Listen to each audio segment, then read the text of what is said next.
Let's see what we can uncover. One that defies your world, gives you truth and life. One that excels, special and not to guide your way through this shadow world.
Yes.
Is that so?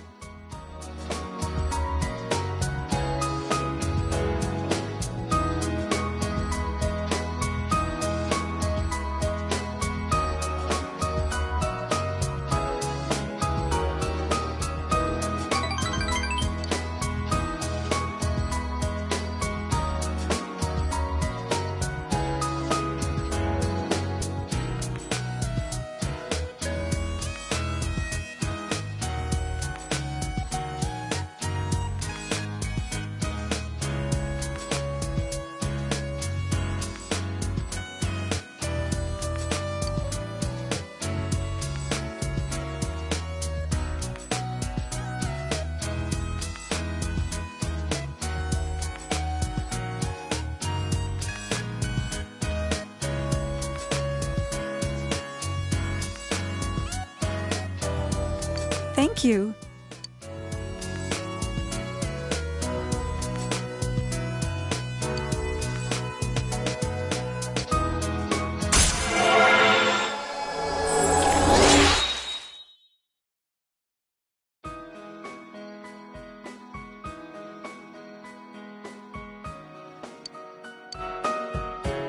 Then I'll see you again.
Hey.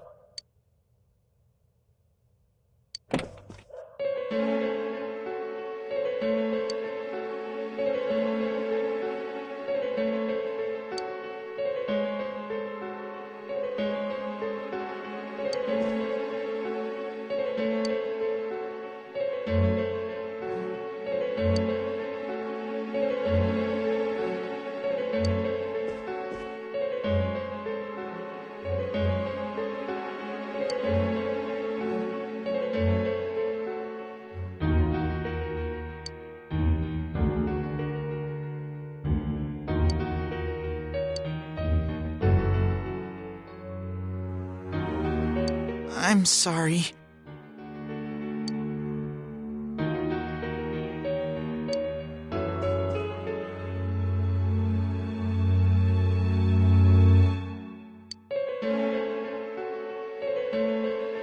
Go home!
Look, that line over there is the shopping district. That's us. We're so small. I need to remember that.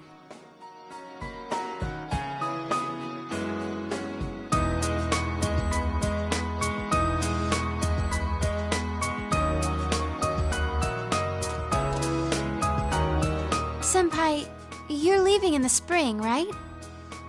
I've made up my mind about something. You see,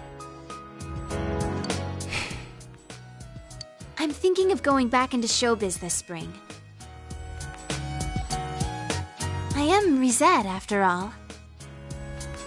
And when I consider it that way, I think I can have more fun working. I know how hard it is for a star to make a comeback after an entire year's absence.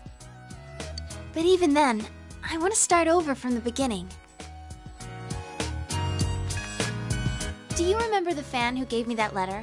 And my old manager, Inoue-san? For my family, everyone, you, and for myself.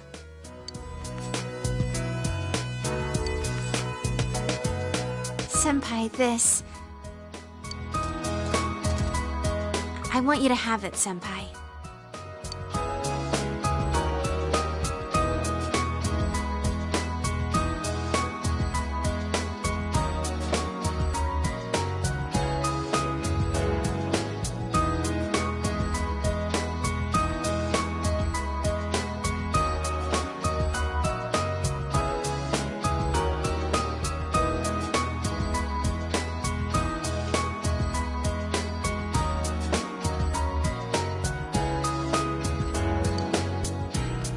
It's the one we took at school.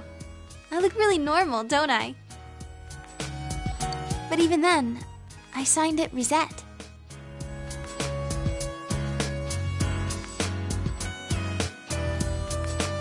A Risette without a fake smile.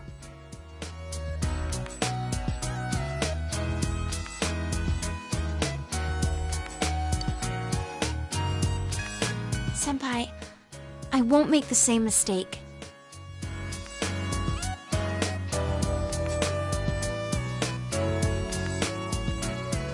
I won't run away. I won't try to be someone I'm not.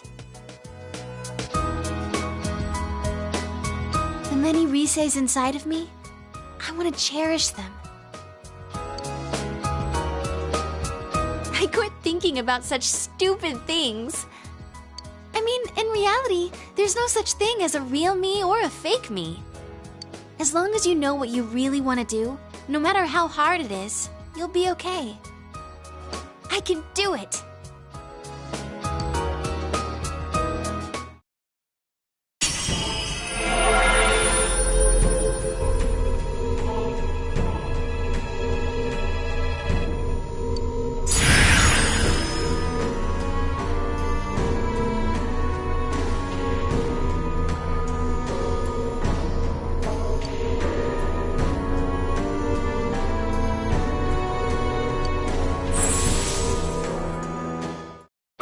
This means my powers have changed? I see. I've become a little stronger. Thanks to you being with me. I want to find lots of different me's. And I want to get stronger, so instead of running away from them, I'll welcome them with open arms.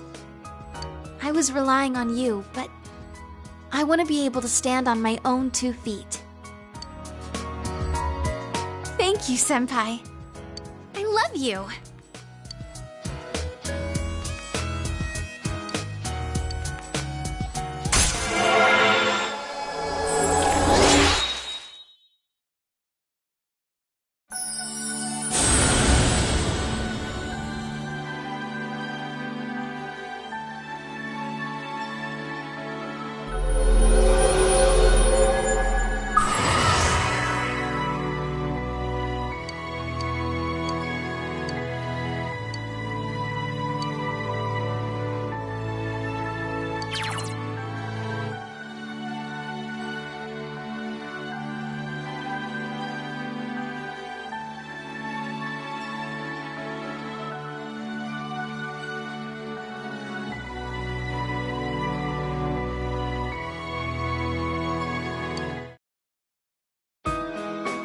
Now that I got that out, I'm hungry.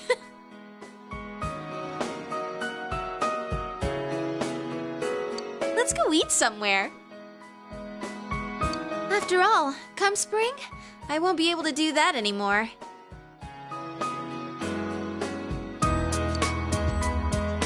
Let's go, Senpai!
Huh?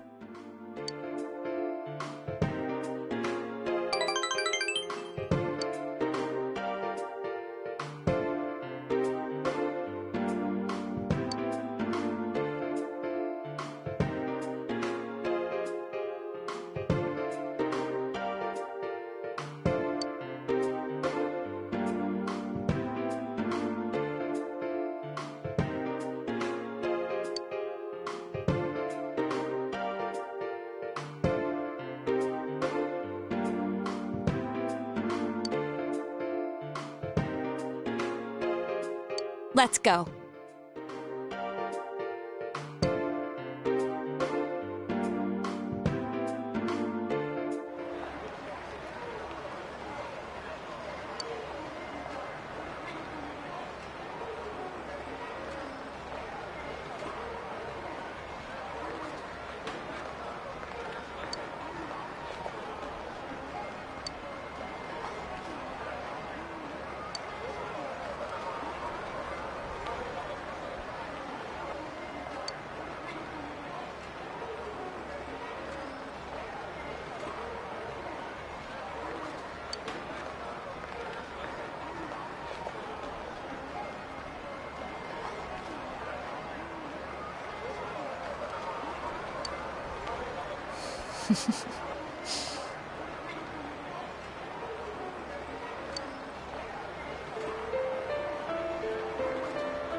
I'll see you again.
Yes.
Hey!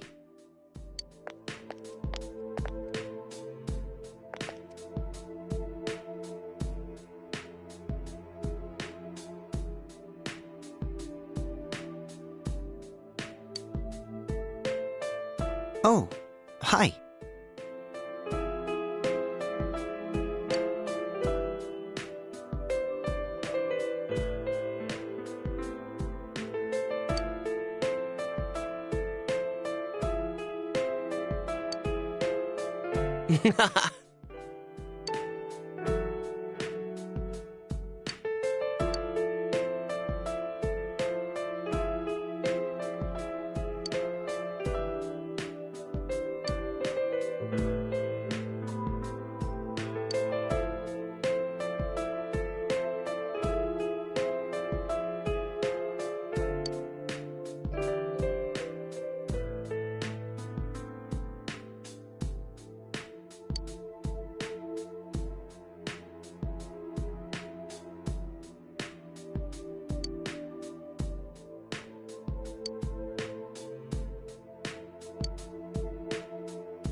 Just stop it!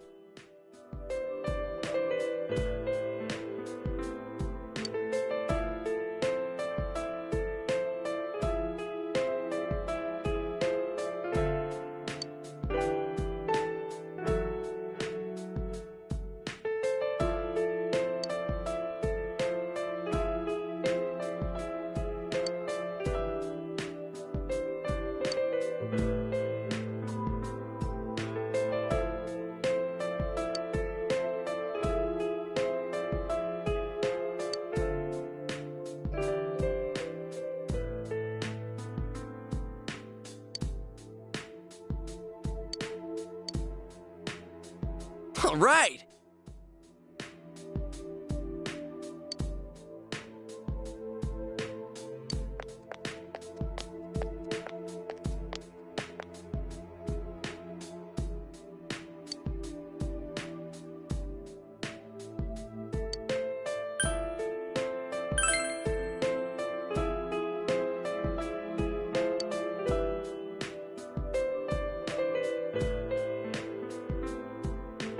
I'm sorry.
I'll see.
Sheesh.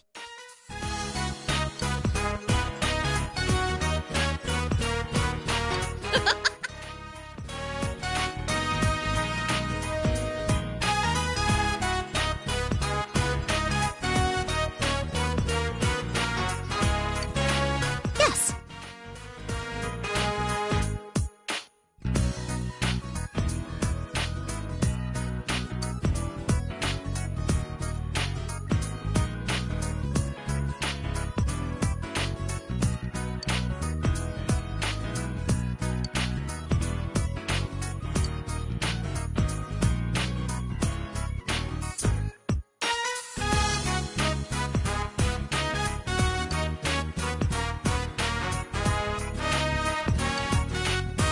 Huh?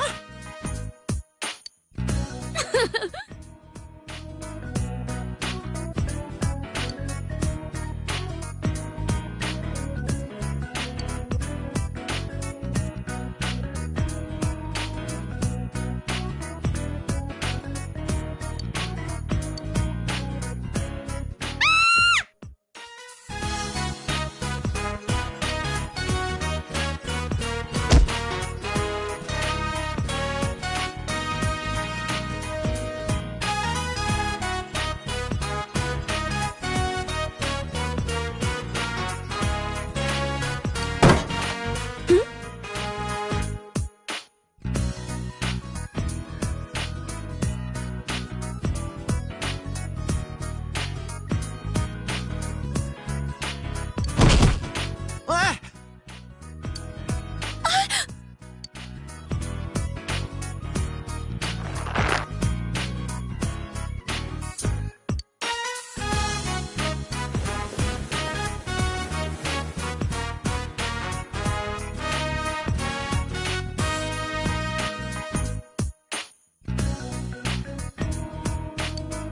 I'm sorry.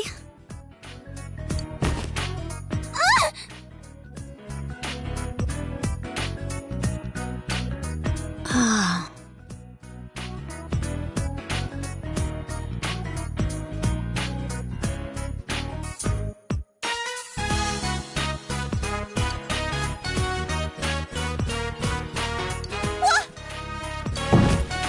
Ow!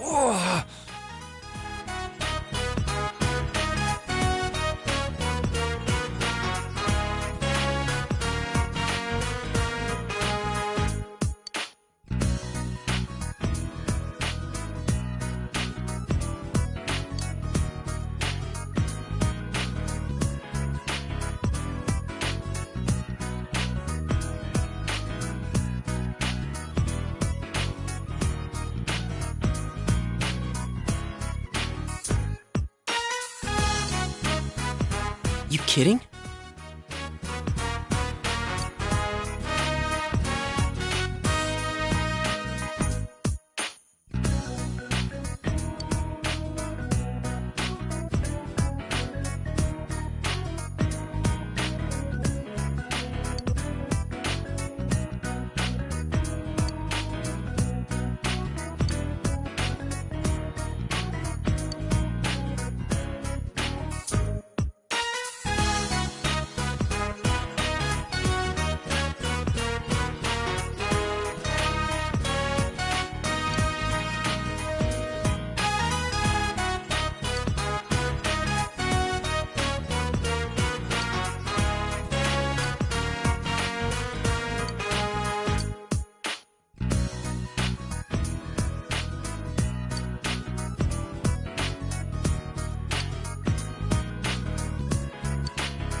Should I have been born?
I'm sorry.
I'm scared.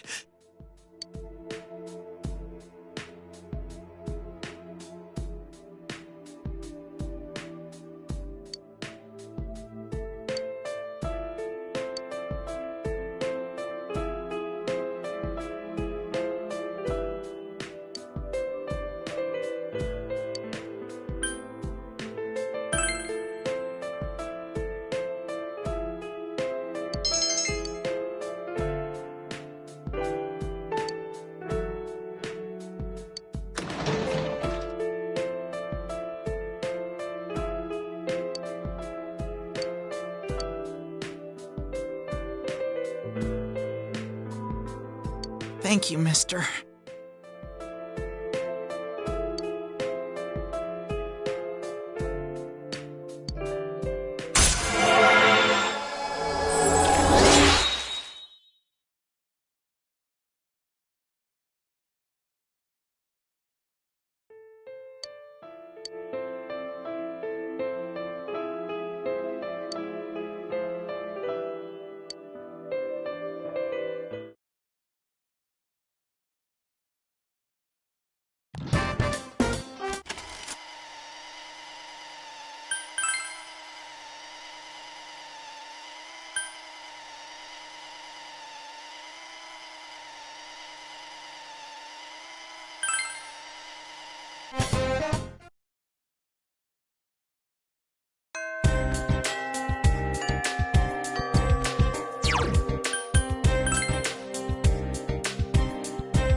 Senpai.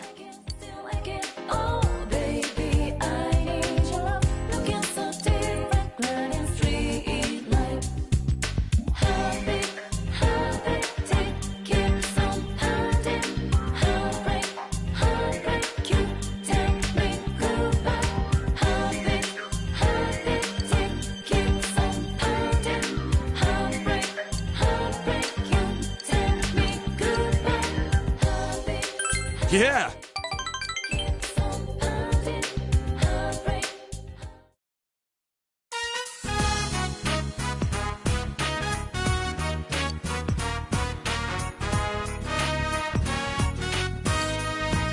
The other day, I went to visit Dad's grave. It's the first time I went on my own. I had a lot to tell him.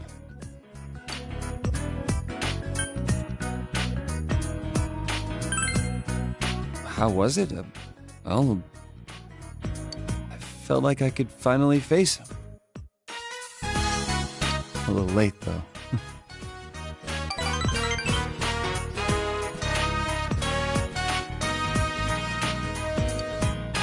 Dad told me something right before he died.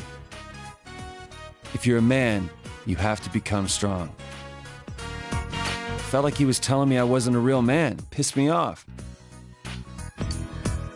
So I changed my looks and pushed myself away from people. Fighting gangs, thinking I was protecting Mom, trying to catch this killer. I thought all of that was how I was becoming strong. that I was really making up for all the trouble I caused. I was drunk off my power. But that wasn't it. That ain't what Dad meant.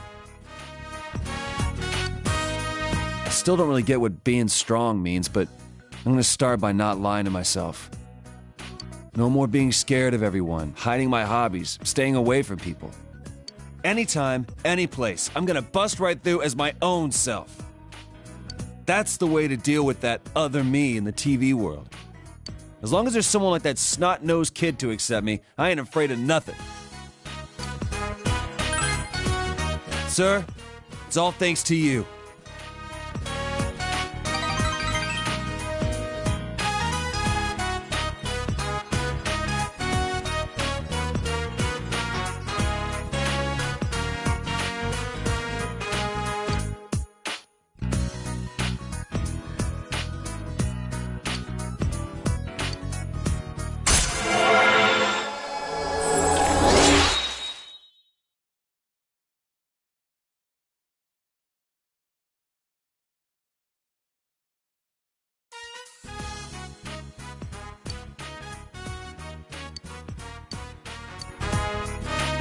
Oh yeah, I'm gonna put those dolls of mine up for sale at the shop.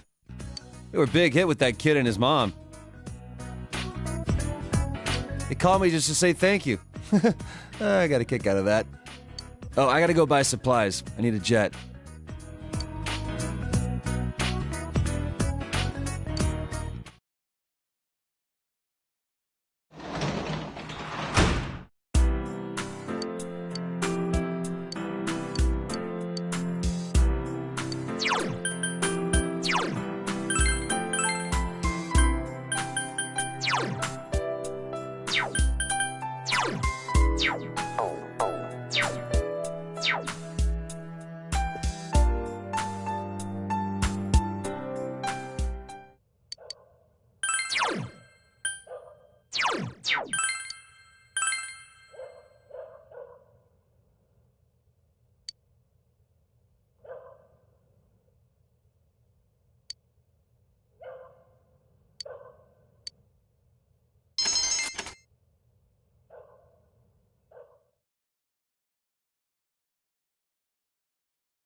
Sorry for barging in like this. I thought it'd be a good place.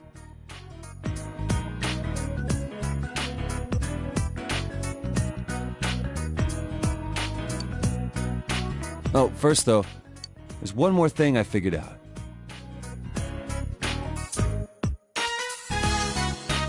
Rise stopped by our store the other day.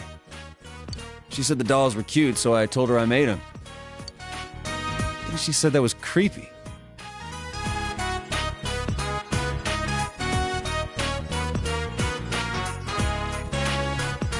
Kinda stung, but I kept on showing her the other stuff I made. And in the end, she said, maybe you're an amazing guy after all. Pissed me off the way she said it, but that aside, I get it now. This is what he was talking about. Just been throwing in the towel all this time. Of course no one could understand me. I've been keeping my distance out of fear. So I decided that I'd do things my way, no matter how tough. But it ain't just about hanging out with guys who understand you and telling the rest to get bent. Gotta make an effort if you want people to understand you. I wasn't even trying. Not just about my hobby, but like when the police suspected me. It didn't even cross my mind to try to tell them my story. I let them think whatever they want. And because of that, you, Ma, and that kid all got dragged into it. I didn't put in the slightest effort to try and make them understand. It's easier for me to act tough. So from now on, I got 2 rules. Rule 1, be myself. Rule 2, get people to understand me.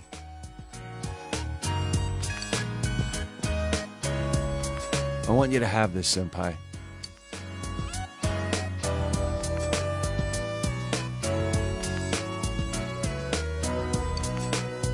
This thing's me being me.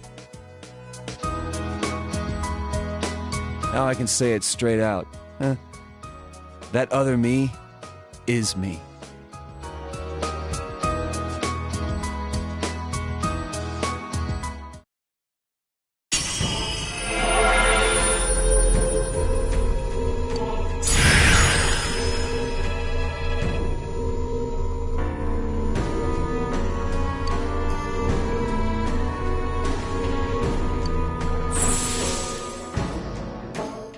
This? For reals? I get it. So I've become a little stronger, huh? You're my hero, dude. And my best bud.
So as far as getting other people to understand me,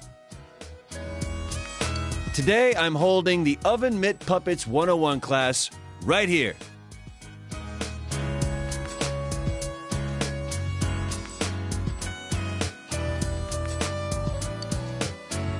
Don't worry, even you can do it. It'll be real cute.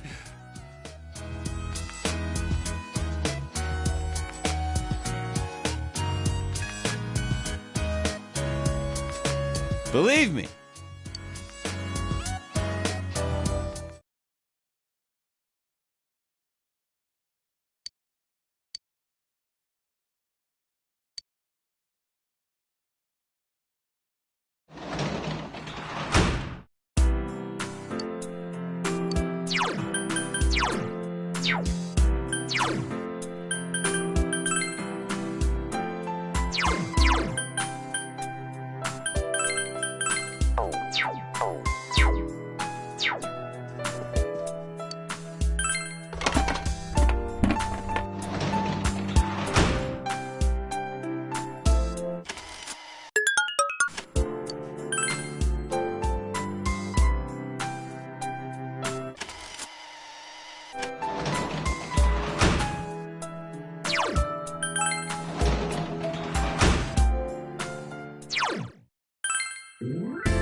Let's start over, as a family.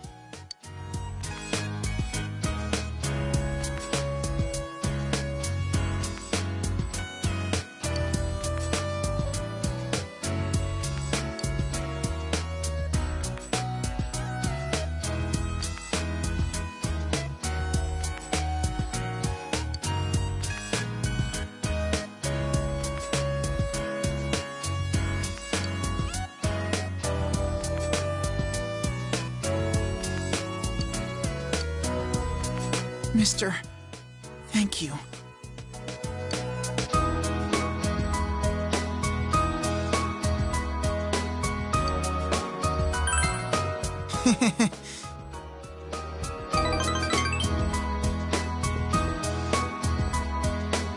About this.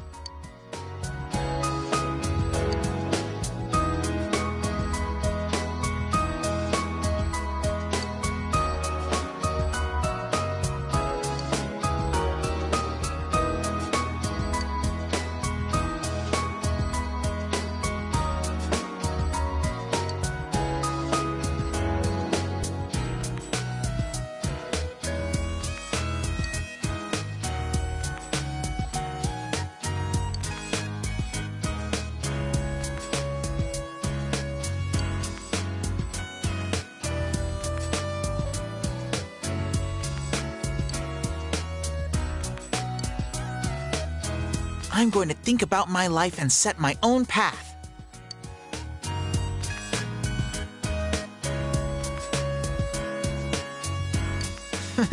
Because I just realized that.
We can play baseball together sometime, though.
And now the weather.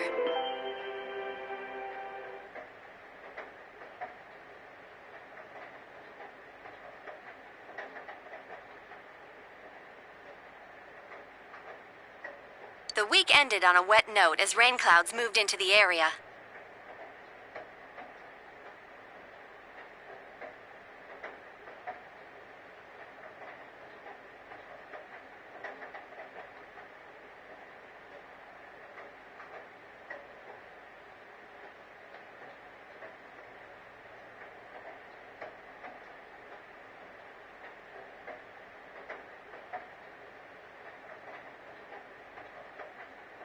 As a result, a thick fog is expected to form in the Inaba region later tonight.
Take a look at this.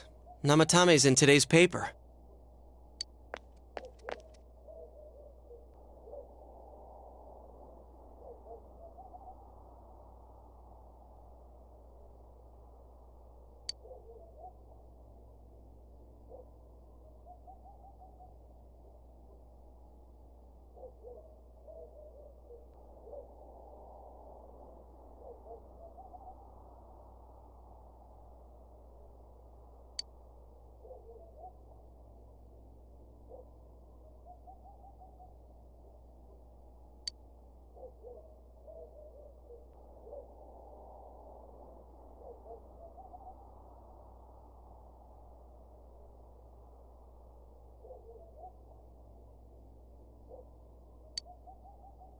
So it's finally over.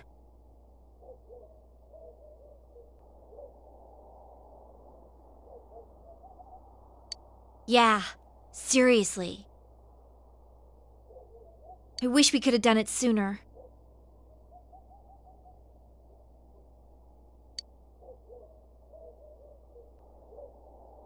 Isn't the fog kind of thick this morning? And it's so chilly. It rarely gets this cold in November. Oh, it's you guys. Perfect timing. I just got a call from the hospital. They said that starting today, it's okay to visit Nanako-chan.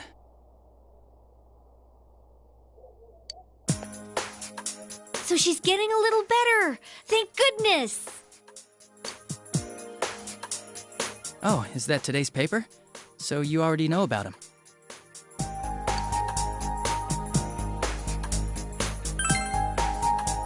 He's regained consciousness, but it's hard to say. He's still mentally unstable, but we're slowly piecing together a story.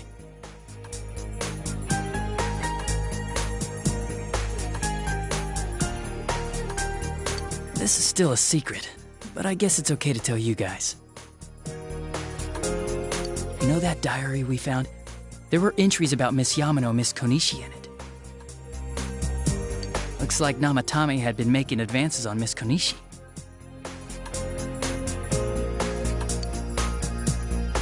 That son of a bitch!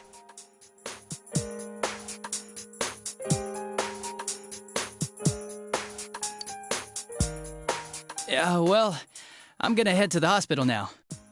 Dojima-san's recovering too, so I need to go over a few things about this case with him. Yosuke. Sorry, I'm alright. Namatame's been caught. He can't hurt anyone now. But forget him. Let's all go visit Nanako-chan after school. Of course! Let's tell the others once we get to school.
Nanako, everyone's here to see you.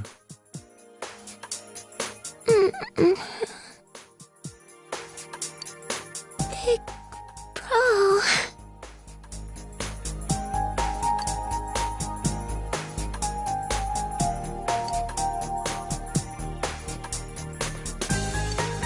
Dojima-san!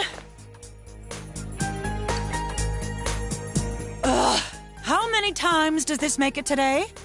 I understand that you're worried about your daughter, but you still need your rest too. sorry. Are your injuries that bad? Well, my wounds are just closed up, and it seems I have a couple of fractures as well. I'm sorry. I'll wheel him back to his room immediately. What are you apologizing for? It's almost time for your checkup, so make sure you're back in your room before then. Big bro.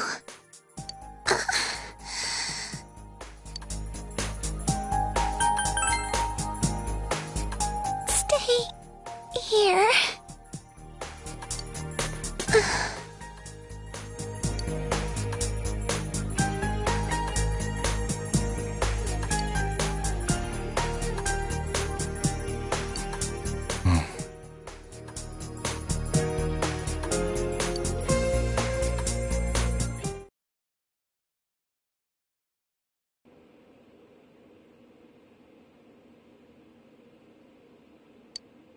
Her condition is stable for now, but,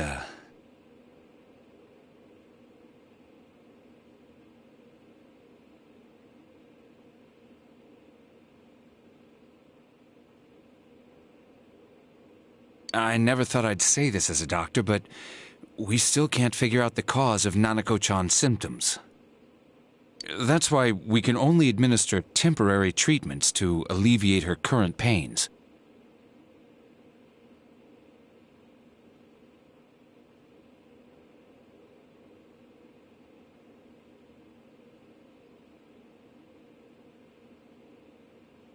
But she's not in danger anymore, is she?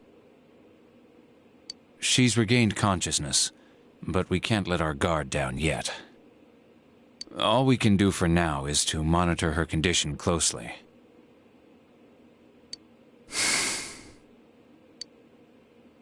Adachi, how's it going with Namatame? Well, he's awake now, but he's in no condition to tell us anything useful. We only get a little time each day to interrogate him, so we're stuck until his strength recovers. I see. I should get back to work as soon as possible. Hopefully by then, Nanako will be out of the hospital. I think Nanako-chan can get more peace and quiet if she stays here. It's so foggy out, and there's been some weird rumors going around. Seems like no one knows why there's so much fog in town. It's true. The number of patients complaining about fog-related health problems has increased, which is quite unusual. I can't say for sure that it has no effect on the human body. It certainly could be a psychological effect. People's anxiety over the fog could cause problems.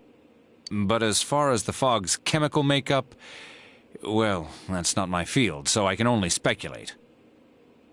What concerns me is that transportation of our medical supplies has been delayed due to the fog.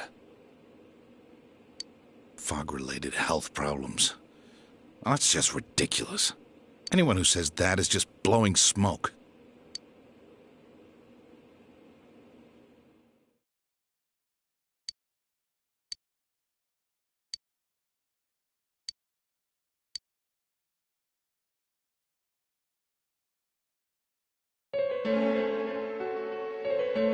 Isn't this weather strange? How could it be lasting so long? I've never seen anything like it. I wonder what's causing it. It's so creepy. I heard that a friend of mine's son got sick from the fog and collapsed. You know how sensitive children are to that sort of thing. I heard something too. They say an old man was driving through the fog and got into an accident. What? Did he lose control? Well, he'd never been in an accident or even gotten a ticket before, so something seems off. Isn't that scary? I've even heard there are experts saying it's poisonous. I wonder if that's true. Do you think it's, because of that global warming thing? This town's changed a lot over the years. I wish the government would step in and do something about this. Oh, I agree completely. If we're going to pay taxes, I expect the authorities to do their jobs.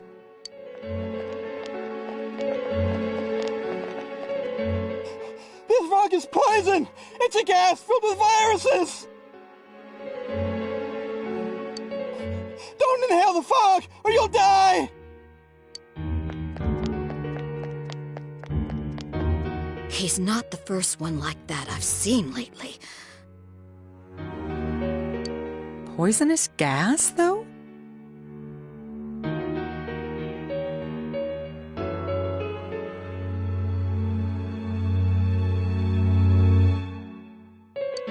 Oh, I'm sure it's not true.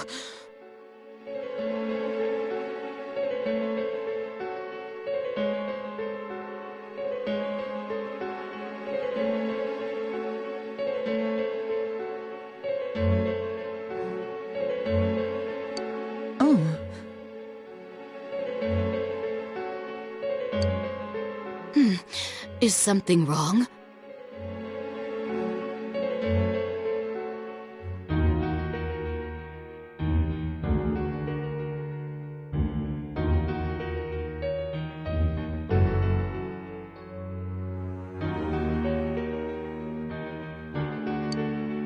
Oh my.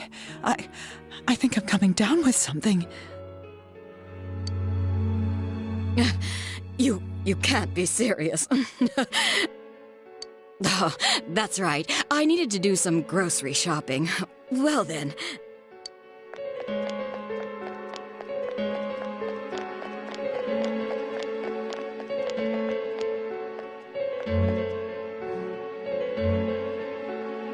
Business has been so slow lately.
Senpai.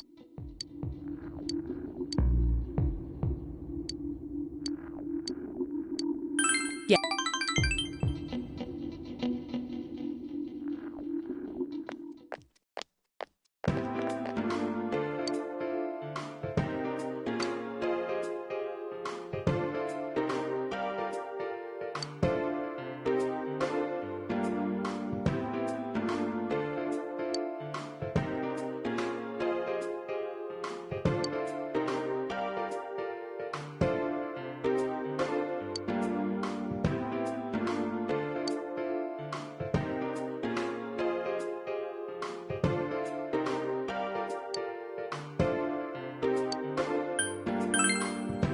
Huh?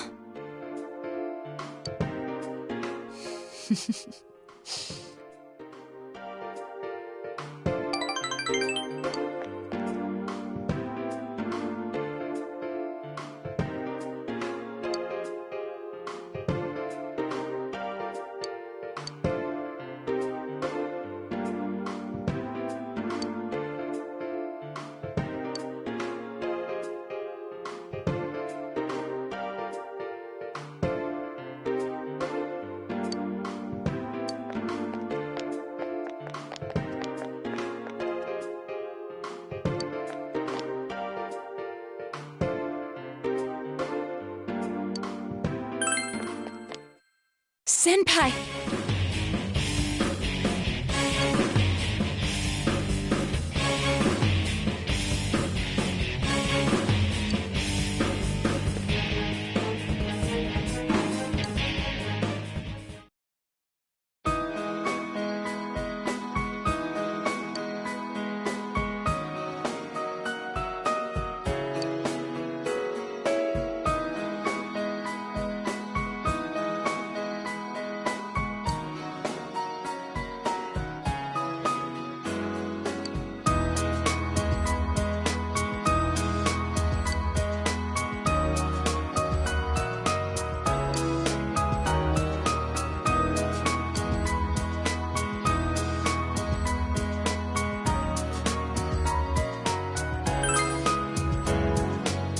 Oh.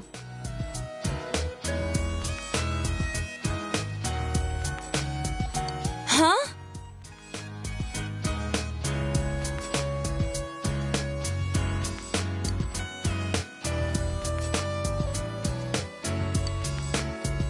Um...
Yes.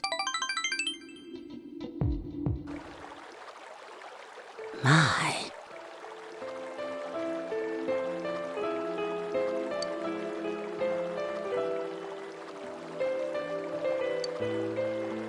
Is that so?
I loved him this much. And because I loved him, it saddened me that he forgot my love.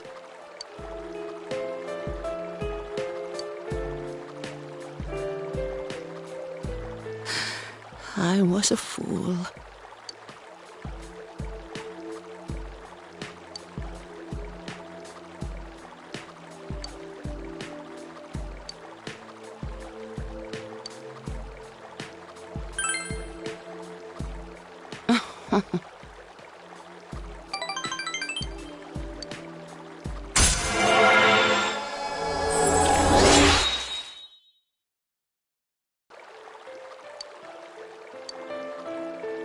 Thank you.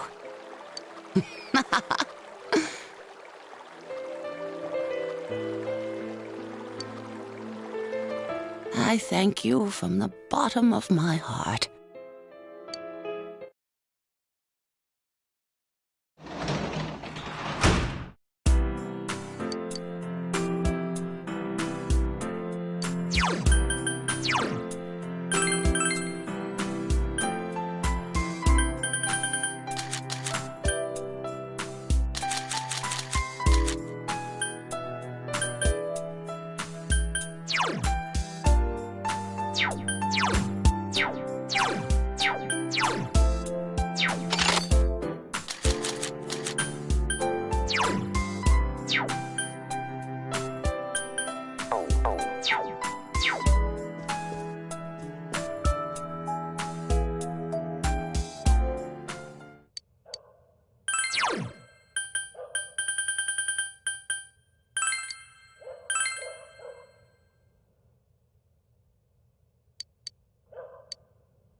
I am Yakushiji, Secretary of the Shirogane Estate. I humbly apologize for the other day. I must also apologize. Though I may not have known, I involved you in this. It was an act put on by my grandpa. My master has been terribly saddened by Naoto-sama's state of affairs lately. Lacking acquaintances to confide in, she devotes every fiber of her being to work.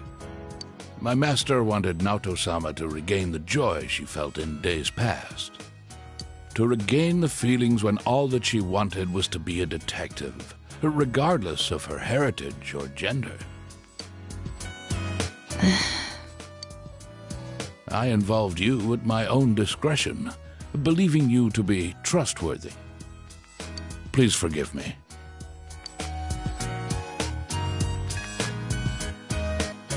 I received this from Yakushiji-san.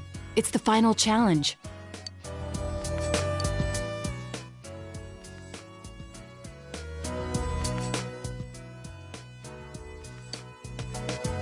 A place I'd be fond of.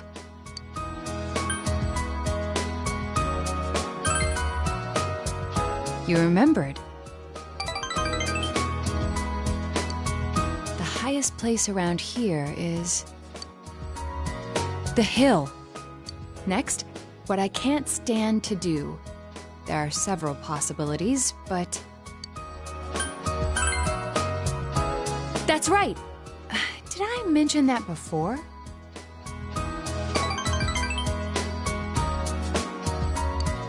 Considering what's at the hill, the most likely answer is the trash can.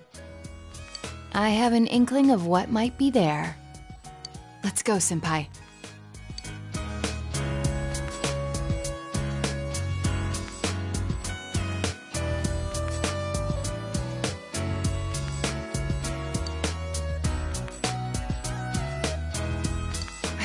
This thing even existed. It's the last of the 7 tools. The detective's pocketbook. All the things I had forgotten about are packed in here. I think Grandpa wanted to remind me of them. This childish game. He's selfish indeed.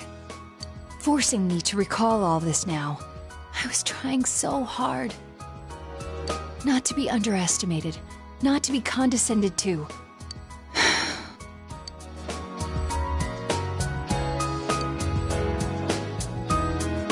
If I solved this town's murder case, then everyone would accept me. They would acknowledge me as the 5th in the Shirogane lineage of detectives. That's what I told myself. I just wanted to be accepted. I wanted to be needed. That's why I fretted and stood on my tiptoes and focused only on solving the case.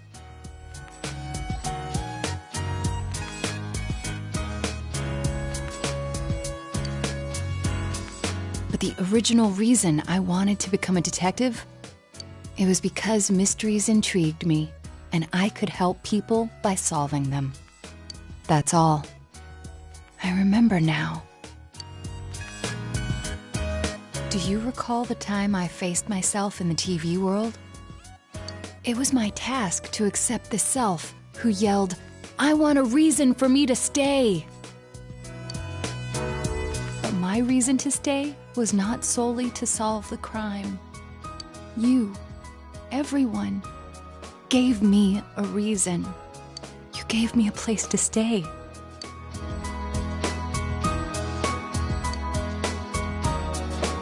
have to be an adult. I have to be a man. With that way of thinking, I was running from myself. I don't need to look for something to change or something to accomplish. I only need to have faith in myself. I finally think I can accept myself. That I'm a woman. That I haven't yet become the detective I wanted to be. I am a woman. And a detective. One who is seeking the truth with you and the others.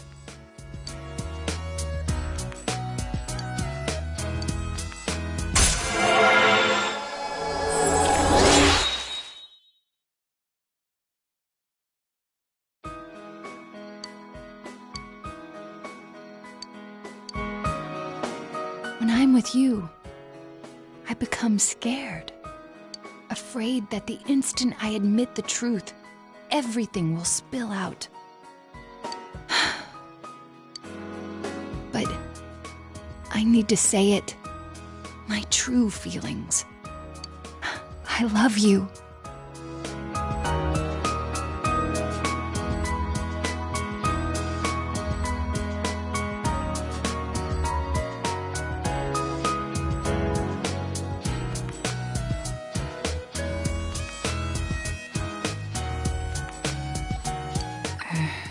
Anyway, that seems to be the truth.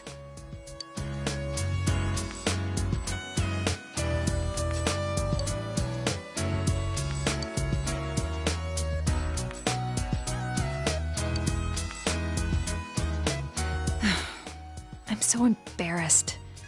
I feel like I could die.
Maybe so.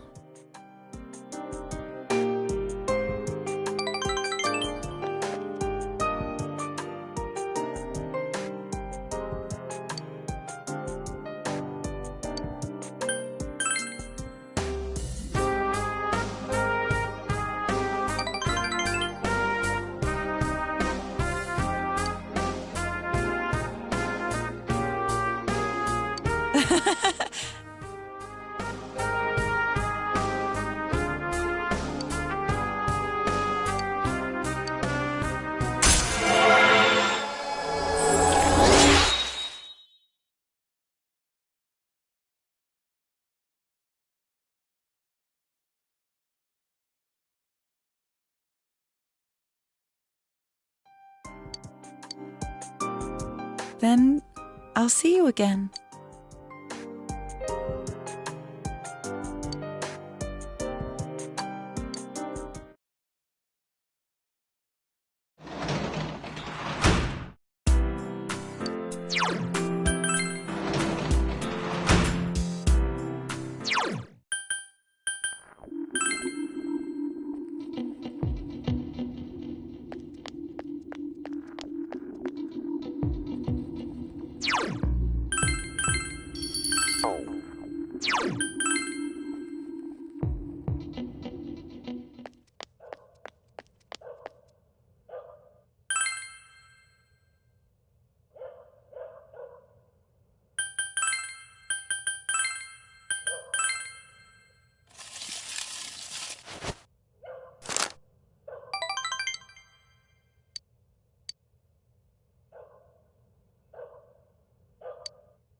I see. So this is where you live. I can see furnishings here and there that don't match your tastes. These are temporary lodgings, of course. Judging by the position of your TV, you regularly watch the Midnight Channel from...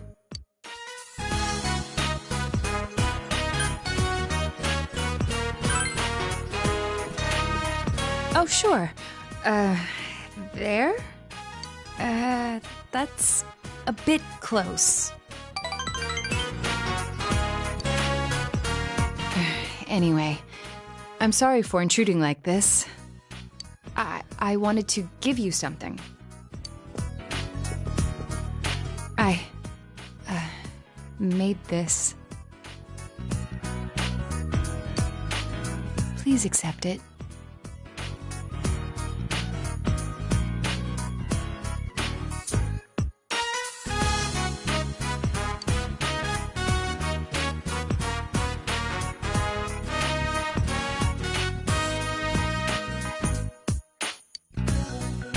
I haven't crafted anything like this in some time.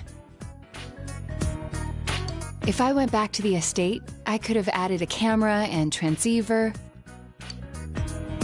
Oh, but it flashes. I made myself one to match.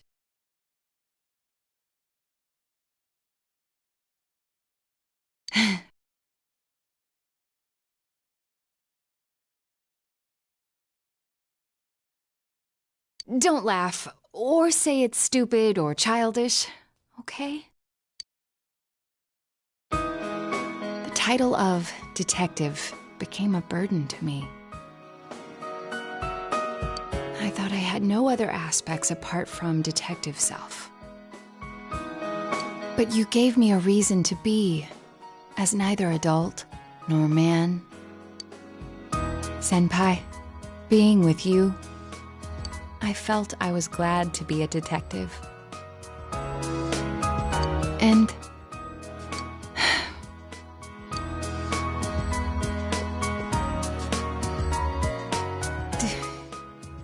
do you find the pitch of my voice strange?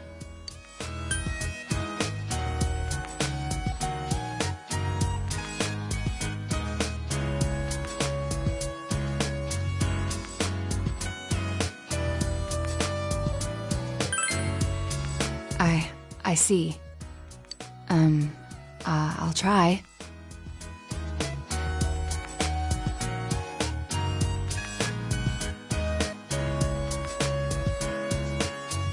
How's this?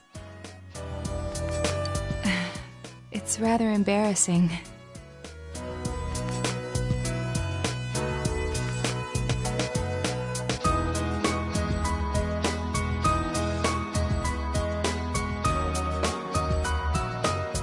But I never thought I'd get used to sounding like that.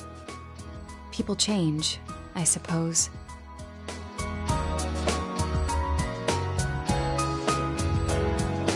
I think I'll grow to like myself.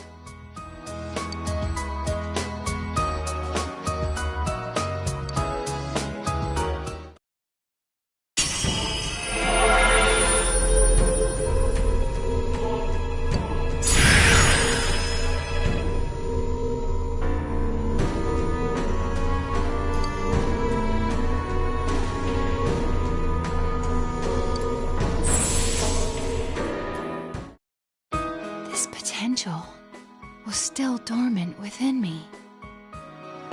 I wasn't considering the things that I should have, the people who care about me as well as my own self. The detective, the child, the woman, the me who existed before them. I am simply myself.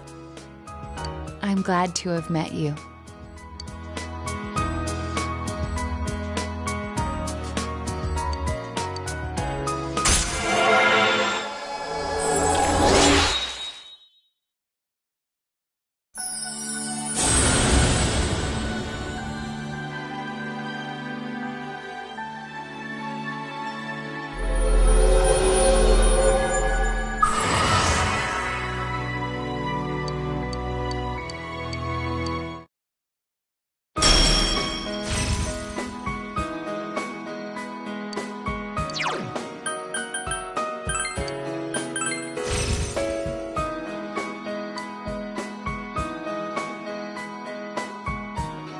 You're quite close. I'm not sure how to put it. The puzzle of my emotions has been solved already, but I love you.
I'm not really death.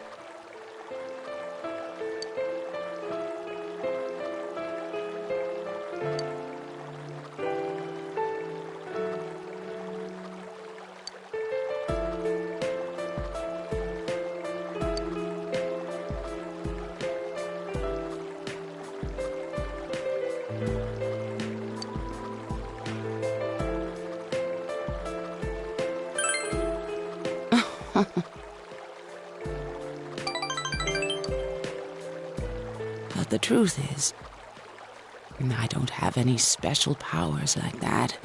I am not death. Just another boring human being.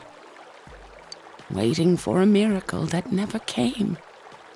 Before I knew it, I was wishing death on the one person I loved most in the world.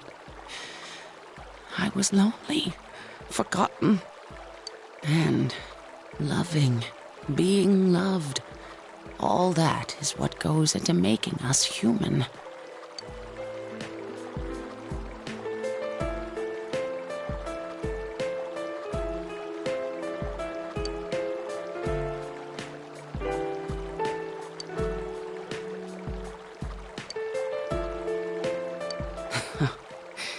But it's too late now, isn't it?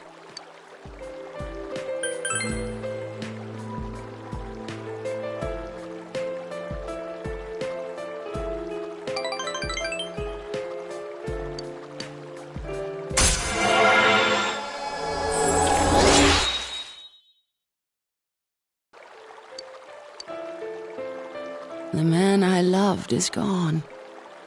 I can't ignore that fact any longer.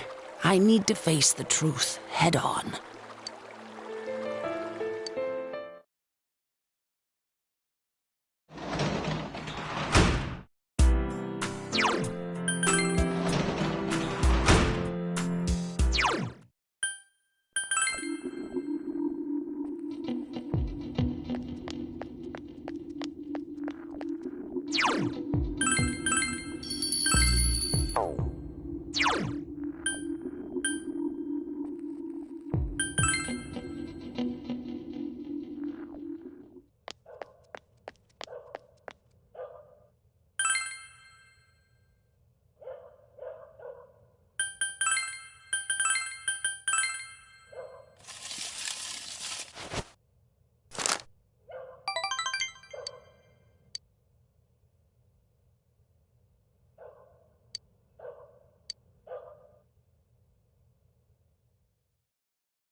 Yo!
Man, this fog just won't quit.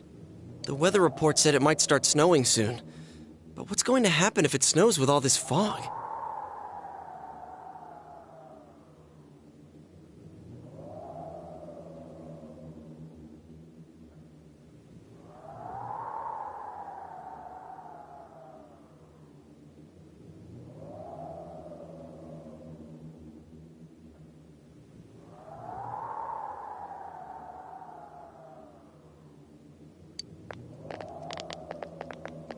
Whoa! Where'd you guys come from?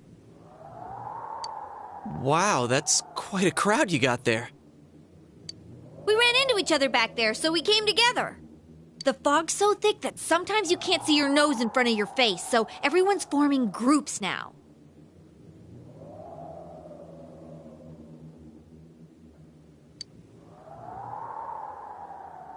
It's definitely been weird lately. It's so cold, too. Visibility's so bad it's scary. Can I stick close to you, Senpai?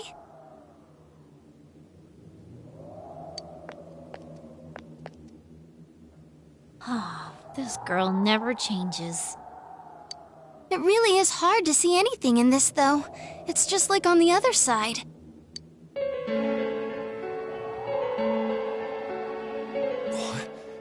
Guys, put on your glasses!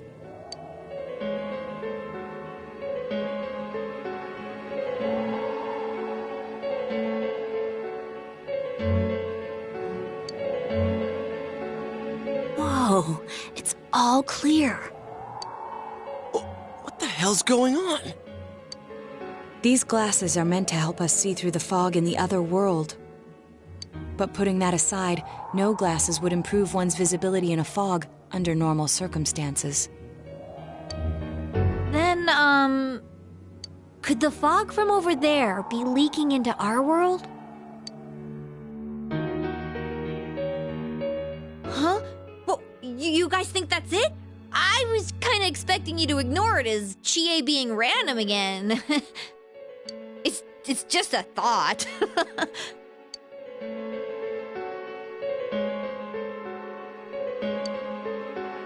Anyways, today's the last day of exams, right?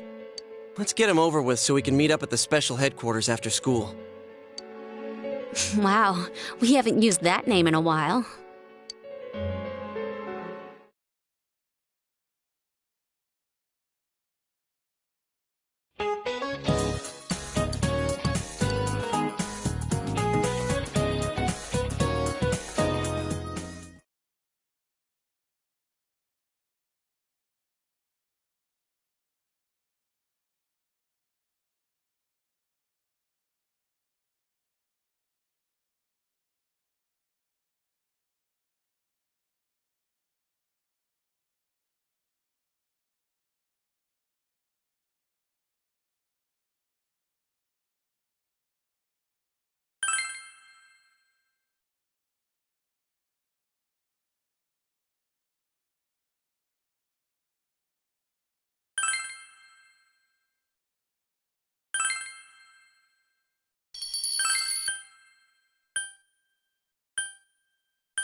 Hey, here's a story about the fog. Some specialists are raising concerns that this fog may consist of harmful substances.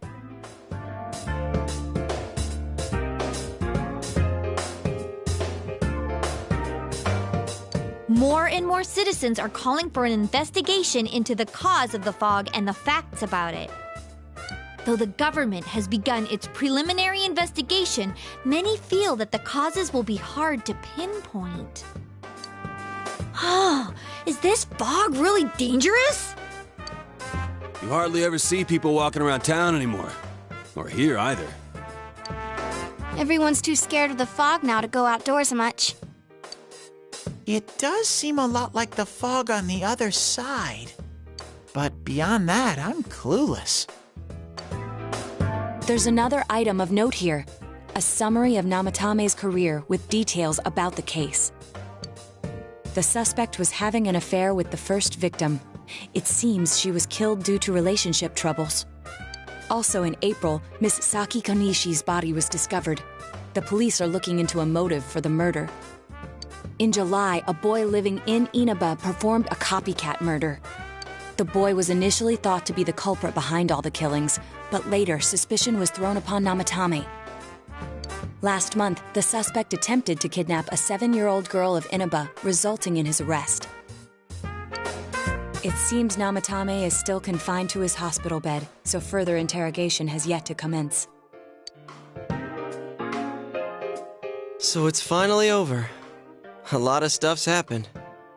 But all that's left is for the police to build a case for Namatame, right?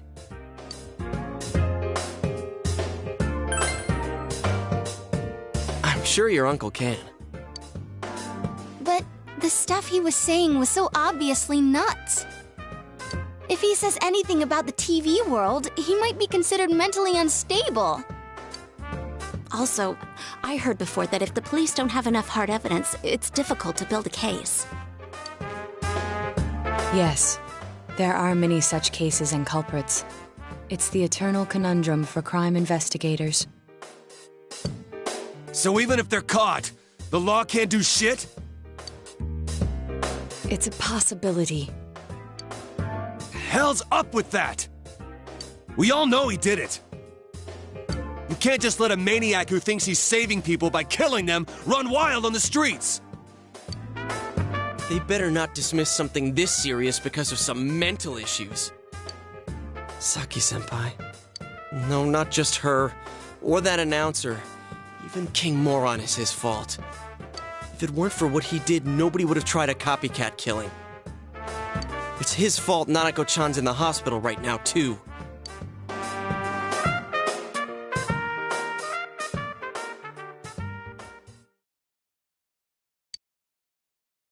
What's the matter? A Kotatsu? Oh, then why don't we go check them out right now? I know Nanako-chan would be psyched if she came home and found a new Kotatsu.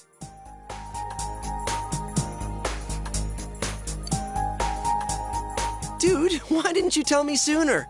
The winter season's coming up and we just got a bunch of them in stock. All right, off to the houseware section for Nanako-chan!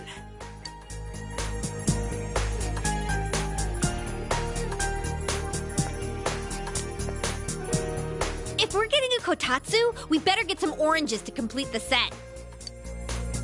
It's a cliche because it's true, damn it. The best compliment to a Kotatsu would be a heated rug. Dude, that much juice would kill the breaker the moment you tried to microwave something.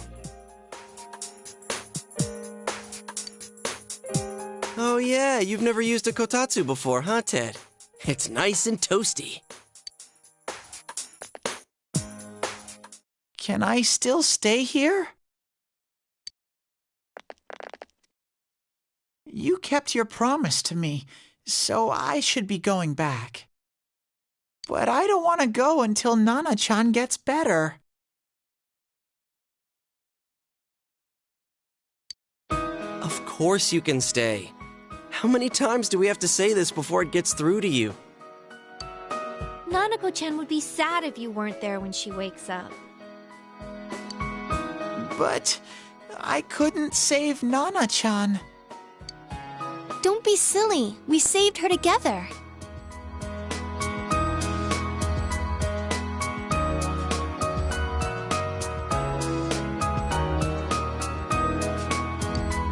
We caught the killer, man. We couldn't have done that without you. Teddy, you shouldn't talk that way when Nanako-chan is still fighting. You guys.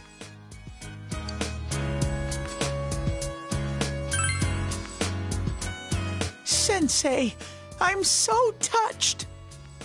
I'll stay by your side until Nana-chan comes home, Sensei.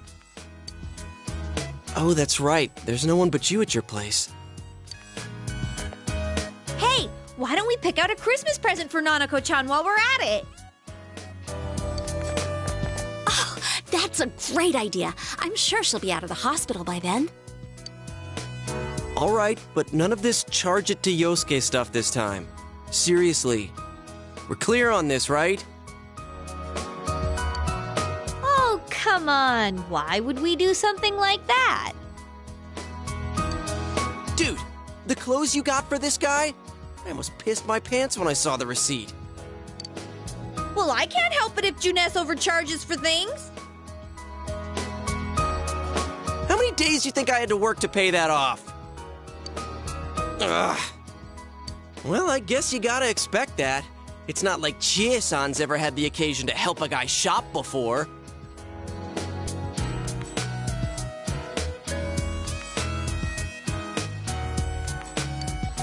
What? What did you just say?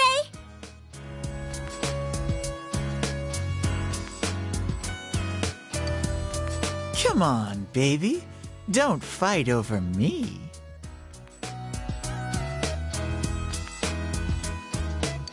Stay out of this!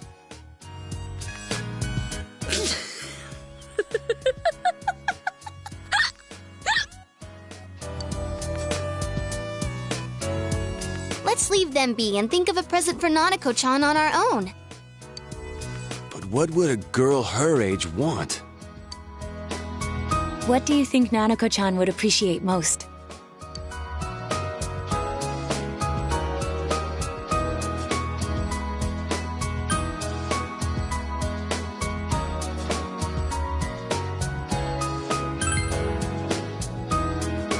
That's not really for kids. It's still pretty cute. Just like the real thing.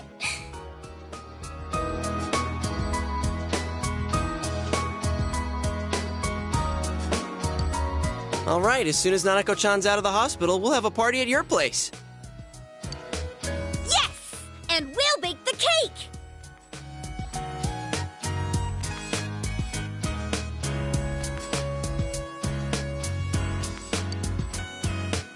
Of course! Let's make it a cake to remember. Oh, no, you're not! Are you trying to send Nanako-chan back to the hospital?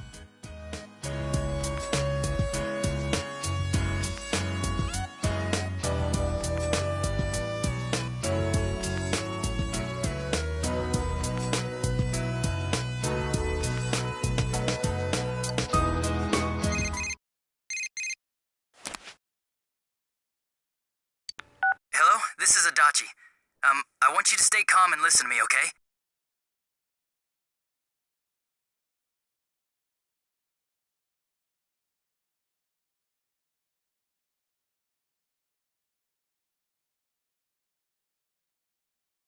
Nanako-chan's condition suddenly got worse.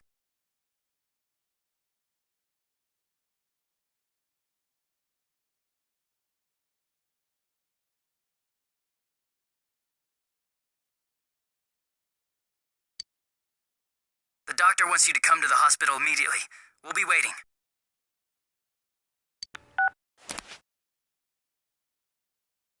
Come on, let's go!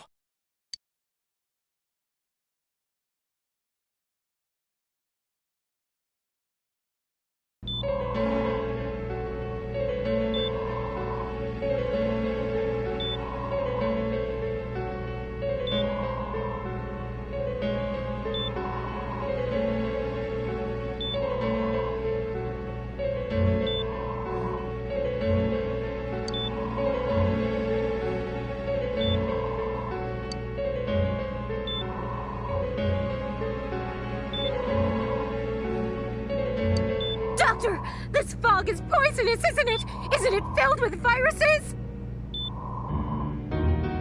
They said so on TV. Isn't there a vaccine or something for it? Calm down, please. That's just a rumor. Don't tell me to calm down! You're lying! We know you have medicine for this!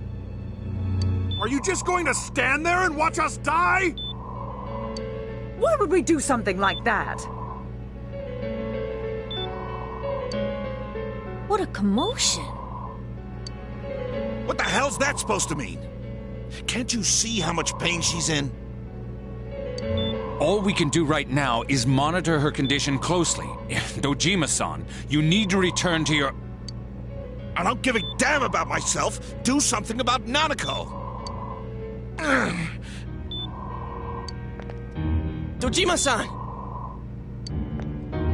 Just save her. For God's sake, please save Nanako. We'll do our best. I must ask you to step outside for the time being.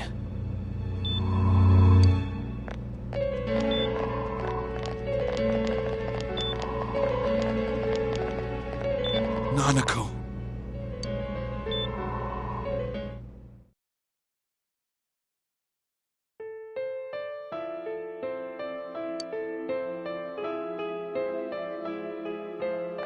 Hey, can't you do something? This all has to do with the world you came from. Can't you figure something out? I'm thinking, but... Damn it! Why does this have to happen to a little girl like her?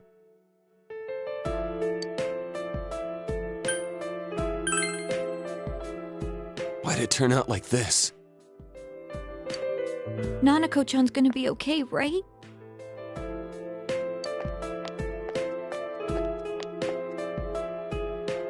You guys still here? How is Dojima-san doing? His wound's opened up again. They're treating it over in his room now. Any luck with your investigation on Namatame? About that. I won't mince words here. We're gonna have a hard time making these charges stick.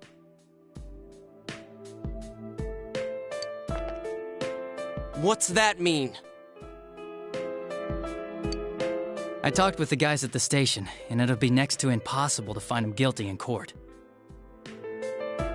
Especially given the reason why we took him off our list of suspects for the first case.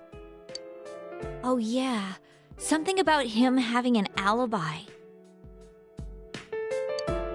Yeah, that. And the whole angle about him putting people into TVs, there's no way that'll stand up in court. No one would believe that. What the public wants is when, where, and how Namatame killed these people. And Dojima-san knows it. Well, ain't you calm about this? I'm just telling you the truth. And you call yourself a cop? Huh? You want to see that stuff so bad, we'll show you! Hurry up and bring a TV here, damn it! Hey, stop! What the? Is Nanako-chan's family here?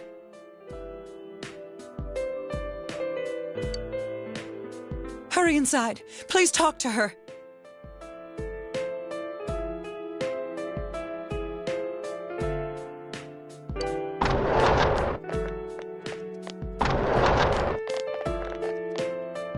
What the hell?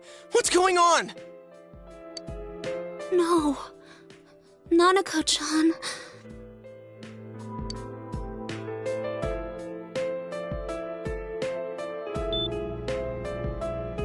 Daddy.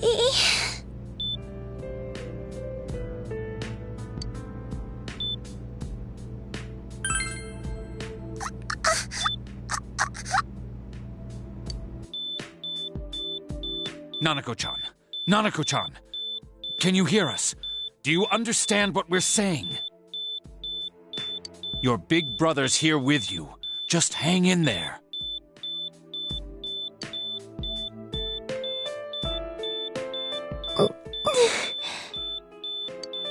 Where's Dojima-san? We're calling for him right now.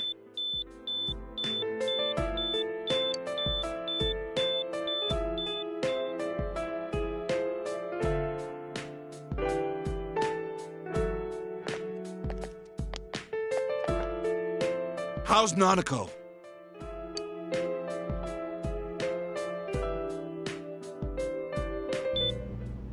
Doctor.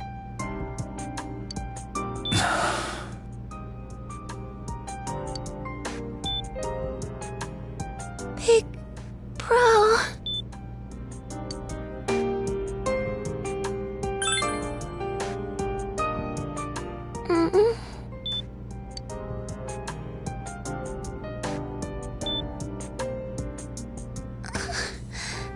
I'm scared. Big Bro. Daddy.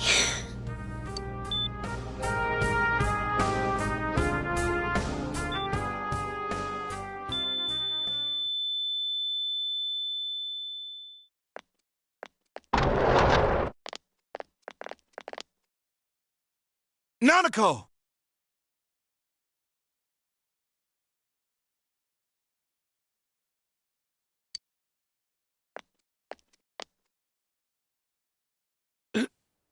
Nanako!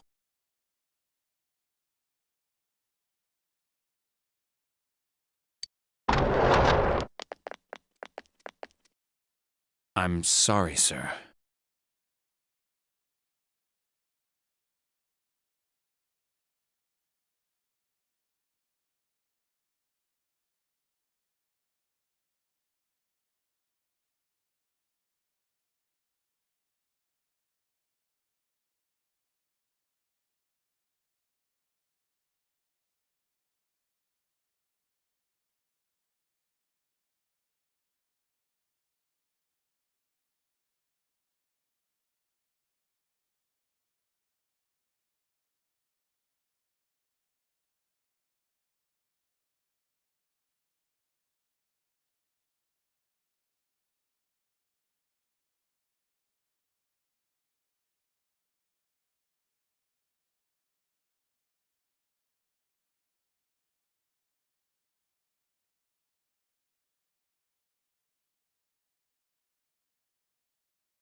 Damn it!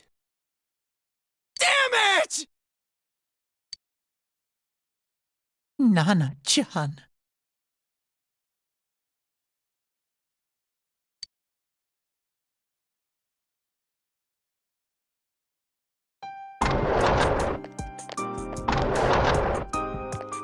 We did everything we could, but we still couldn't figure out what caused this.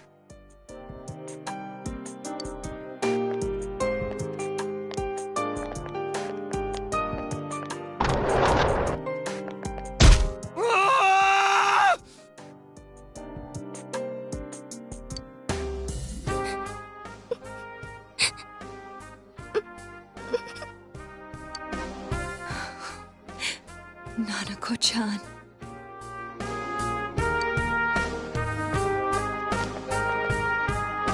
Dojima-san, what's with that look? Huh? What's wrong, everyone? Hmm? Huh? Wait, is Nanako-chan... But then, where did Dojima-san go? His room isn't that way. Wait a sec. That's the way to...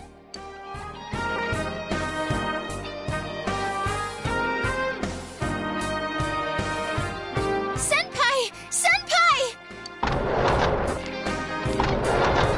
Dojima-san might have gone after Namatame! Adachi-san said he was admitted to this hospital! You transported him to the same hospital?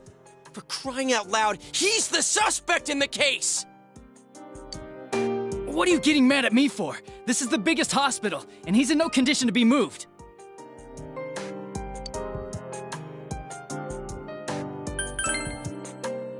I can't tell you that. Just tell us where he is already! Dojima-san's on his way, ain't he? You don't know what he's gonna do there if we don't stop him! Kanji-kun, you don't mean... Hold on. Just what are you guys talking about?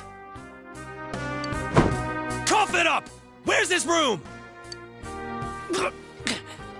Top floor in the second surgical ward.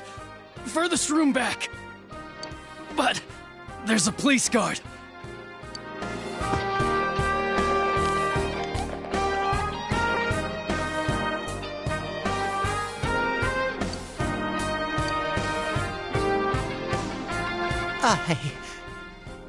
I was always watching over Nana-chan, and I still couldn't save her. It happened in my world. Even though I was the only teddy in that place, I still couldn't do anything.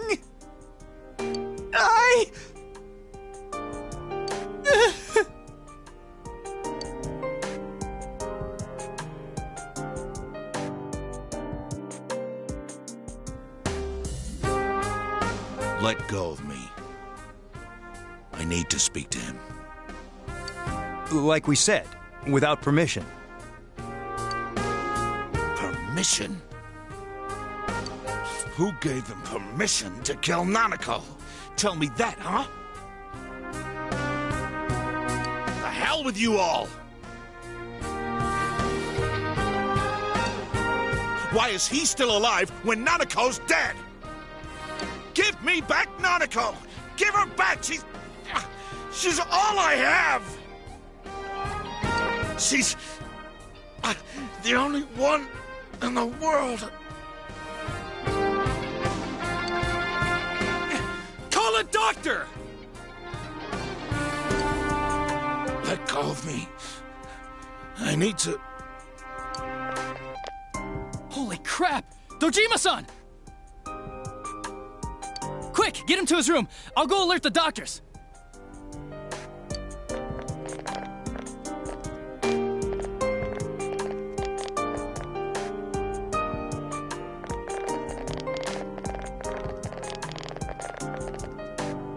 Dojima-san, was he seriously gonna...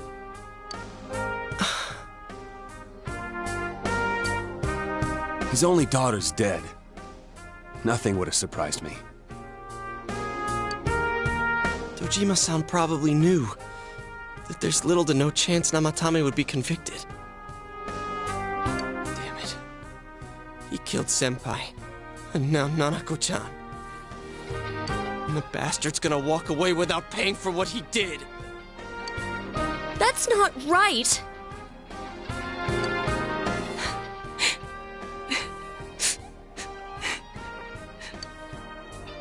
Why?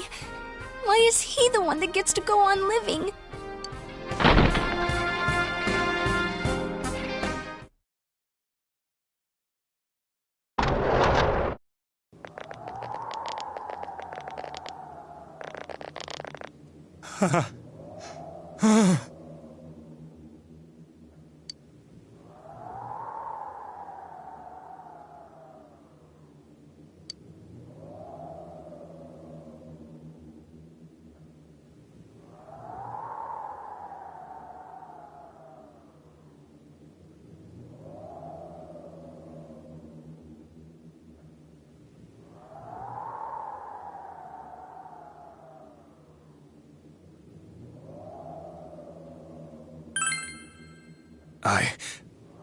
I was scared, so I...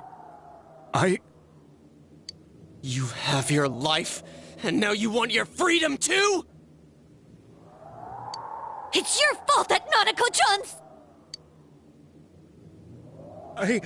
I didn't. 12 o'clock. Is it the Midnight Channel? Hey, isn't this... I failed to save her. It's because you got in my way. Another Namatame? How? The real one's right here and we already beat his shadow! No. Come to think of it, Namatame never faced his other self. And we didn't witness his shadow returning to his body as a persona either. Perhaps that's why we're seeing this now. What the... I failed, but it wasn't my fault. And the law can't touch me anyway.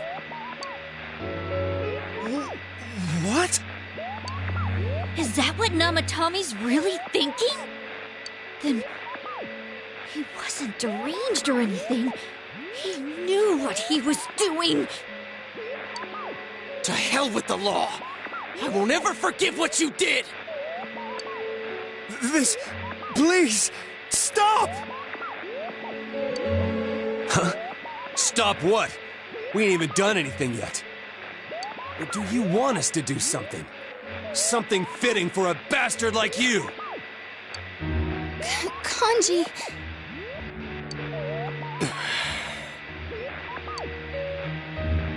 Do whatever you want.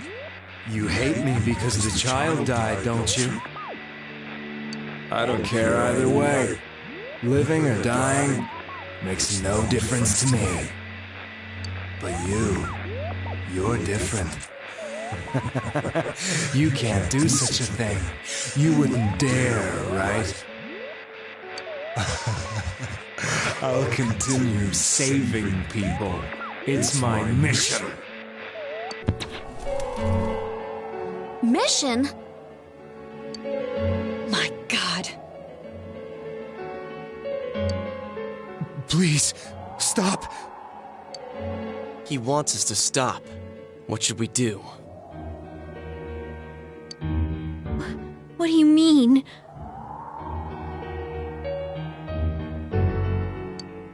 We can't let this bastard do whatever he pleases.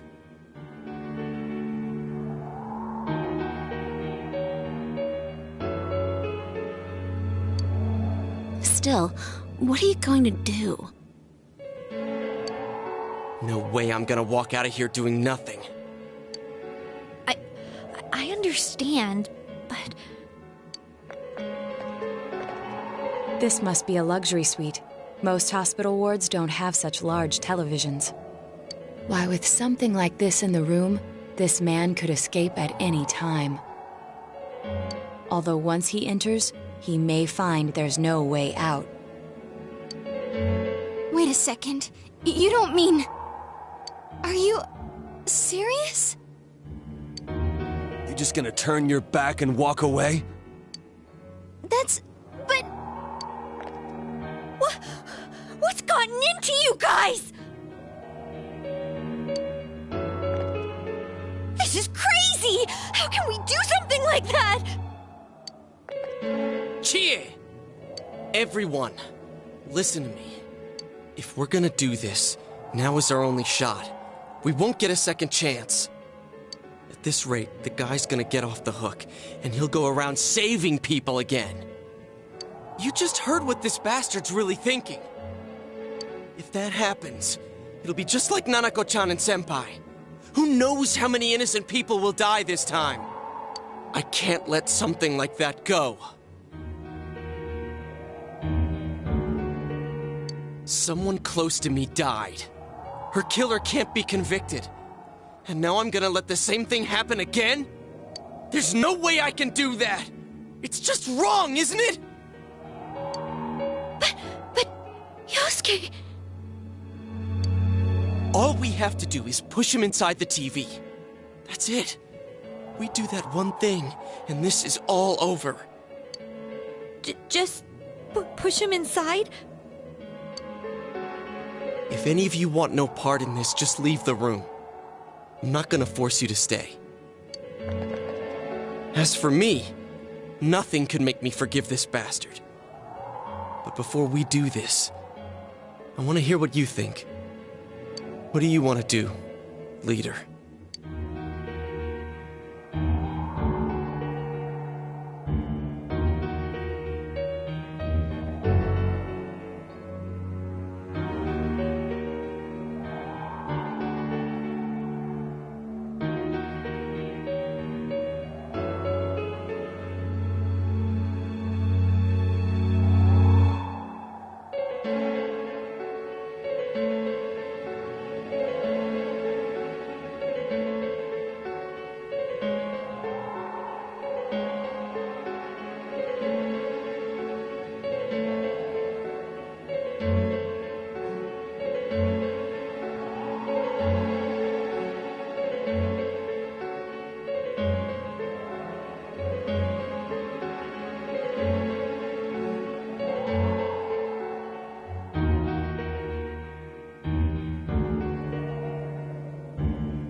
don't have time to wait. If we don't do this now, the cops will come back.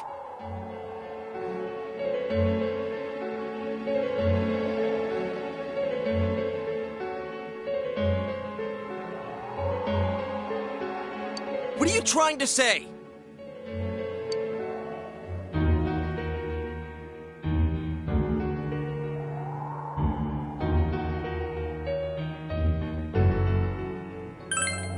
Something we don't know. What don't we know?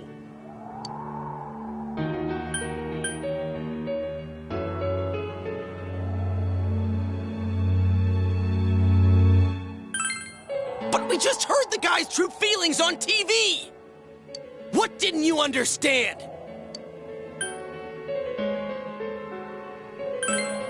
Well, what is it? I already told you there's no time to waste.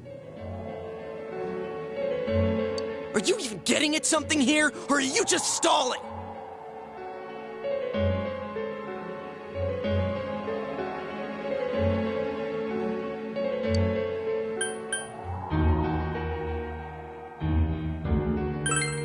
Missing? Like what exactly? Damn it, I've heard enough of this bullshit. Give me a straight answer. Are we doing this or not? That's all I give a damn about right now.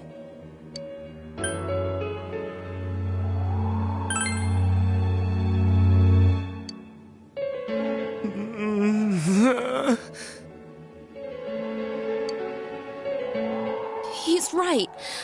Let's all calm down for a second.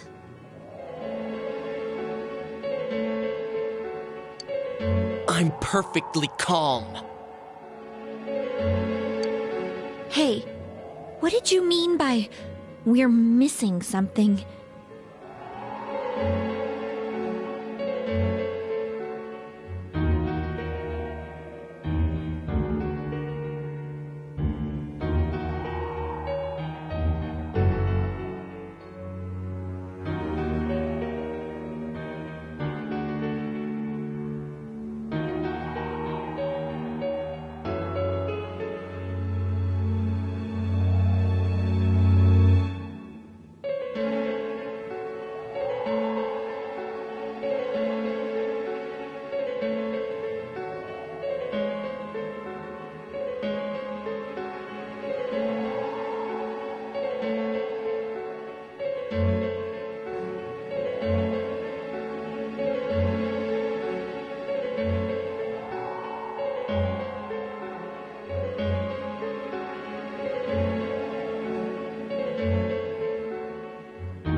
What's there to miss with a sick bastard like him?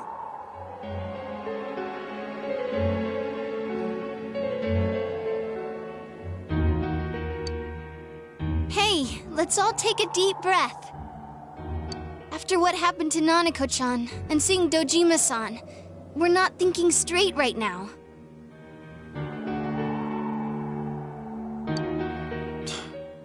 Fine.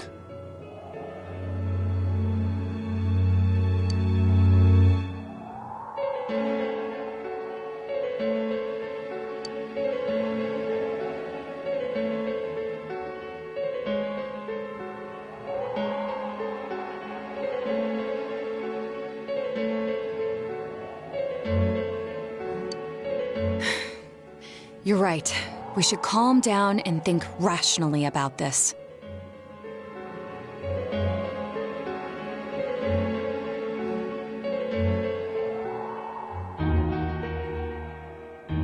I realize now that we've heard almost nothing from Namatame's perspective. There's no denying that this man brought great harm to Nanako-chan.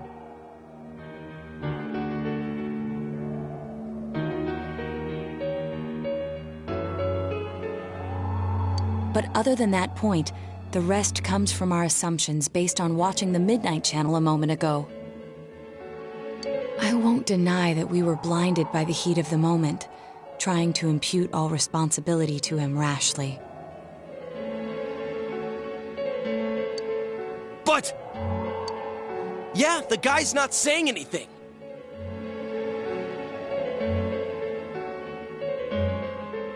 Whatever reason he had, there's no doubt about the fact that he'd been throwing people inside the TV.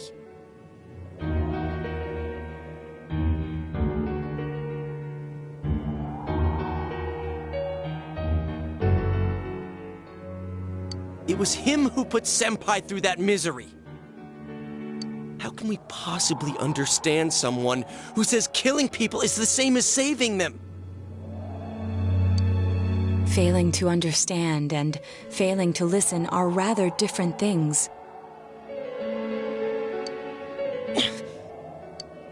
Truthfully, not all the hitches that were nagging at me have been answered yet. We'll have to see what he can tell us about them. Though it appears he's in no condition to do so at the moment. True. Dealing with him right now might not solve all the things that are bothering us. Damn it. But you better remember this. I'll do everything I can to stop him from repeating what he's done. Anytime, anywhere, anything.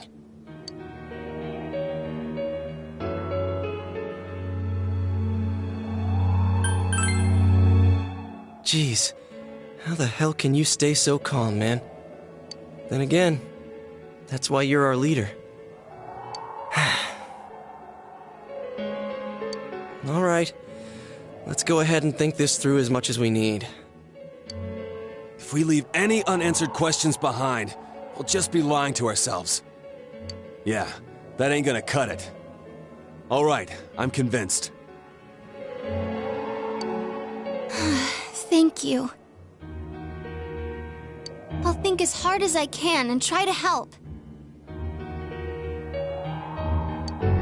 We all know how you feel, Yosuke. Come on, we've accomplished this much together, haven't we? Right. Together. Yeah. Yeah, you're right. Sorry. And thanks.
Hey, you guys?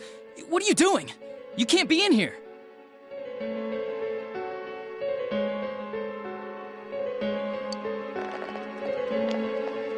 Oh, crap!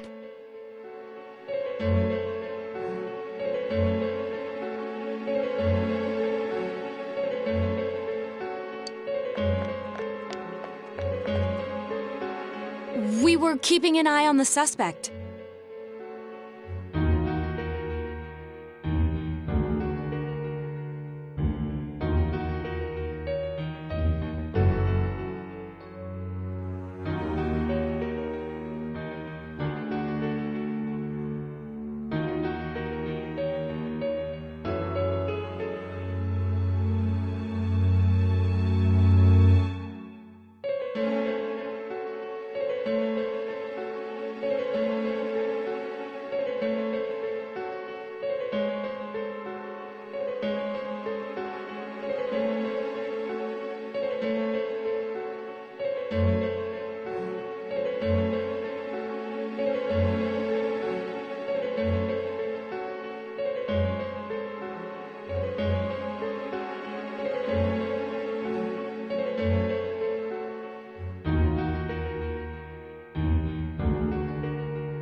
The police officers outside seem to have their hands full helping Dojima-san.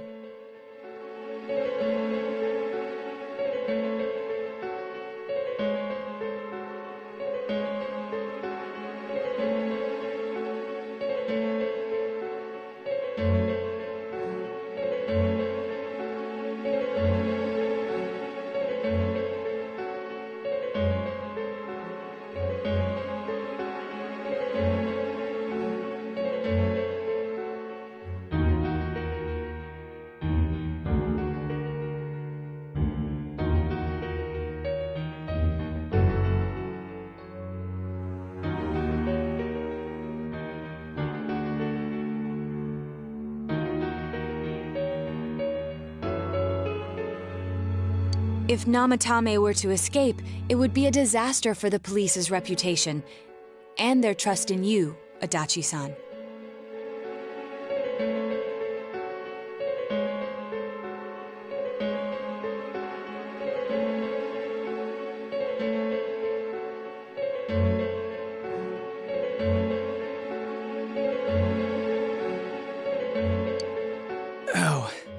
I see.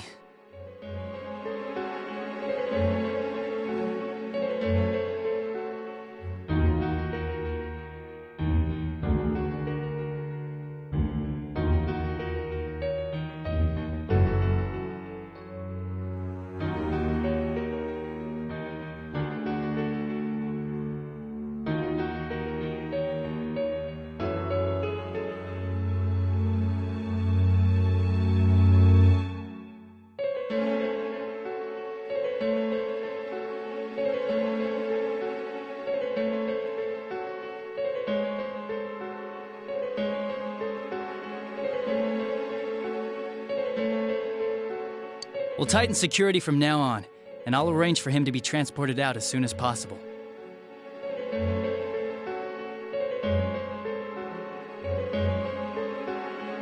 So, if you guys can keep quiet about being in here, I'd really appreciate it.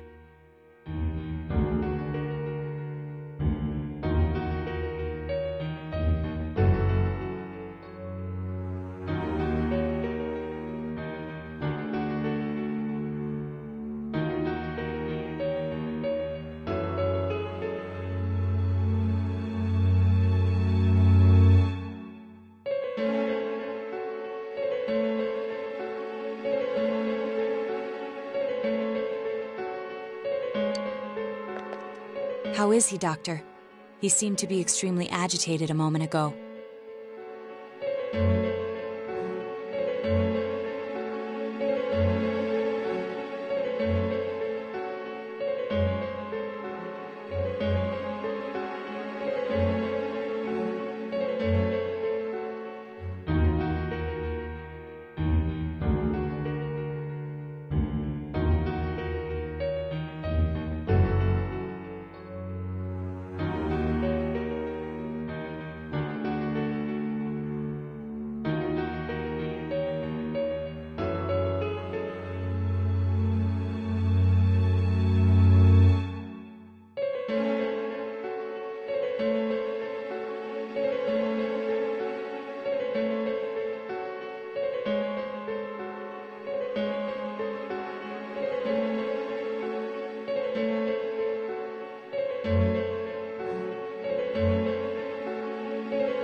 He seems fine for now, but he really needs his rest.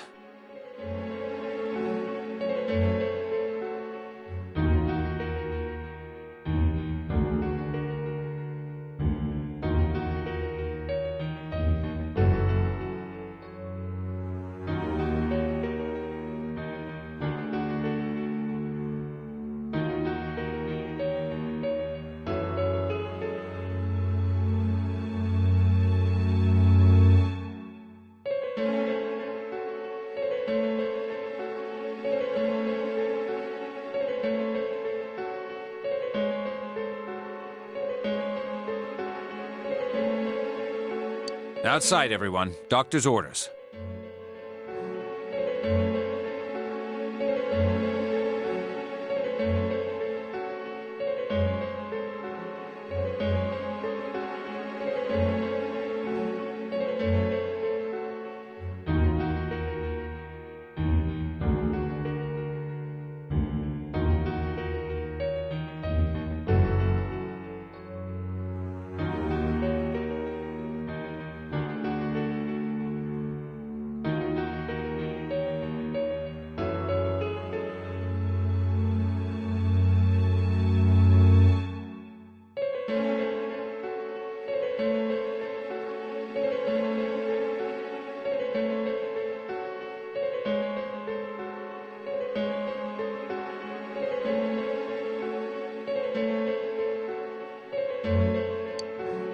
Understood.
We should go too. Let's get back to Nanako-chan's room.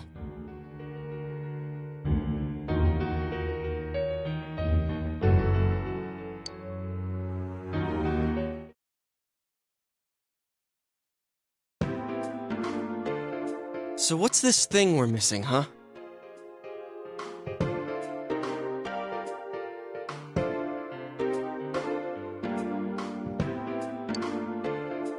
To tell the truth, there's something that's bothering me too.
Why did he start killing people in the first place?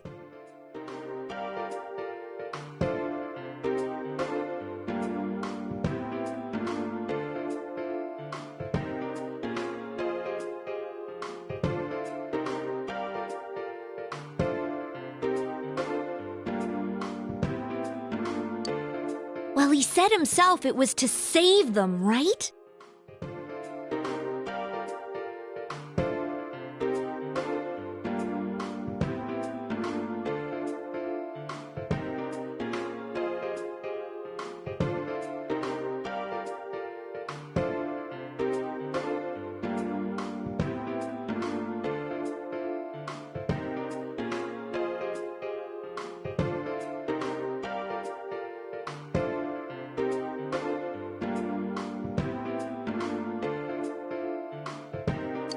So he killed his lover in order to save her and kept going? The police speculated the first murder was related to the affair, so they called in Namatame for questioning. But everything in his testimony and his bearing, no matter what they looked at, they found nothing suspicious. If he truly is twisted enough to believe that murder is a means of saving people, I think that would have shown through. Maybe he faked it real well. Or maybe he started out with a normal motive and got a taste for killing after the first time.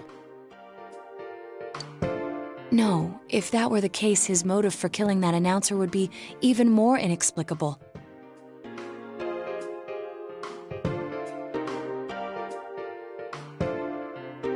Namatame and his wife were separated at the time.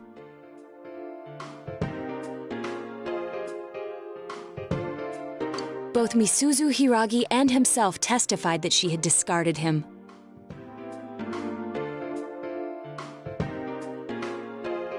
Hiragi also knew about Yamano beforehand, and Namatame was shocked to hear of Yamano's death.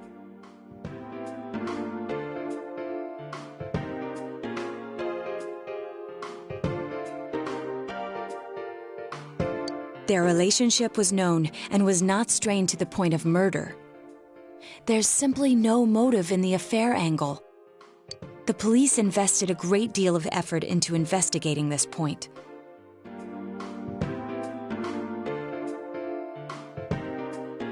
Therefore, we have no convincing motive for Namatame to kill Mayumi Yamano. Although her name was written in Namatame's own diary.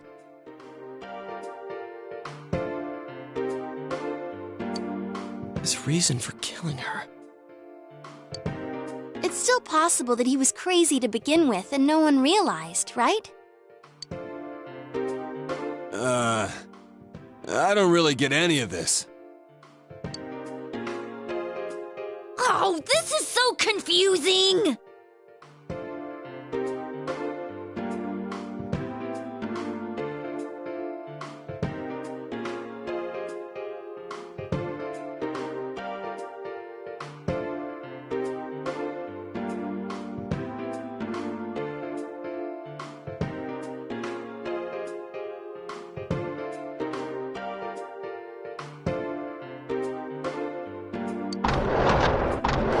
Hey, we could hear you in there. This is a hospital.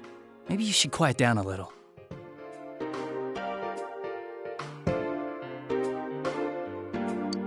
Oh, there you are, all of you. Please come with me immediately. Huh? What's going on? What are you waiting for? Hurry, go!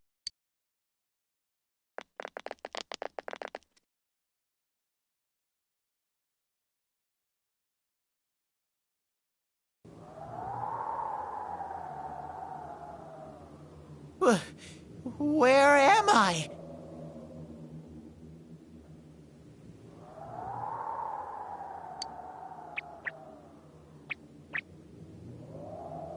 Is this Teddy's world?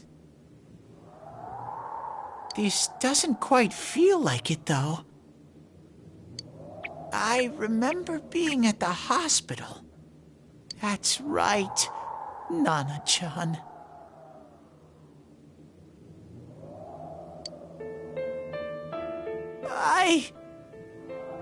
I couldn't do anything.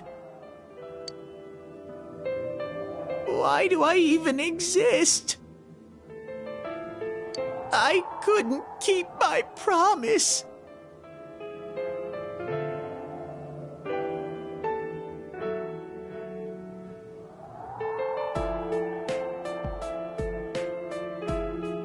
I lost my reason to be there.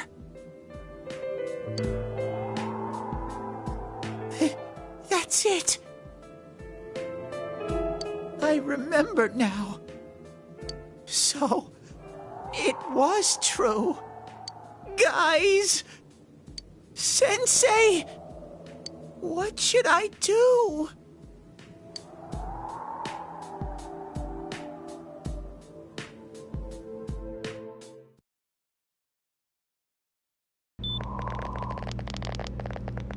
Oh, there they are. Nanako-chan came around.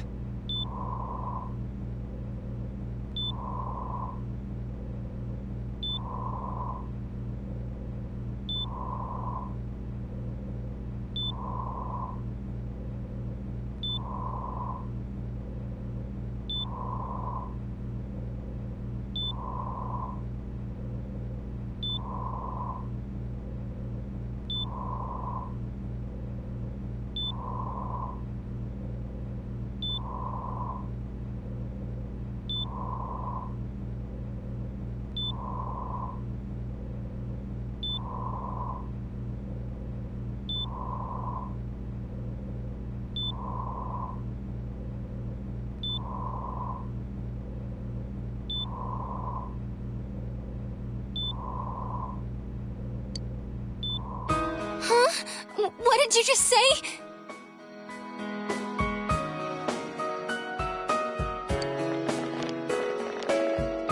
Nanako-chan's alive?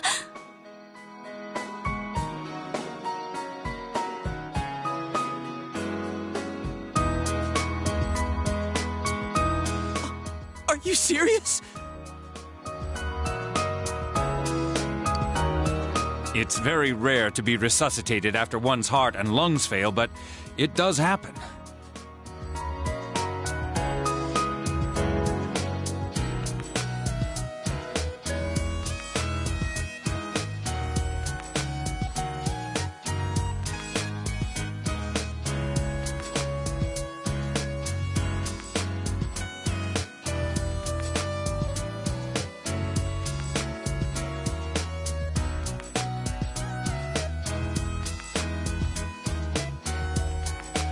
But until I know why she collapsed in the first place, I can't say for sure how well she'll recover from here on.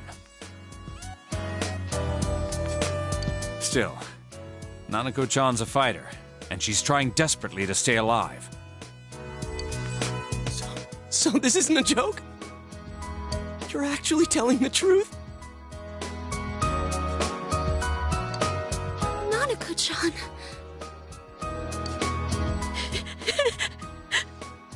Oh my god!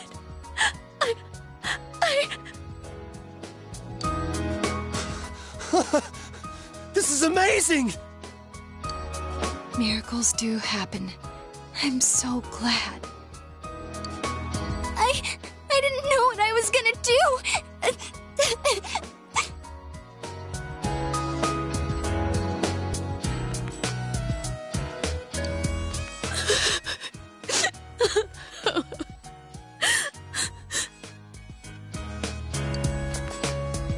Come on!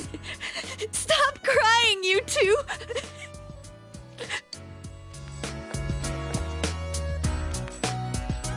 You all should go home for the night. I'll speak with Dojima-san tomorrow about Nanako-chan's treatment.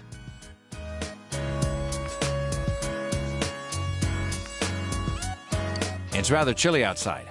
If it starts snowing, be careful not to catch a cold.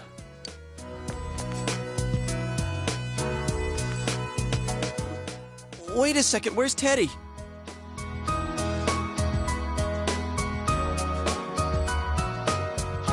I noticed he didn't come with us when we went to Namatame's room. You're right. That's weird. I figured he wouldn't move from Nanako-chan's side. Teddy, where did you go? Oh yeah, he has a cell with him. Wait, I shouldn't use mine inside the hospital. I'll try calling him up once we're outside.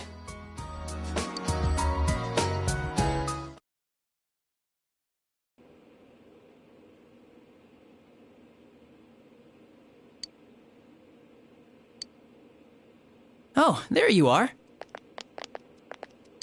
I forgot to tell you. Don't pull that again, okay? You can't just meet with the suspect like that. Anyway, I came to give you an update on Dojima-san. His wounds opened up a little, but he's treated now and he's fast asleep. He'll be alright, don't worry. Knowing him, by this time tomorrow, he'll be on his feet and yelling at people again. Don't tell him I said that. Anyway, I heard Nanako-chan's on the road to recovery again. You guys were being so dramatic that I got really worried.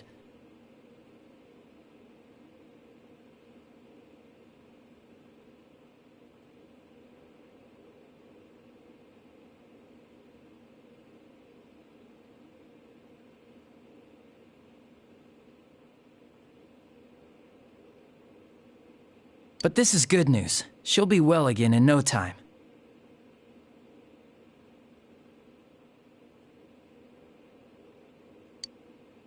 By the way, you're all alone at the house now, right? Well, enjoy your freedom while you can. Dojima-san and Nanako-chan will be back soon after all.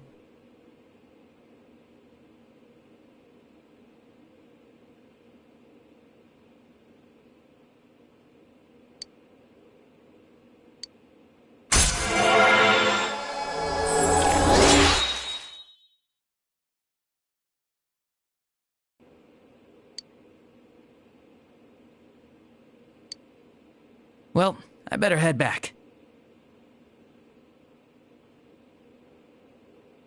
You go home too, before it gets too late.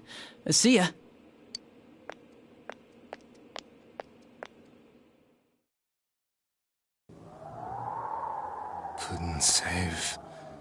I couldn't save Mayumi. And that girl too.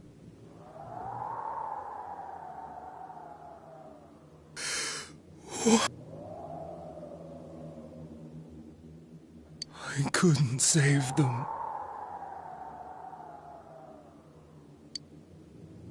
Huh? What's the matter? Feeling guilty all of a sudden? Sheesh.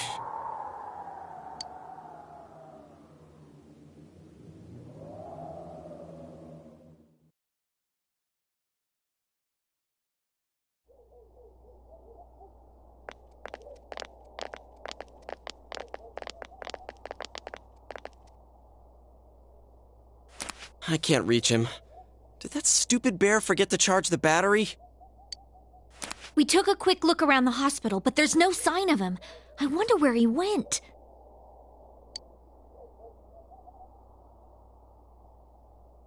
Oh, it's snow.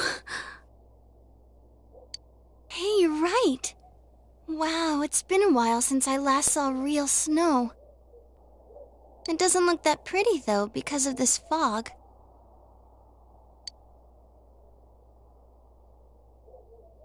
I guess this makes it the first snow of the year. It's freezing. Let's go home. Hey, Yosuke, if you find Teddy, don't forget to contact us, all right? I know. Let's meet up at the special headquarters tomorrow.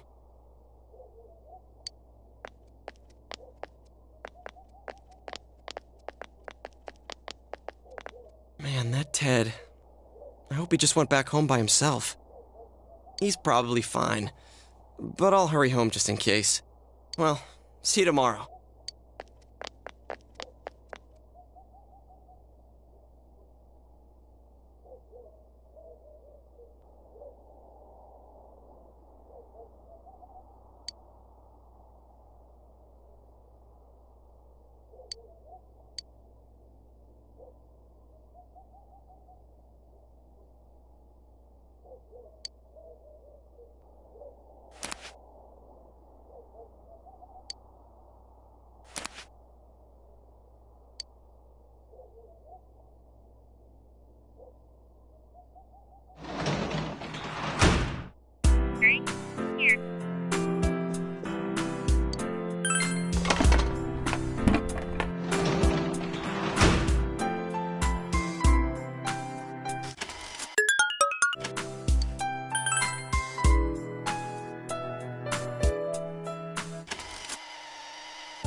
Welcome. It's been quite some time.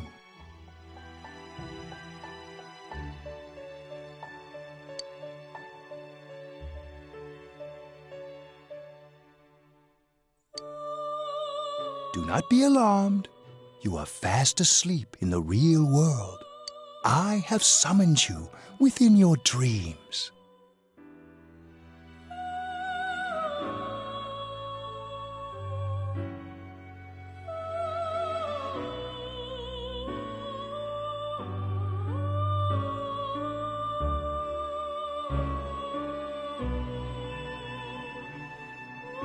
Now then, your journey has taken you quite a distance thus far.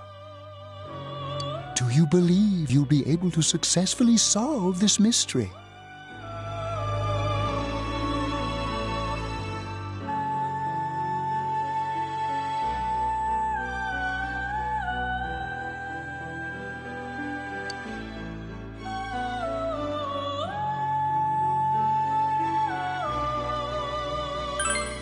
Splendid!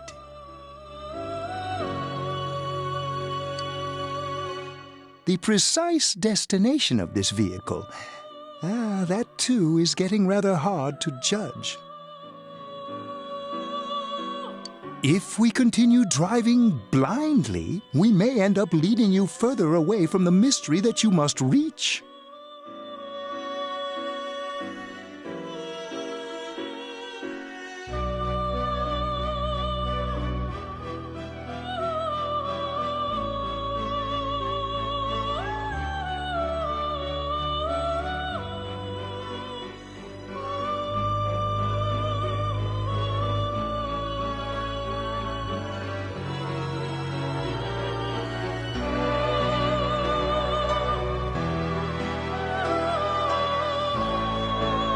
Well, why don't we take a moment to look back on your journey? It was for that purpose that I summoned you here tonight. Margaret?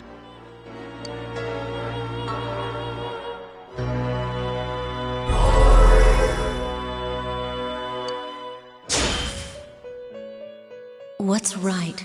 What you should choose to do in life? The answers to those things lie within you. I'm going to think about my life and set my own path. We are experiencing the words engraved into your memory during your journey. Failing to understand and failing to listen are rather different things. All right, let's go ahead and think this through as much as we need. If we leave any unanswered questions behind, we'll just be lying to ourselves. I'll think as hard as I can and try to help.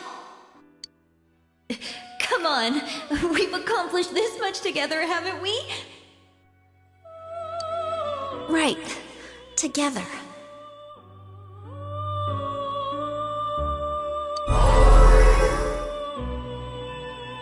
And it seems you have comrades with you as well. Those heading in the same direction through this dense fog.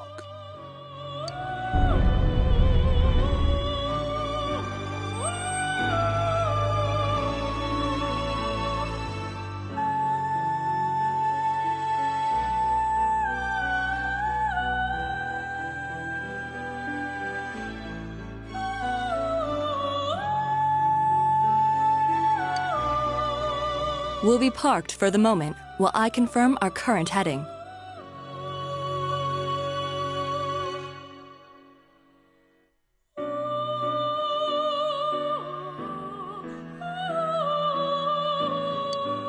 As I mentioned previously, this year will signal a great change in your life.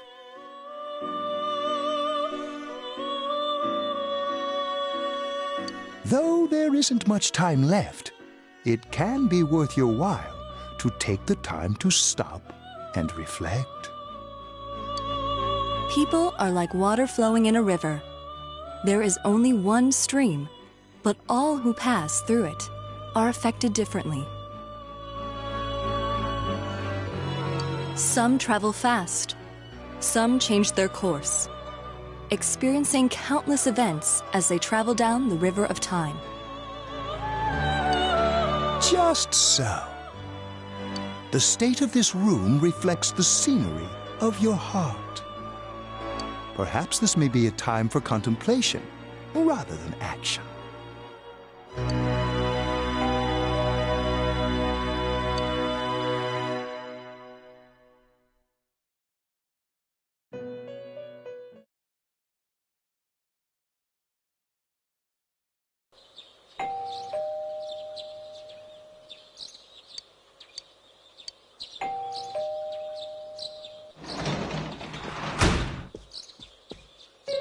Teddy's missing.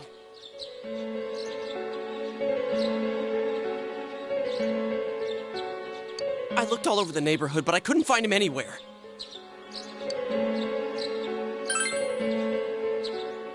Yeah, me too. He was acting all weird lately. Rise and the others are checking inside the TV to see if he's gone back to the other side. We're meeting pretty soon, so will you come with me to Jeunesse?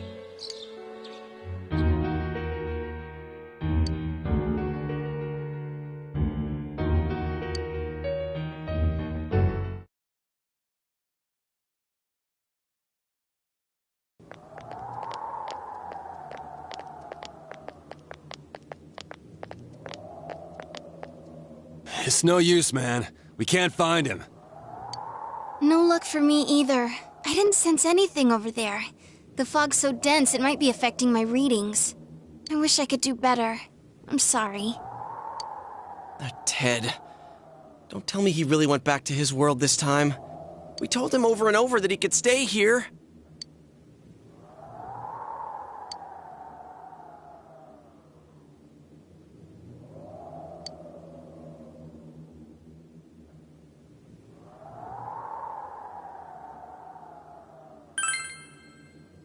Yeah, we'll just have to believe in him for now. He plays dumb a lot, but he's attached to us deep down. He wouldn't disappear without saying anything, right? I'm worried for Teddy myself, but let's trust in him and await his return. Right now, we must concentrate on the case. It won't be long before Namatame is transferred to another location. We must hurry, or we will miss our only chance to get his perspective on this. You know, I've been thinking about the case since, but something just doesn't seem right. Let's quickly review the facts. Of all the victims, only 2 were killed, Miss Yamano the announcer and Saki-san. From the documents we found in the car, we know Namatame had some sort of dealings with them. After that, there were multiple attempted murders in which we were targeted. It was only when he took Nanako-chan that we caught him in the act, identifying his modus operandi in the process. When I hear you put it like that, sounds like the dude's guilty. As a result of Namatame's arrest, the police admitted that Mitsuo Kubo was a mere copycat killer. Back up to yesterday. Remember when you said Namatame didn't have a motive to kill the announcer? That's what's bothering me. Right. Either he's completely nuts, or we're misunderstanding something. You lost me. She's trying to say that if Namatame is sane, then there may be facts in the case we don't know about yet. Sane or insane? Sounds like a play I saw before. When he talks about saving people, what does that actually mean? I don't think there's any doubt that it includes kidnapping people and throwing them into the TV. Could he mean saving them through death? He did call himself a savior and said that the other side is a wonderful world. So they'll be saved if they die? What a bunch of crap! The bastard should have gone and saved himself. What do you think, Senpai? If you think about it normally, it's gotta be him. But there ain't nothing normal about that world anyways. There's something I've been wondering about for a while. When we first encountered him, he said, "You're the ones I saved. Don't worry, I'll save this girl too." So, if he saves people by killing them, did he save us too? Wouldn't he actually have failed to save us? You raise a good point. If he thinks that salvation comes only through death, his words to us make no sense. And another thing, the Namatame who appeared on the Midnight Channel said he failed to save Nanako-chan. Well, maybe he really was trying to save the victims by putting them inside the TV. Come on, don't get all quiet like that. You guys know I just say the first dumb thing that pops into my head. The possibility that he truly intended to save us. But he's still the one who threw in Saki-senpai and that announcer, right? Sure, we haven't nailed down his motives, but that doesn't change the fact that he killed them. Or what? You think someone else was involved? What makes you think so?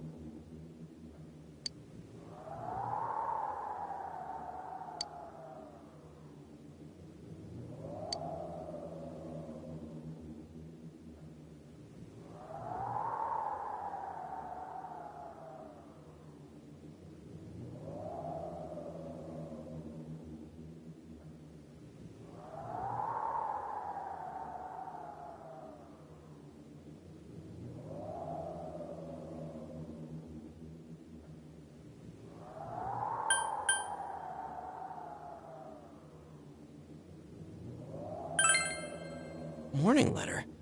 Oh yeah! Whatever happened to that thing?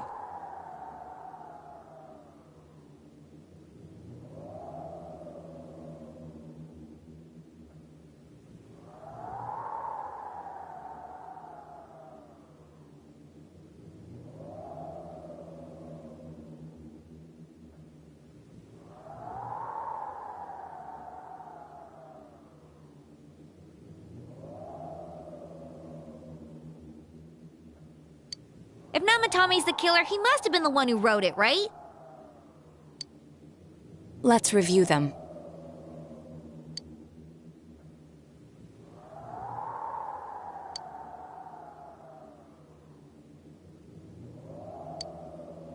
Yes, that's right. Isn't that kinda odd? Would someone who thinks he's saving people by killing them write stuff like, don't rescue or kill? Yeah, and the will be put in and killed part doesn't make sense either. If the killer was writing it, wouldn't it be more like, I'll put in and kill?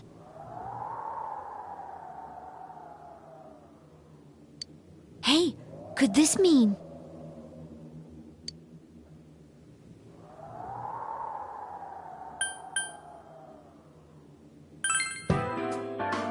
Yeah. It's almost like someone else wrote this letter. But only the killer would write such a letter and deliver it to Dojima-san's house, right? If someone else wrote it, that could only mean...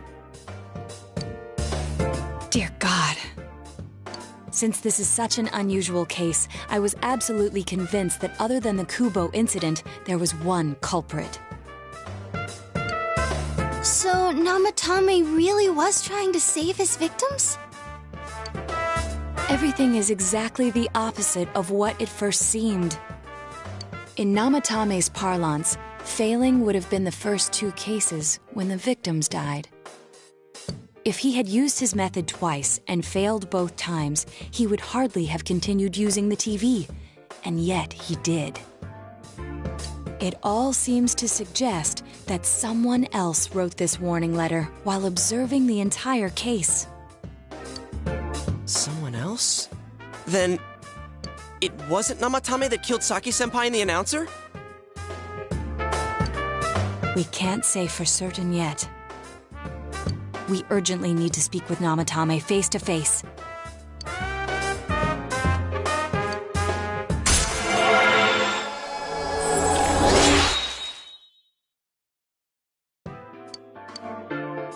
How though?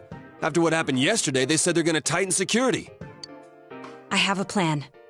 But there's no time to waste. Let's hurry to the hospital.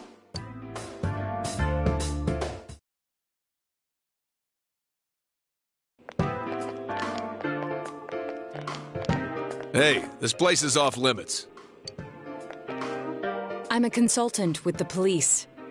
I'd like a few words with Namatame-san. May I go in? This is Unit 252, requesting confirmation on an ID. Name of Naoto Shirogane. Huh? Ah, understood. I see. Well, you're on the list. I can give you a few minutes, but I'll have to record your conversation with him for security purposes. Not that I expect you'll get anything coherent out of the guy. He's been spouting nothing but gibberish. I'd like him to accompany me as well. He has no identification, but this is an emergency situation, and he's here in Detective Dojima's stead. Huh? Detective Dojima sent him?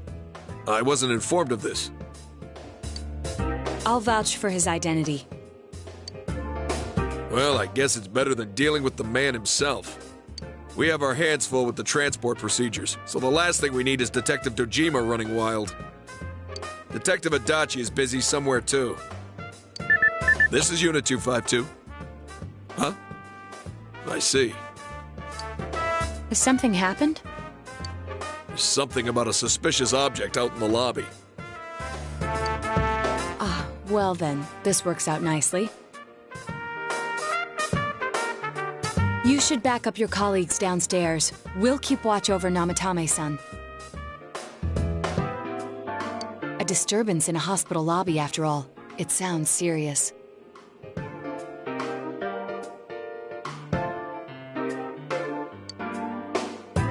If anything happens, hit the nurse call button. I'll leave the rest to you. Understood. Please be careful.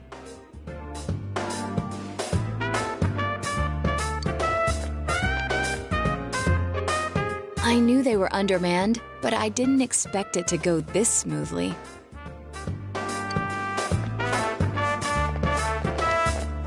Wow! There's nothing much inside that suspicious object. So he won't be gone long. All right, and now's our chance to talk to Namatame.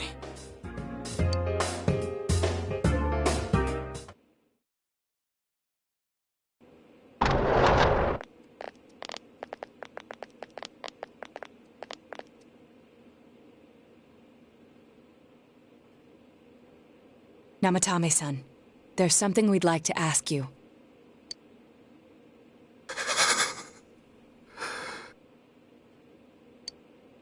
It's tempting to think that you were the culprit behind this entire case.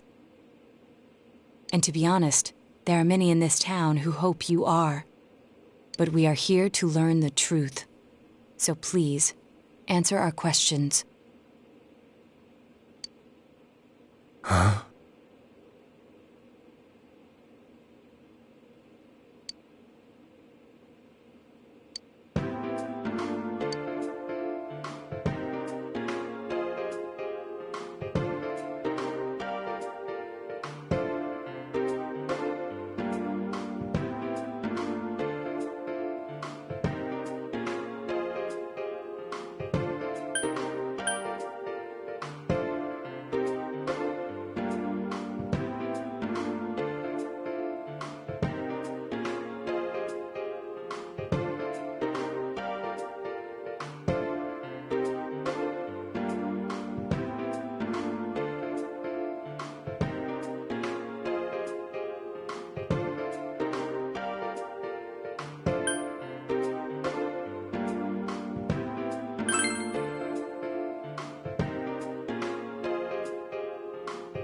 No. If nobody saves them, they'll be killed. That's why I put them in there.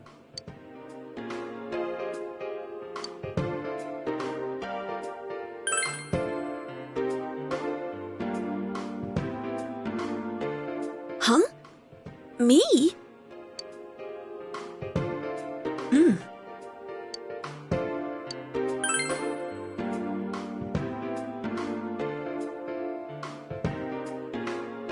They were killed. I couldn't save them. Then tell me if my estimation is correct so far. After discovering the Yamano and Konishi incidents, you realized an appearance on the Midnight Channel meant certain death. Thus, to save her from that fate, you kidnapped Yukiko Amagi. You couldn't let her be killed, so you threw her into the TV, preventing the killer in this world from reaching her.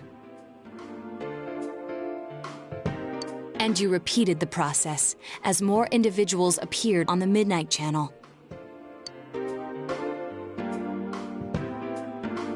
It all falls into place. His body is weak, but his mind is sound. He's trying to tell us the truth. Yeah, but if the stuff he's saying is true... There's another killer who murdered the first two victims? Indulge us in a few more questions.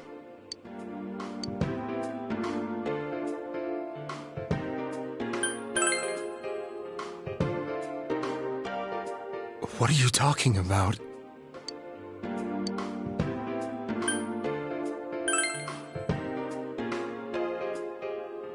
I didn't know. I never thought it would be that kind of place.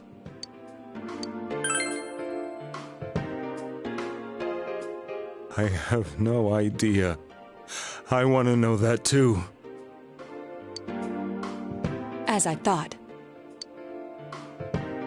You believe me? Did they find him? Did they find the one who did such cruel things? Mayumi. Please calm down. Our ability to find the culprit rests on you. We know about the other world. In fact, we're the only ones who can fully understand what you have to say. Only you? We did blame you for everything at first. But now I think we can accept whatever you got to tell us as truth.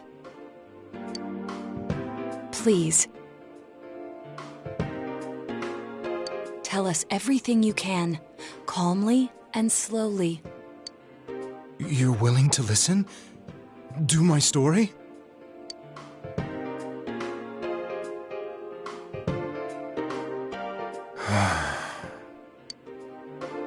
All right.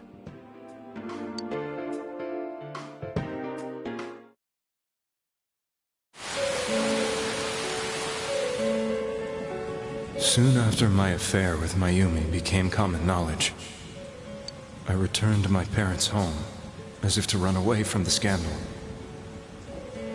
And I started drinking heavily to drown my anxieties. I hadn't been able to reach Mayumi at all, and that didn't help either. Mayumi, where are you?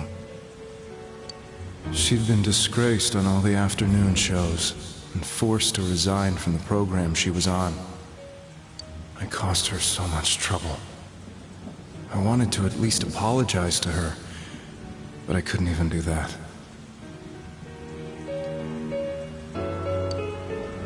I lost the will and energy to do anything. Then, one day, the rumor I heard some time ago came back to me.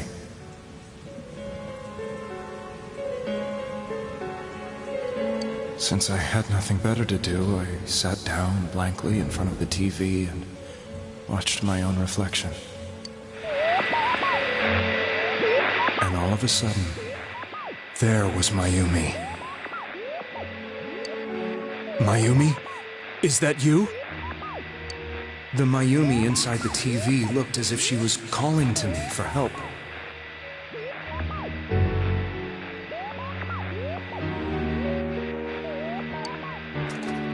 Mayumi? Mayumi!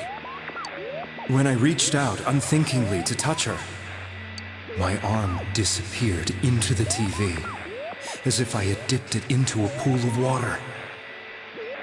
I was so shocked that I lost my balance and nearly fell face first into the TV.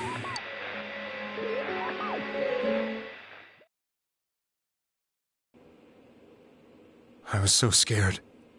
I couldn't understand what just happened. I thought maybe I'd gone insane. In the end, I decided to think of it as just a dream, and I went back to the city the next day after finishing work. The next afternoon when I got to work, I was fired on the spot, as I expected. That wasn't what broke me, though. It was Mayumi being found dead. And not just that, but it had happened in my hometown.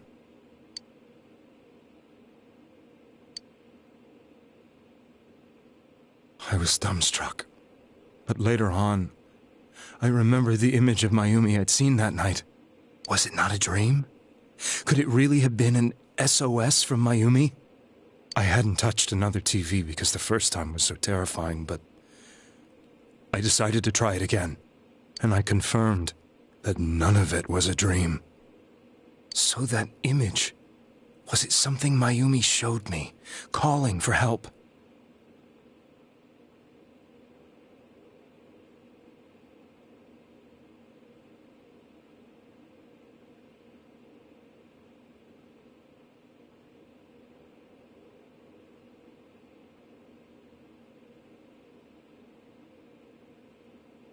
That's how I felt. And eventually, you learned of the Midnight Channel. I remembered that when Mayumi was alive, she was chasing a rumor about some bizarre TV program. I'd heard about it before, but I thought it was just an urban legend. But then Mayumi appeared on it, and later turned up dead. The more I thought about it, the harder it became to believe that the two events were unrelated. Soon after that, I came back to Inaba to answer the police's questions. I'd lost my job, and I wanted to know the truth of Mayumi's death for myself.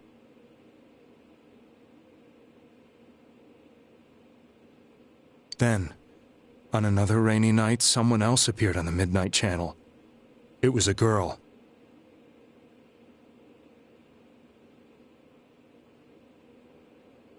She looked like she was calling for help, just like Mayumi. The first thing that came into my mind was, maybe this girl will be the next to die. And that was Saki-senpai. I'd been following all the news about Mayumi, so I noticed right away that she was the girl who found Mayumi's body. And if my hunch was right, she'd be the next victim. I didn't want her to die the way Mayumi did. So I desperately kept watching. I was consumed with the idea of rescuing her. Then, little by little, her image on the screen came into sharper focus. It became sharper? How did you find out it was her? After I came back, my father couldn't bear to see me in such low spirits, and gave me a job with the family business. I met that girl when I delivered a package to the liquor store.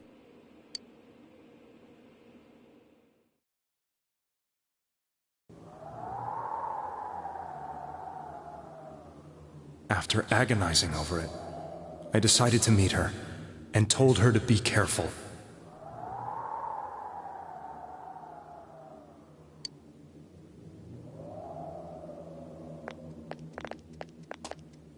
But that same night, on the TV,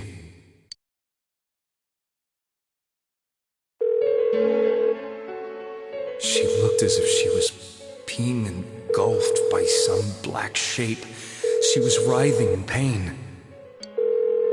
That's why I warned her. Why won't she pick up the phone? Come on, please!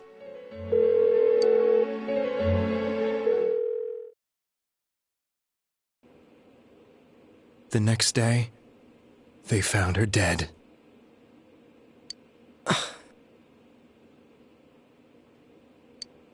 I knew she was going to be murdered, but I couldn't save her. I blamed myself, thinking there must have been something I could have done. There was no one who depended on me. Nobody at work, not even my wife.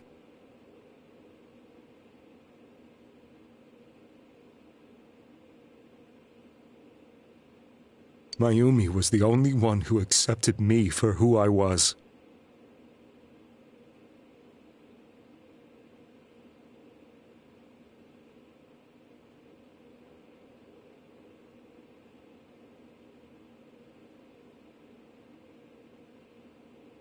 But she was murdered, and the same person killed another girl. I was beside myself. I couldn't forgive myself for doing nothing. You really did love Miss Yamano.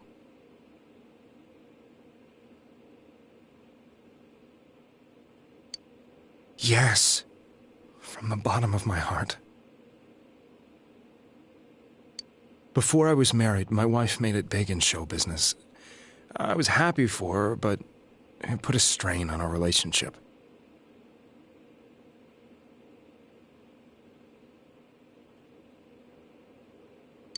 I think I can kind of relate. It was around that time when I met Mayumi. She was interviewing our candidate for the next election.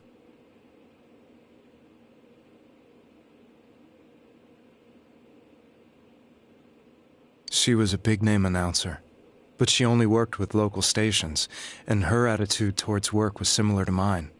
We both came from Inaba, so she was easy to talk to. I knew it was wrong, but I couldn't help getting intimate with her. She gave meaning to my life. Soon after Saki-san was found dead, yet another girl appeared on TV. That was you.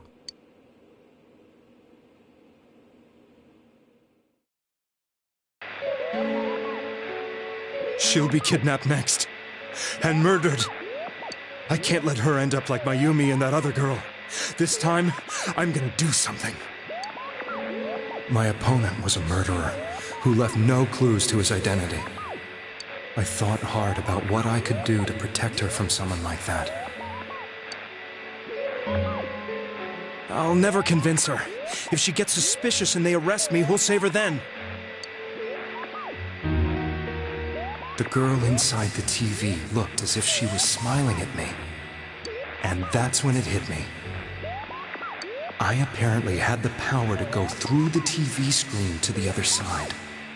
Then, what if I put her into the TV and give her shelter there before the killer gets her? What are you trying to tell me?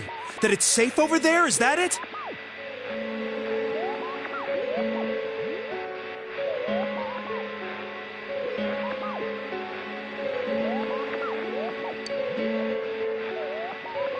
The girl inside the TV seemed to smile at me again.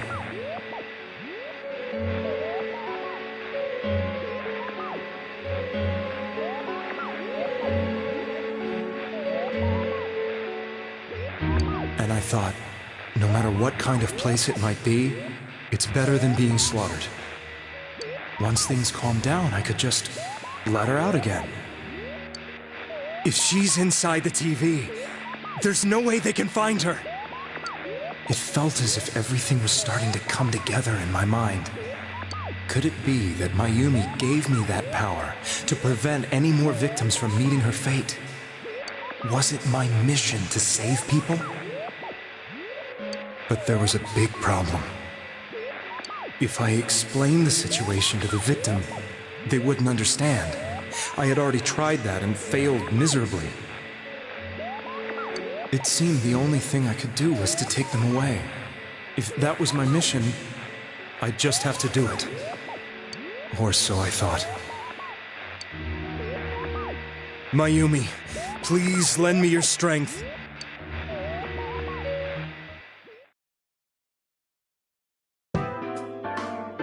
So, since you thought people who appeared on the Midnight Channel would be killed, you kidnapped us in order to save us. Mission? Give me a break! You never stopped and wondered about any of this? I thought I was the only one who could help them. I did call the police, but they didn't believe me. I knew the area well, thanks to my job. I had a large truck, and I could move around without suspicion. I thought my job as a delivery man would be the perfect cover for my mission. I thought no one else could do it. But are you telling me that I wasn't saving them? If a person is still within the TV world when the fog appears here, they will die. Beginning with Yukiko-san, the people you thought you had been saving were, in fact, in mortal peril. It was my friends here who really saved us all. I had a feeling that was it. When I went after that little girl and entered the TV myself, for the first time, I had some doubts about myself.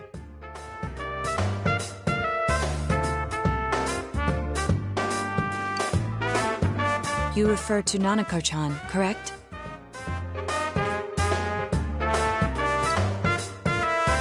The police were after me, so I had to get away. But I still felt I needed to do everything I could to save that poor little girl. That's why I went in after her. But the TV world was completely different than I imagined. Such an abominable, grotesque place. I knew that the three of you who I saved went back to your normal lives, so I didn't realize how terrible that world was. I never knew you couldn't even get out of that place on your own. No, that's a cowardly way to put it. I'd probably already begun to realize that it was a dangerous place. If I hadn't, I wouldn't have gone to see you all. See us? Wait, are you talking about the concert we did at Juness? Yes. I wanted to know why the ones I saved were all hanging out with each other, and how much you remembered. But in the end, I couldn't bring myself to say anything and ran home. I must have felt too guilty. But all the doubts and anxieties I'd been unconsciously suppressing exploded out when I entered the television myself. I thought I was going insane. I probably did. And you know the rest. When I came to, I was lying in a hospital bed. You really were trying to save people. But I ended up doing just the opposite. What a fool. I always wanted to enter the world of politics and become useful to society. But after losing my job and the woman I loved, all I had left was this power. I convinced myself that world was some sort of sanctuary, and I secretly believed myself to be a hero.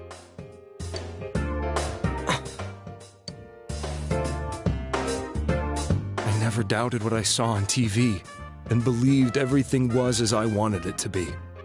I didn't think for myself at all. That's why I couldn't protect them. I'm to blame for all of this.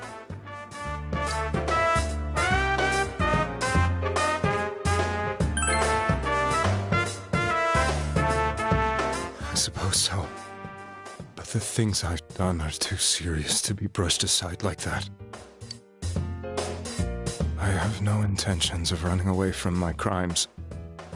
I'm prepared to face the consequences. Kidnapping is already a serious crime, and on top of that, I put all those lives in danger. I'm sorry. The Midnight Channel and the other world, you can hardly be blamed for failing to understand them properly. We must apologize to you as well. Had we let our emotions blind us to the truth, we would have piled all the responsibility on you. I guess from your point of view, people did stop dying once you started saving people. The more you did it, the more you really believed you were preventing their deaths. I'm such a joke. I'm sorry. I'm getting a little tired. What are you all crammed in here for? My apologies. We'll be leaving now. Wait. I beg you, please, find whoever's behind this. You children are the only ones who know about that world.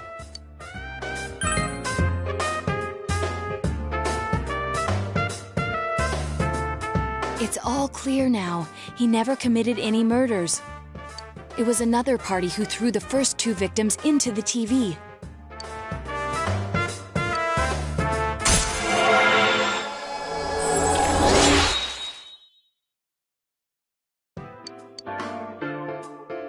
Get out of here! I told you, he's almost ready to be transported. We can't have anything else happen. Sheesh. I better not see you rascals here again.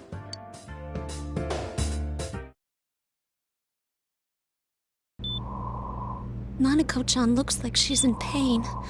She's fighting for dear life. This was the last place we saw Teddy, right? He was so worried about her. How can he flake out like this when we have to find the real killer? The police consider the matter closed. We'll have to do all the investigation from here on out.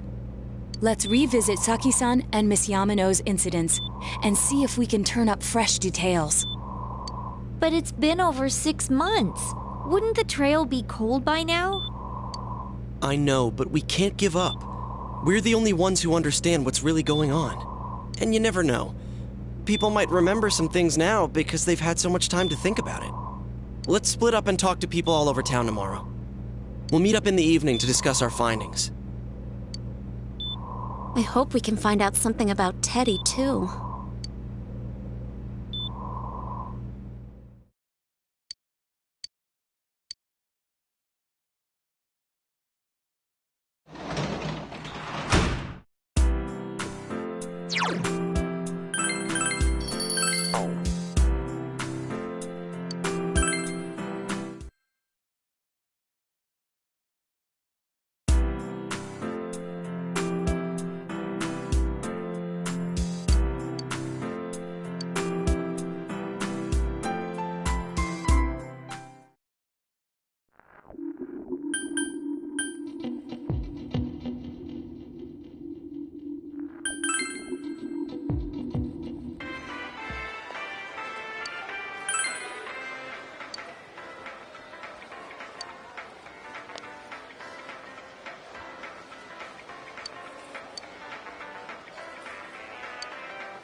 I'm seriously pooped. This stuff's a lot harder when you don't have a badge to flash.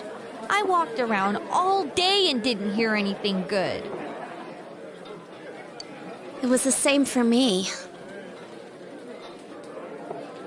There was absolutely no talk about the case whatsoever, let alone the true culprit. Ditto for me. Actually, in my case, I kept getting bombarded with questions and couldn't get them onto the main subject at all. The killer must be pretty good to have pulled this off without being seen by anyone in this small town.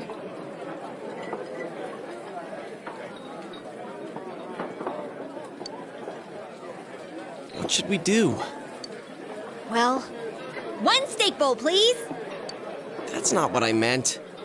But then again, I guess we might as well take a break.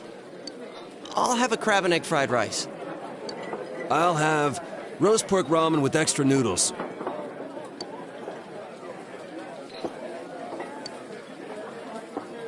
Oh, now that our tummies are full, let's share what we learned, even if it wasn't much.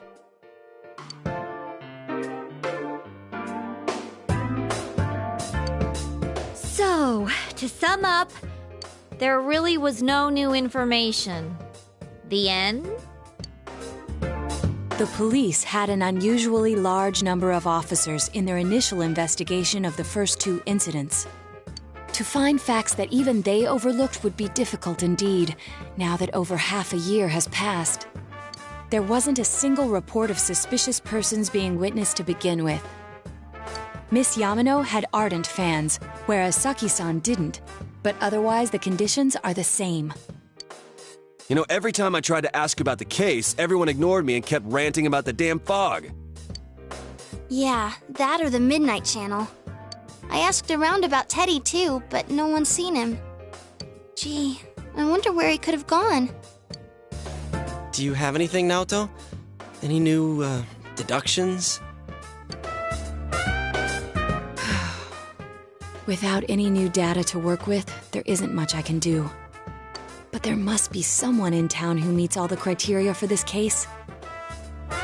The killer must have a connection to both Saki-san and Miss Yamano, as well as be in a position to observe our actions periodically to some extent. Finally, it must be someone who could approach Senpai's house without arousing suspicion. I need some fresh air before I give it more thought. I'll be outside.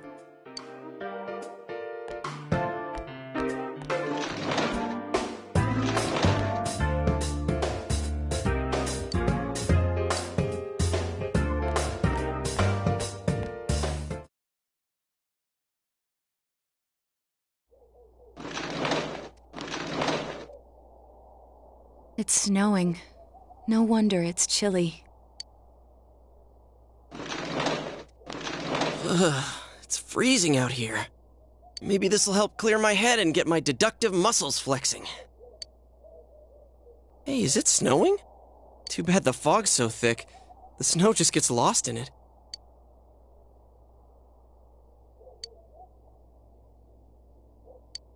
What's the matter?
What about him? Detective Adachi.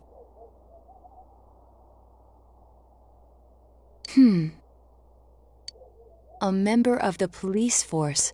That is an interesting approach. It's the same reason no one ever reported seeing Namatame's truck. It would certainly explain the lack of witness reports. This is a small town, so everyone must have known who he is. And since he's a detective, people definitely wouldn't have thought of him as being suspicious.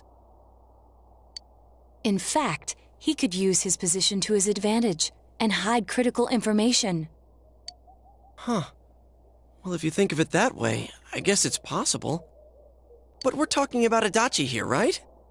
I mean, really? Adachi? He's your textbook lousy detective. Are we really on the right track here? Actually, regarding Detective Adachi, I'm not sure how to put it, but there's something that's been bothering me about him for some time now. Yeah? Perhaps it's just my imagination, so I shouldn't speak too...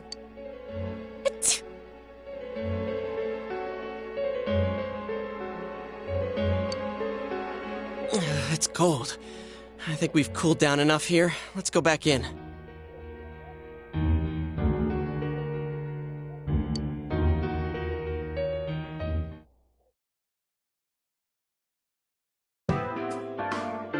Adachi-san? That can't be. I mean, he said he came to escort Miss Yamano and... What?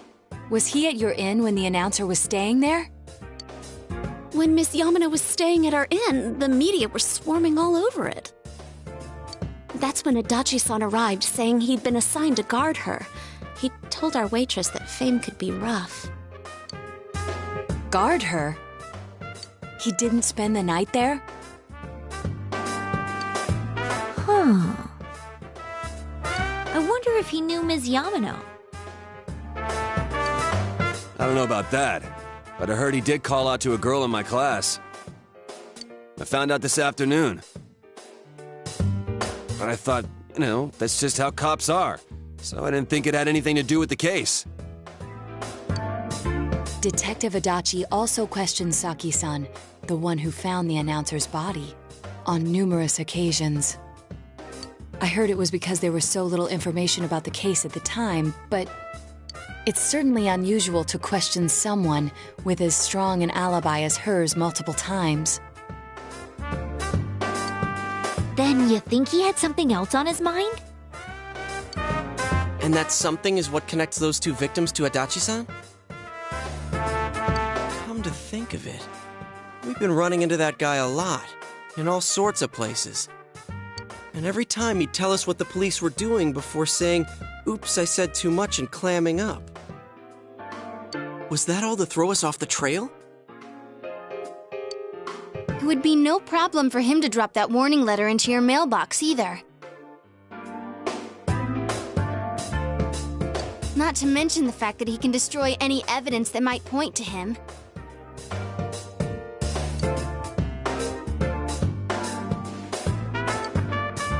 Then, is it really Adachi-san?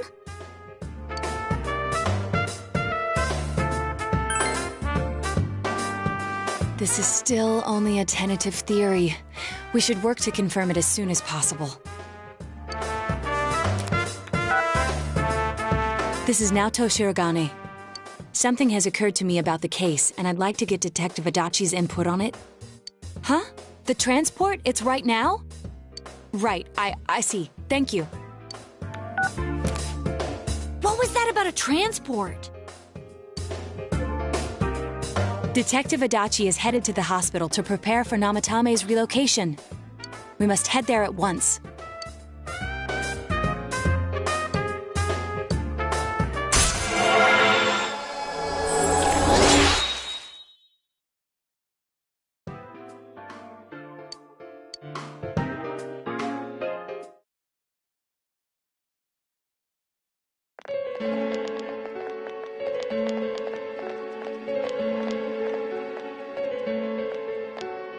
Huh? What are you guys doing here?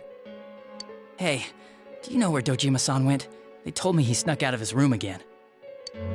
I assure you, we've made it clear to him several times that he needs to stay put, but he keeps going off on his own.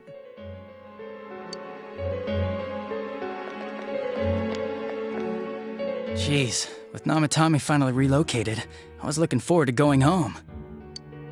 So, he's been relocated. I've been wondering, you seem to be in a terrible hurry to get him out of this hospital. Oh, well, yeah. I mean, we can't leave him here with Dojima-san and Nanako-chan around. Didn't you guys think so too? Hey, what are you doing here anyway? Nanako-chan's room is in the other wing. Don't you think you should leave before Dojima-san finds you? If he catches you, he'll start pestering you again.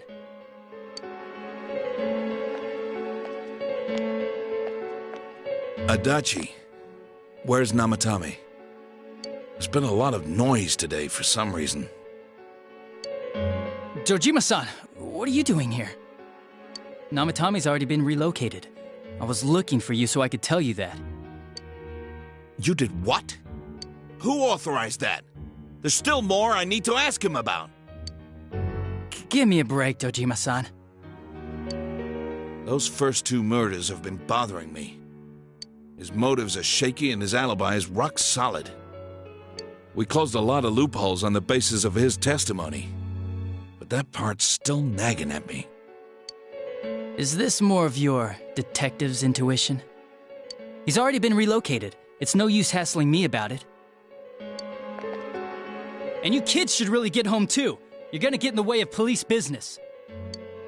What's gotten into you today? It's odd to see you taking work so seriously. Come on! I'm always giving 110% when it comes to the job. You should get back to work too, Dojima-san. Your current assignment? Get better as soon as possible. What are you all doing here? We came to confirm something with Adachi-san.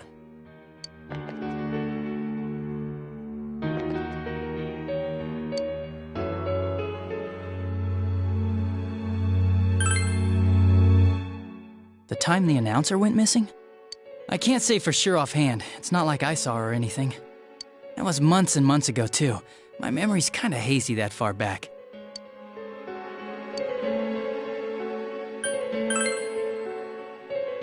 Why wouldn't I question her? She discovered the announcer's body. But she didn't know much about it, so I only talked with her once or twice. Was that all you wanted to ask? Well, I hope it helped.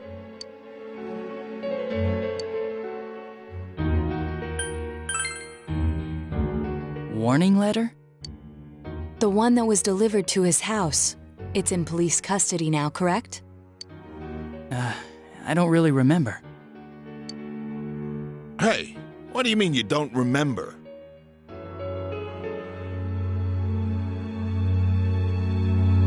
I gave it to you to take down to the crime lab for processing.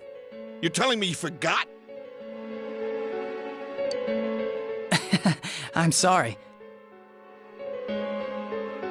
Your accident was right after that, and what with one thing and another, it sort of slipped my mind. Besides, that thing was just a prank, wasn't it? Jeez, what are you asking me all this for? For crying out loud, what's this all supposed to be about? Dojima-san, you really need to get back to your bed. That's why your wounds aren't healing. And you all need to go home right now. Do you have any idea what time it is? I'm going back. I need to get to the station and report in. Just one more thing, please. We know for certain now that the first 2 murders weren't Namatame's doing. Someone else killed them. Adachi-san, do you have any idea who that might be? I have no idea what you're talking about. 'Cause we think it might have been you. What? That's ridiculous! We already know Namatame's the one who put them all in! What did you just say?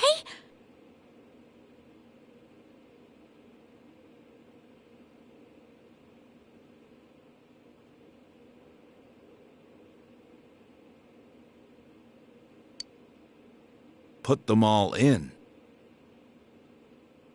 What's this putting them in business?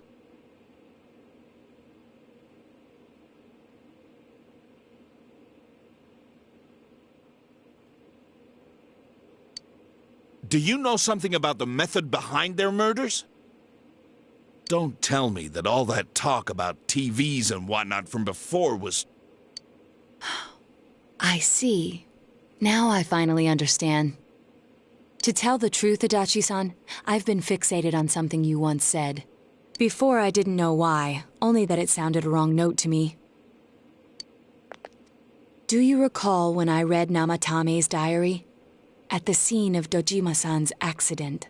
At the time, I said, even the victims who survived and were never released to the public are written here. And in response, your words were, wow, then that settles it.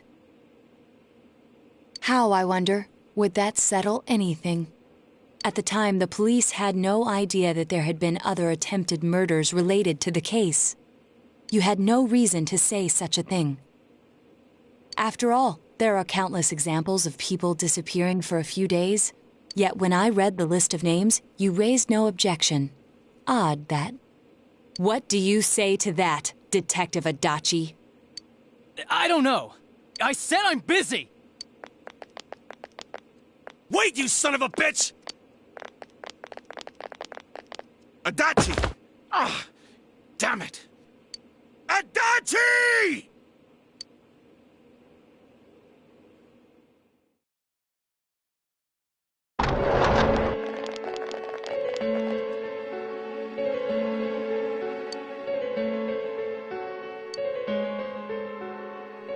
What the? I swear he ran this way! Damn it! Where the hell did he go? Did you find him? I contacted security. Nobody's seen Adachi and there's no record of anyone leaving this area. So he must be still in this ward somewhere. He's still here? But we looked! We didn't find him anywhere! That bastard. Dojima-san? For heaven's sake, what are we going to do with you? Sorry. I got carried away. Do you even want to get better? If you keep this up, there could be lasting damages. Have you forgotten how much trouble it caused you last time? You're right. Sorry.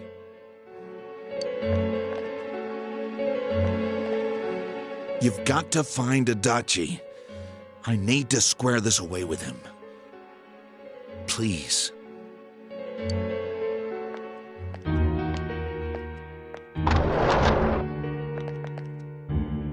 He hasn't left this ward yet? I don't think he would. But could he have... Yeah, I think so. If he's the killer, he can go through, right? You mean he went in through here? We searched every inch in the direction he ran off. There's nowhere to hide. I don't think we could have missed him. He was cornered. It's highly probable that he escaped there.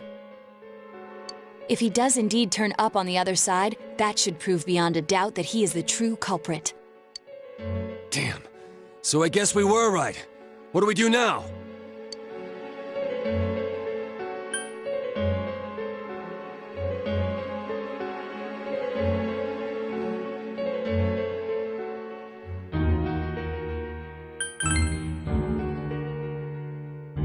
I think it's too dangerous to go in from here. We're not 100% positive he used this TV, and on top of that, we don't know where it might lead.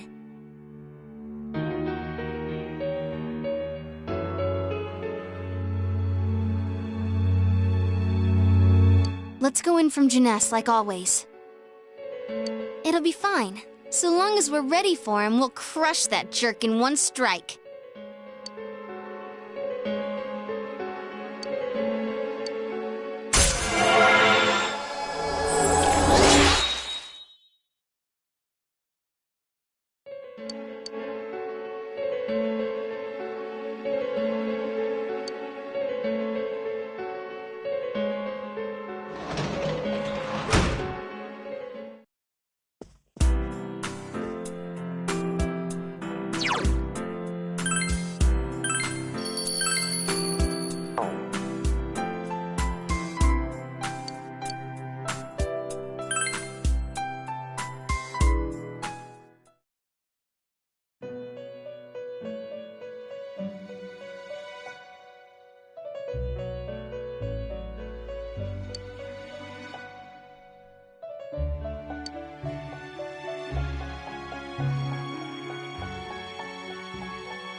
Where am I?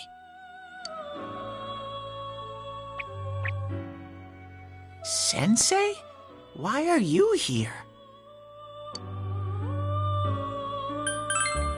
I see. How mysterious. There are so many things I don't know about. But I did realize something. I've been thinking all this time about who I really am. But I couldn't find the answer. I was no one from the start. Humans live in the other world, and shadows live in this world. From the beginning, that's all there was to it. I was just a shadow in that world. You're always so kind, Sensei. I figured something out. That day at the hospital, I realized that I really can't do anything. As soon as I thought that, I lost consciousness. Then when I woke up, I was inside the fog. Shadows can't stay in the human world. They aren't allowed. I walked and walked, but there was nothing all around me. Just when I started thinking that I couldn't go anywhere, I heard the noise of a car. And then I was here. I remember lots of things now. My world is a place shaped by human thoughts. One day, a shadow living in that world awakened to human emotions. But humans and shadows are completely different entities. So he made himself forget that he was a shadow. He wanted to forget. He wanted people to like him. And that's how he came to look like this. I really am stupid. What the other Teddy said before, in the end, it was all true. No matter how much I search for myself, I have no self. There was no me to begin with. I'm just a shadow that took a different form so humans would like me. It would have been better if I had never remembered, but I did. I'll probably turn back to a regular shadow soon. Oh yeah, Sensei, one day, when you meet Nana-chan in heaven, apologize for me. Tell her I'm sorry I couldn't do anything. Tell her I'm really sorry.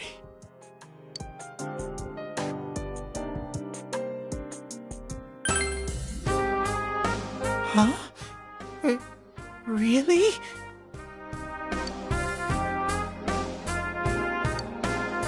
Nana-chan's. Wow, that's wonderful.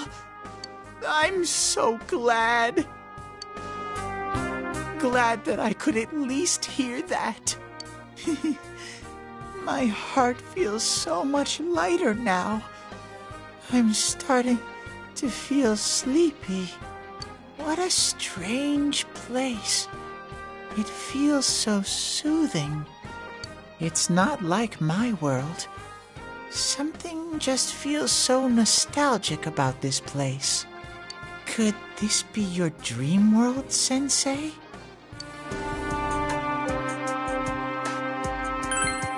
Uh-huh. But I wonder why I met you here. What am I supposed to do now? But I don't know what to look for or how to find it. No matter how hard I think, there's too many things my little brain can't understand. But I do understand one thing now. I'm glad that I met you, Sensei.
But I have to get going. This is your place. It doesn't seem like somewhere that I'd be allowed to stay. Goodbye, Sensei.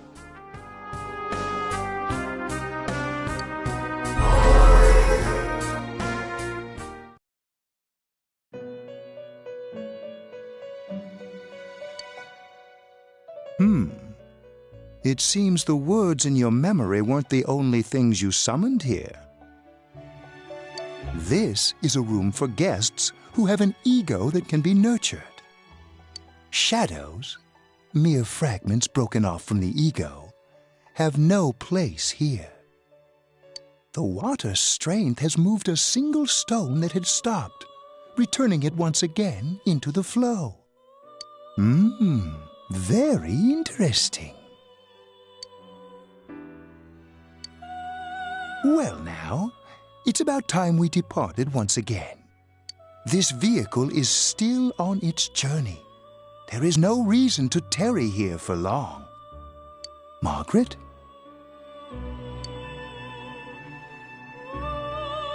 We're ready to go. Let us depart.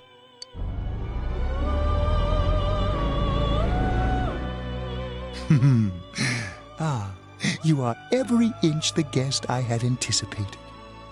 Now it's time for you to return. I am even more intrigued now as to where this is all headed. We'll be waiting for your next visit.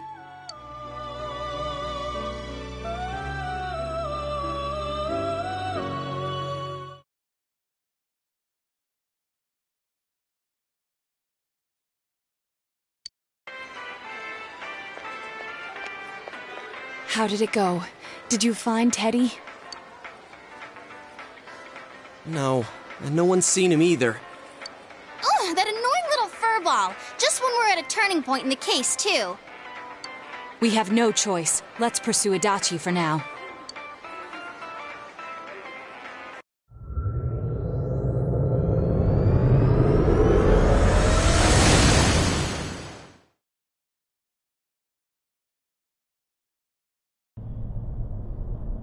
Whoa. Look how dense this fog is. It's gotten even worse than before. What the? There's this malicious aura everywhere. It feels completely different from the last time I was here.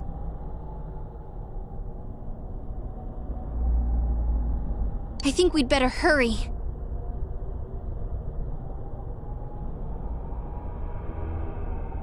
Give me a sec to try finding Adachi.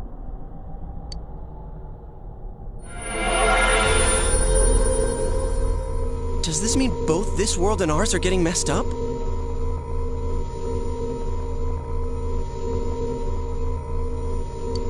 Our glasses work on the fog on the other side. It can't be normal. And I heard more people are falling ill because of the fog. I wonder what's going to happen. I sense him. Adachi's definitely in here. Are you serious? Which way? Hold on. So he did come to this side. Well, that settles it. There's virtually no doubt remaining that he's the true culprit. Once we capture him, solving the mystery of this world and the rest of the case can't be far behind. Then maybe we'll find out where Teddy came from, too. Man, where is that bear anyway? Well, I can say for sure he's not here. And I know Adachi is here, but I can't track him down myself. Gee, Ted, why aren't you here when we need you most?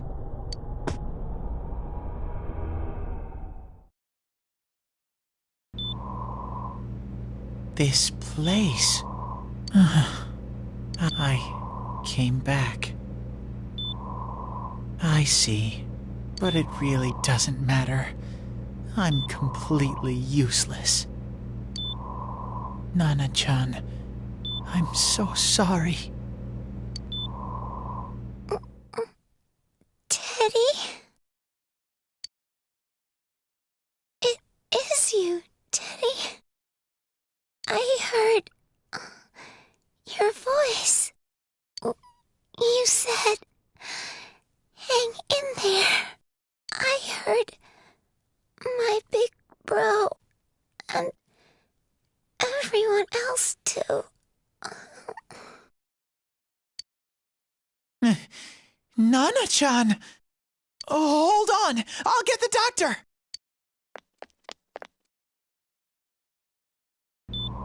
It seems she's asleep again. Nana-chan told me that she heard my voice. She heard me say, hang in there. It could be that her frankly miraculous recovery was because everyone's voices reached her. Even unconscious, people are capable of hearing others' voices. My voice. And theirs too. Everyone.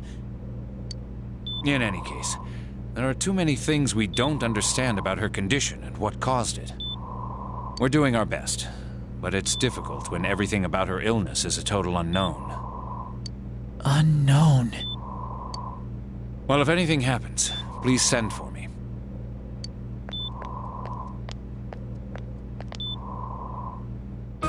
If I'm an unknown being, then the way I can change is unknown too. So all I have to do is make them not unknown. Nana-chan's doing her best. Sensei and the others are probably fighting now too.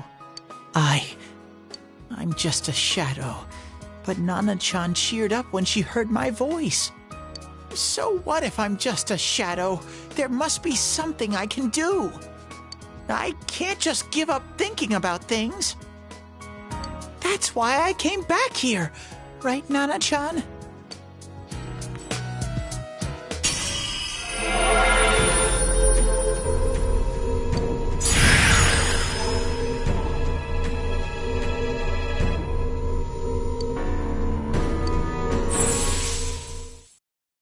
Right. I need to get back to the others. Hang in there, Nana-chan. I'll be back soon.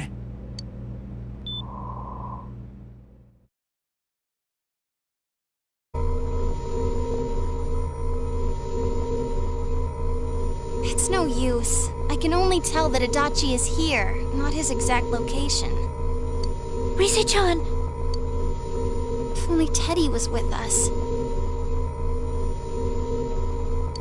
Didn't he say his nose is practically useless now? And could he even help us find that bastard? Nope. He'd be no help at all. But he was always there to support me whenever. That bear's a loudmouth, but he's nice to have around. He's always so full of energy. He's lighthearted and always optimistic.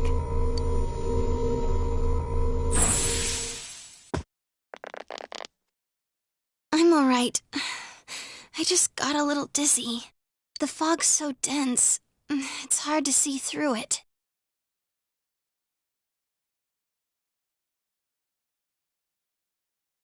Why don't we call it a day? It won't do us any good if you collapse. I agree. If Rise-san became fatigued, even if we found Adachi, our capacity in battle would be reduced. Moreover, it's almost nighttime. We should return to our world for the present.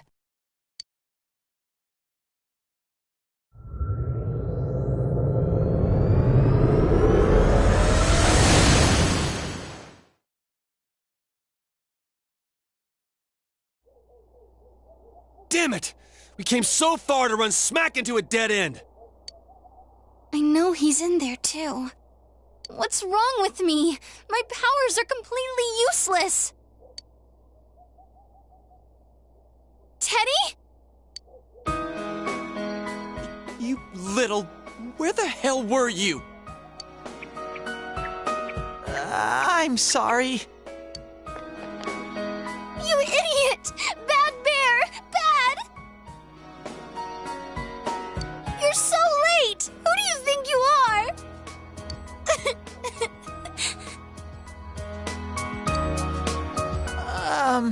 Rise-chan? Are you faking? No, stupid! Sorry. I want to help you all again. You know how much trouble you caused, you dumb bear? Where the hell were you? I'm sorry. I figured out a lot of things. Stuff about me and that world. I wanted to tell you all.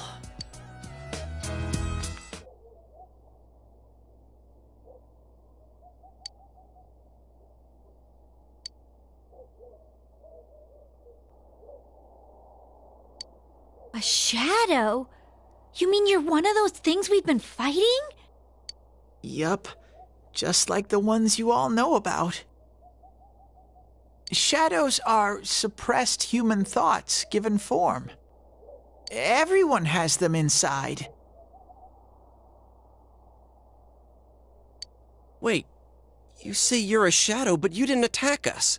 And you kept telling us from the start that you wanted to bring peace and quiet back to that world, right? But in the end, I was just an ordinary shadow. Nothing special about me at all. I did everything I could until now to try and make my world peaceful. But instead, the weird fog started seeping out into this world too. I'm sorry. I'm really sorry. If I really was special, then maybe... It's no big deal. I mean, we weren't expecting much from you in the first place. And about you being a shadow, we pretty much figured you were something like that anyway.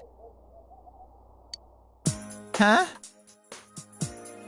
What are you saying? Here I am pouring my heart out to you, and you say you thought I was something like that anyways? No normal person would think such a pretty bear could really be a shadow! So what's the problem with being a shadow? It's true that you may have been born that way, but you now possess the power of persona. A shadow is suppressed power. Once controlled by the ego, it becomes a persona. Doesn't it follow, then, that you must have developed an ego? Whether the ego masters its shadow, or the shadow awakens to its ego. The only difference I see is the order in which the process occurred. Oh, Teddy's practically human then. I'm the same as humans? You keep trying to figure out who you are, just like all of us here.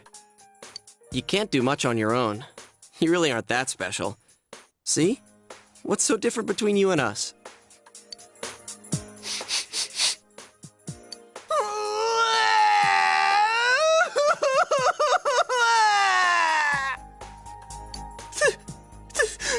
Thank you!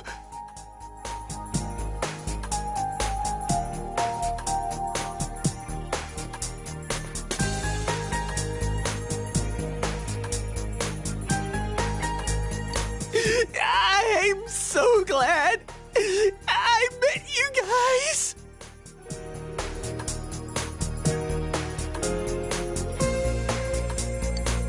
The rest of us were pretty much a group of misfits to begin with, too, right? You fit right in, man. I beg your pardon? Who are you calling a misfit?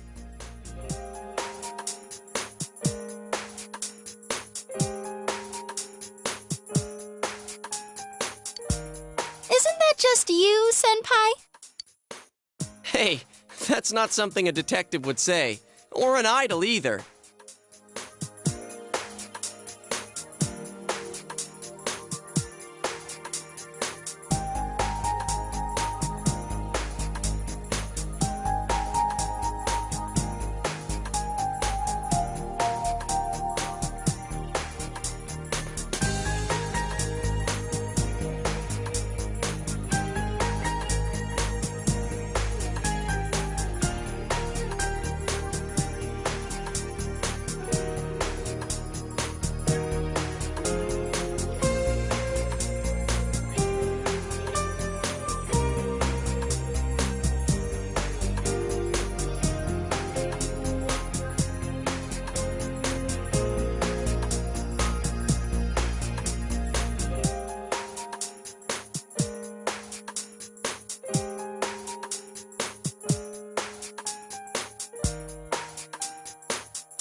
Gee, stop crying, will ya?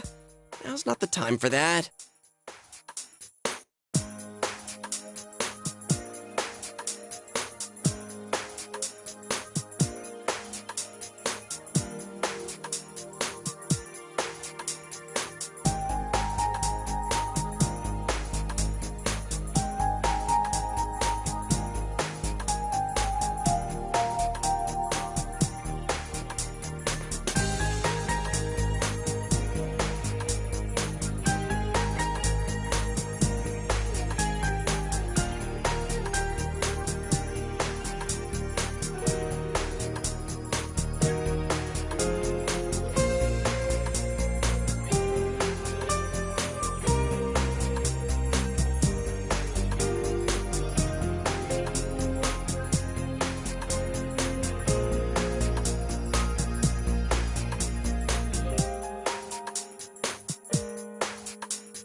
While you were gone, we figured out who murdered the announcer and Senpai.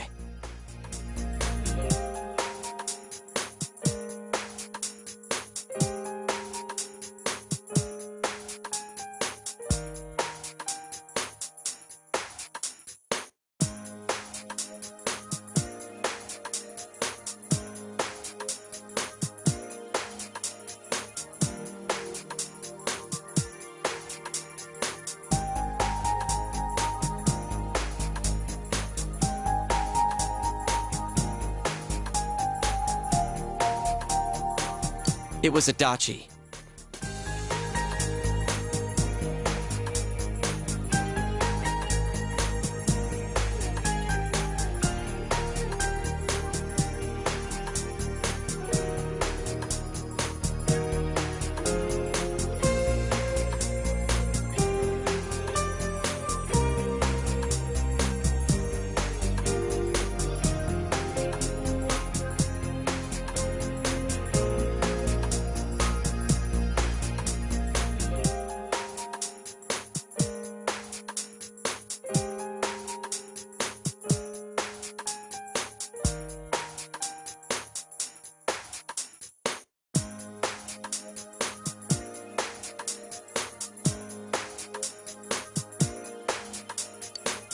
Huh? Adachi? That total goofball?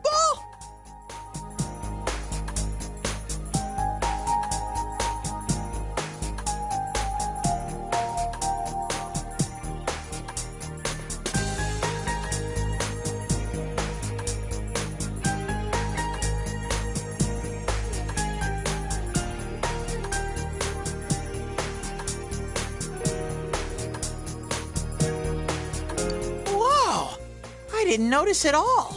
Looks like I'm pretty blind to that sort of thing.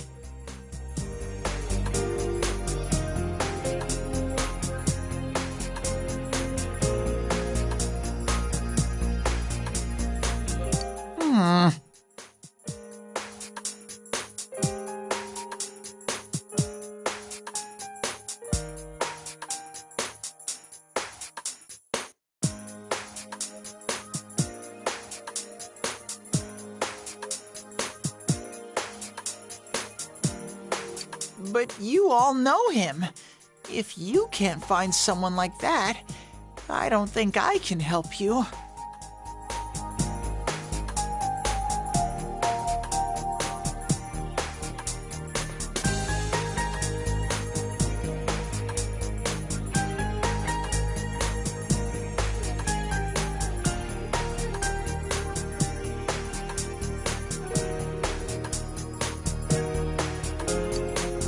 Like I said, we're not expecting much from you.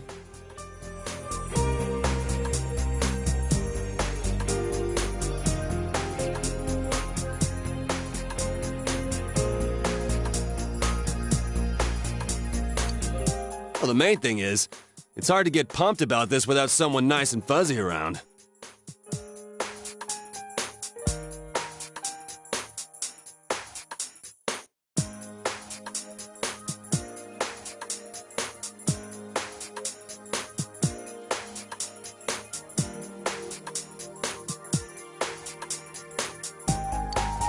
Yeah, what Kanji said.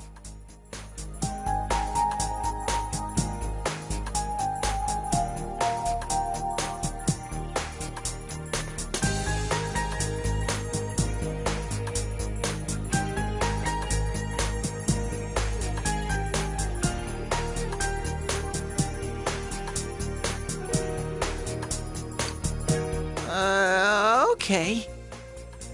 Thanks, guys. All right, now that the band's back together, let's take it from the top. Starting tomorrow. It's been a while, but I'll do my best to look for him too. Leave it to Fuzzy.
I'll give it a try, but if Risei-chan couldn't find him, I really doubt someone with a dried-up nose like me will be much help.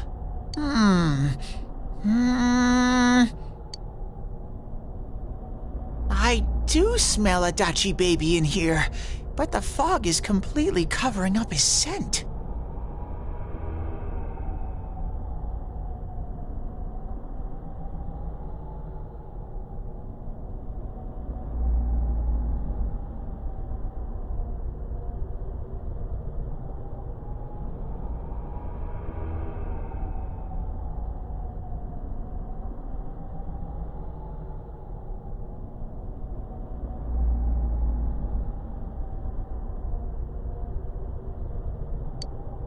Teddy, you can't do it either? When you look at me with those eyes, I get this feeling I've got to sniff him out no matter what! This is my time to shine!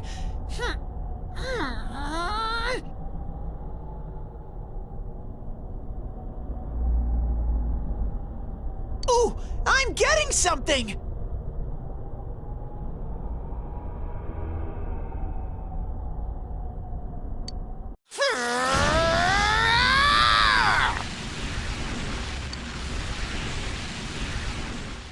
Teddy?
quit wandering around. You better not flake out on us again.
Huh?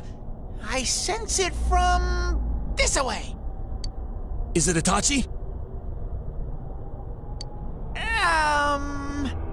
How do I put it? It's kinda hazy, but at the same time, it feels like I've got a whopper on the line.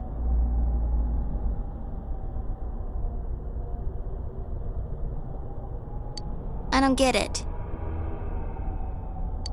Very suspicious. This definitely smells. But that's weird. If I remember right, that's where Sensei, Yosuke, and Chie-chan came from when I met them for the first time. Where was that?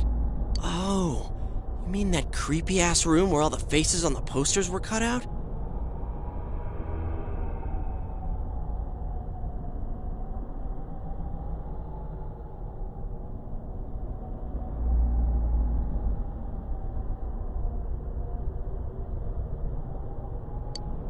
Yep, there's someone there.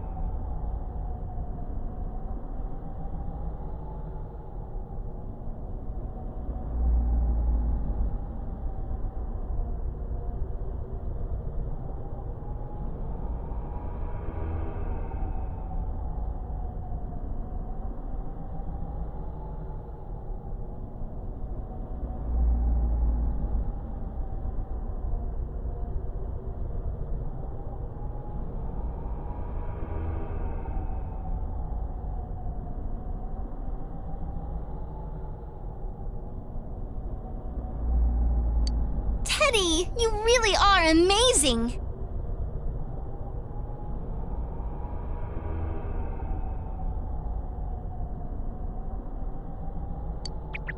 It was just dumb luck. It's because that's where I first sensed Sensei and the others.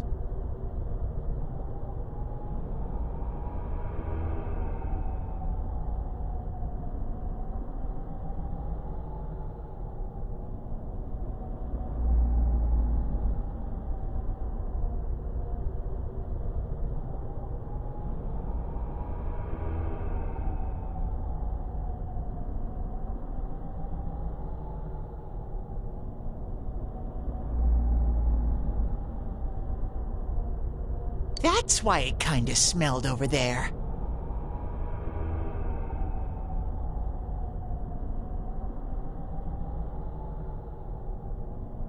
Oh, I see. Wait, did you say it smelled? Wasn't that the room where Yosuke had to go to the bathroom and... Huh? You're saying he peed his pants there?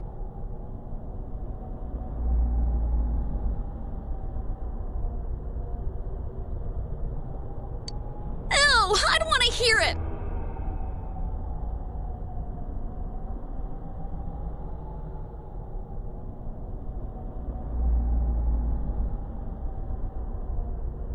Oh, you lie so bad! Dude, I did not piss my pants! Chie, quit spreading random rumors about stuff like that. Well, it happened so long ago, my memory's kind of fuzzy, you know? Okay, guys, enough fuzziness. Follow me, the master of fuzzy logic!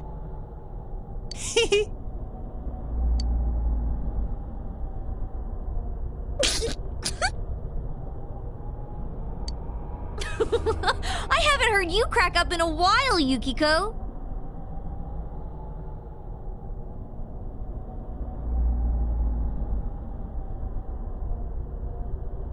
Though I really wonder sometimes about your sense of humor.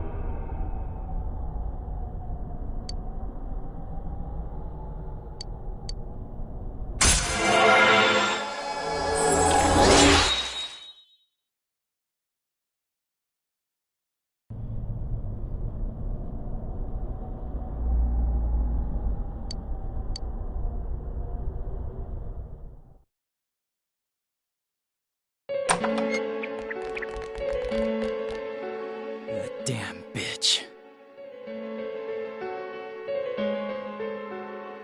I noticed her first, and she just had to run off and have an affair.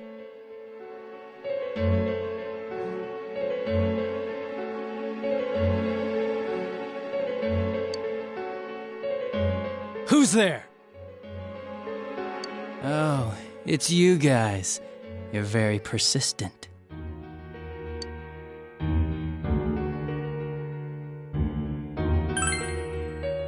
You're getting on my nerves, kid. Answer the question!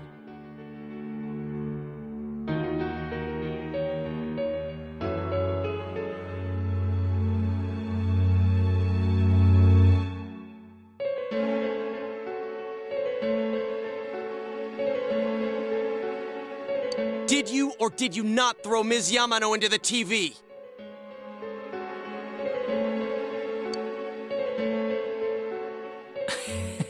It was an accident. She started struggling. What else was I supposed to do? I called her out to the lobby because I wanted to ask her something, and then she started getting hysterical on me.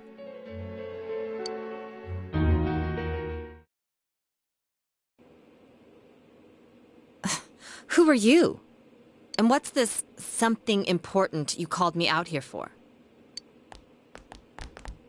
What they say on the news isn't true, is it? All that talk about you having an affair and whatnot, it's all a lie, right? Why do I have to explain myself to you?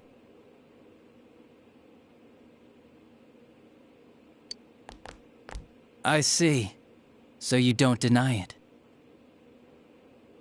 You caught my eye, but it turns out you're another worthless bitch. What's wrong with you?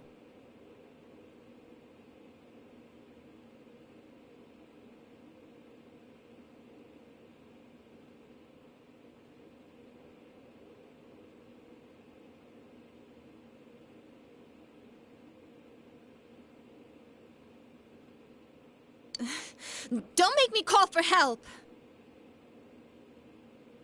Shut up! Shut up! Shut up! I think you need to see what it's like to fear for your life. It'll get your head straight. What are you going to do?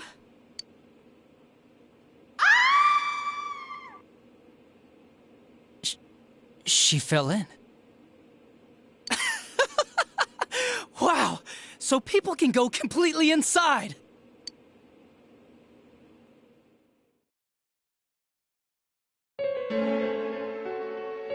Good thing for me, no one else was around there in the middle of the night. That happened in our lobby?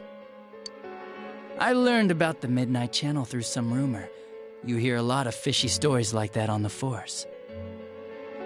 But it was pure coincidence that I touched the screen and discovered my power. I burst out laughing when I found out. I knew right away that this was going to be interesting. So you tested it out on Mayumi Yamano? Nah, it was nothing like that. I'm a very sincere fellow. I was just trying to punish the stupid bitch a little for betraying me. Yeah, putting them inside the TV was never the plan. But you know, both Mayumi and that dippy high school girl struggled for no reason.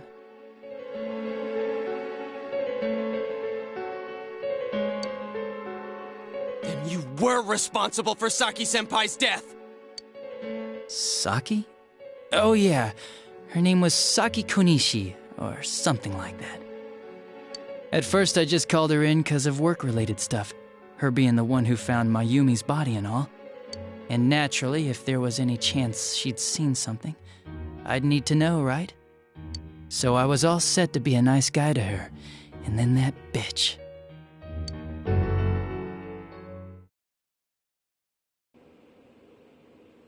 What's this about anyways? Didn't you call me in for more questions?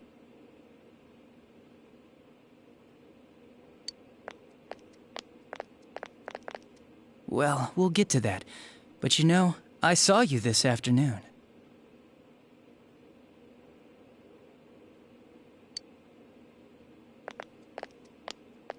You were getting pretty cozy with that Namatame. Huh. So I'm not good enough for you. Well, I know how to deal with girls like you. No!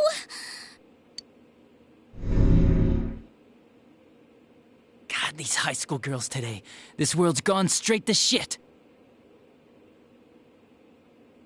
When I was in school, I wasn't allowed to do anything but study my ass off. I was supposed to be the best of the best, and instead they stick me in the boonies. But I guess I got the sweet power to make up for it. Life's not so bad after all. Get on your knees and beg, and maybe I'll let you out.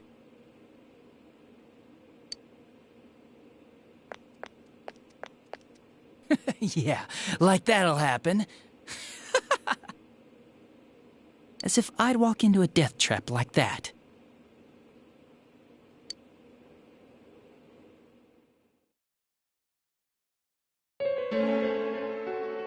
It was a lot easier the second time. High school girls are thinner, you know? Lighter. You son of a bitch!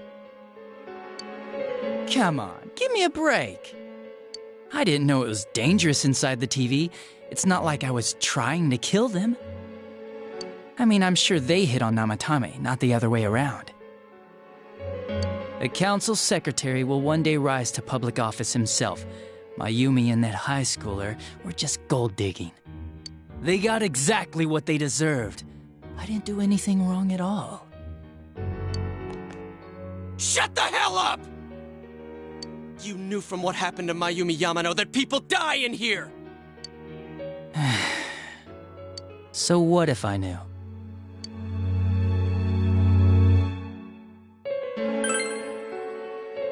Nah, he called the police in the middle of the night, just after they found that Saki girl's body.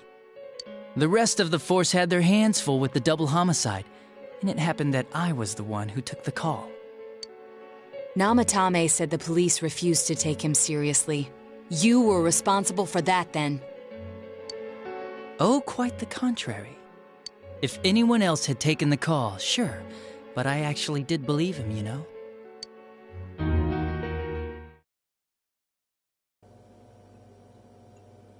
That's the pattern to the 2 deaths so far? And now you're seeing a girl in a kimono on that weird program, and you think she'll die too, is that right? Namatame-san, do you seriously expect us to believe something like that?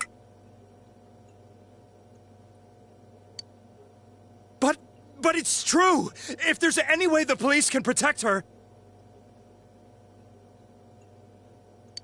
Listen, there's no way the police are going to make a move based on a fantasy story like that. It does sound interesting, though.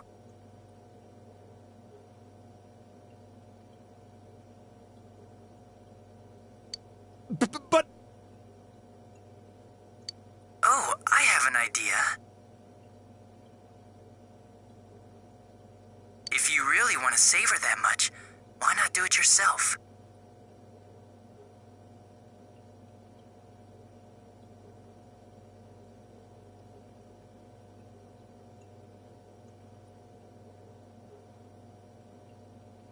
Like... could shelter her somewhere. Someplace where no one could find her.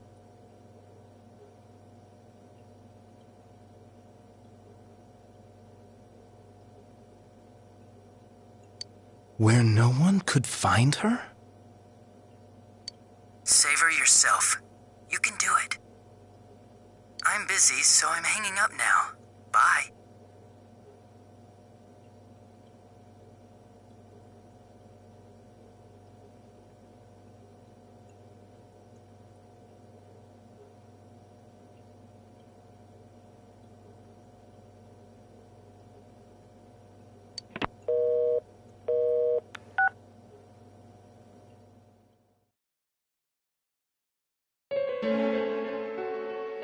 Isn't that amazing? Of all the people who could have received Namatami's call, it ended up being me. Talk about luck!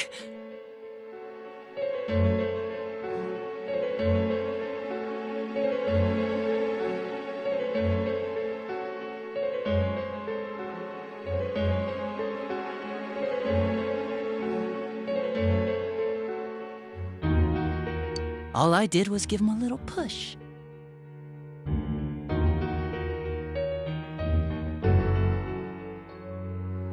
And he completely bought into his vision of this world. The more people you guys saved, the more he'd kidnap.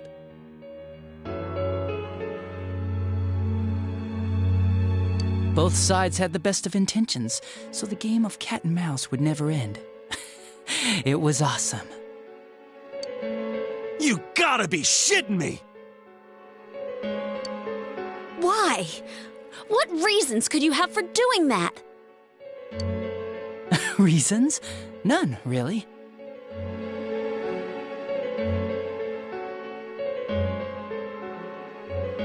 I could do it, that's all. And it was fun. I guess that's my reason?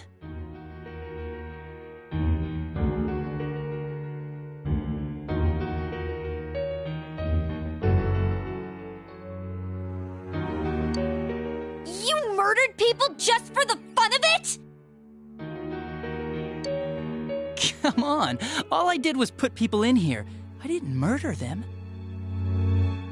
And Namatame did most of it. I had nothing to do with any of you. You're just dodging the blame! Yeah? Then how would you prove it? He put people inside TVs? You think the police are that stupid? What a jerkwad! I do admit, though, I never thought you guys would manage to track me down.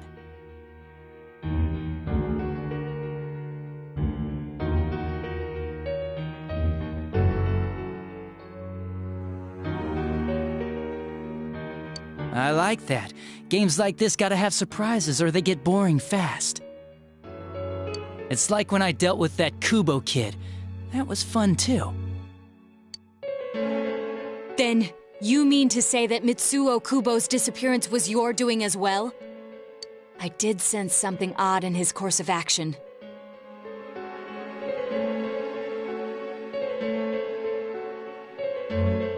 If he had special powers and wanted attention, why resort to a regular copycat crime? But that wasn't the case. Kubo had no such powers. In fact, he was thrown in by you. Am I correct? It had been a while since I last put someone inside the TV, so I really got a kick out of that one. Why did you do that? And how come Mitsuo didn't say anything about you? You think that didn't occur to me before I did it? Come on, I'm a detective. As long as he didn't see me push him in and no one else did either, no one would believe him, even if he survived. I led him through to a room at the station with the TV, switched off the lights, and did it quick while he was still startled. Of course, I don't think the Kubo kid ever figured out what happened. Wait, the police station? Yeah, He turned himself in pretty quick, actually. This was back when we didn't even know enough to issue a search warrant. But the other officers decided it was just a prank, so they pawned him off on me.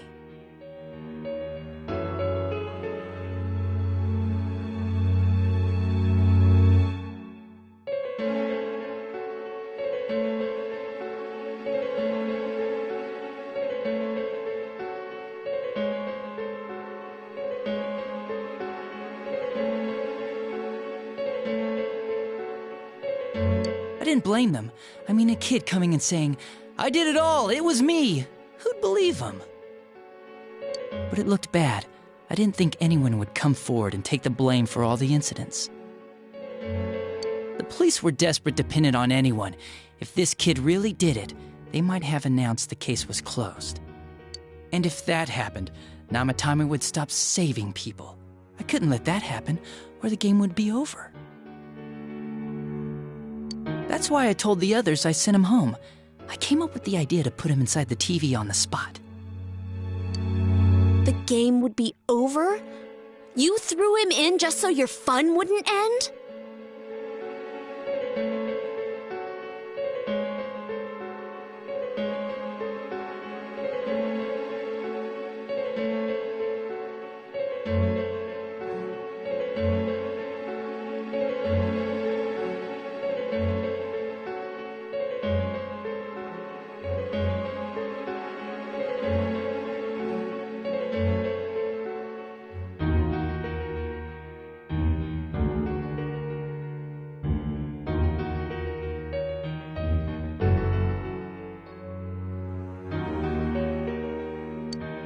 You gotta have some excitement in life, don't you agree? But then you guys put your foot in it yet again and ruined my fun. Thanks to you, Kubo was arrested again, and everyone acted like he was the true culprit behind it all. Couldn't they see how badly he copied the crime scene? It worked out in the end, though, because good old Namatame kept saving people. I guess the guy started to develop some kind of messiah complex, huh? What an idiot. This is all a game to you. How dare you murder people? Murder Saki-senpai for such a stupid reason! You bastard! I'll never forgive you! You can keep your forgiveness. Our world will probably become just like this place soon enough anyways. Didn't you notice? The fog's leaking out. Everything on that side's pretty much screwed. The two worlds will merge soon, and then there'll be no difference, no sides anymore. What the hell's he talking about? This isn't his real body. The real Adachi is somewhere else. But this guy feels different from an ordinary shadow. It doesn't seem like he's going berserk. Wow, you can tell that much? This me is just around to greet you guys, and thank you for wasting your time by chasing me in here. I'd say this world has taken a real shine to me. I feel like it's giving me everything I've ever wanted. And the monsters don't attack me at all. Maybe they can tell we have the same goal. The Shadow's goal? By the end of the year, Inaba will disappear completely into the fog. Soon, this place will be reality.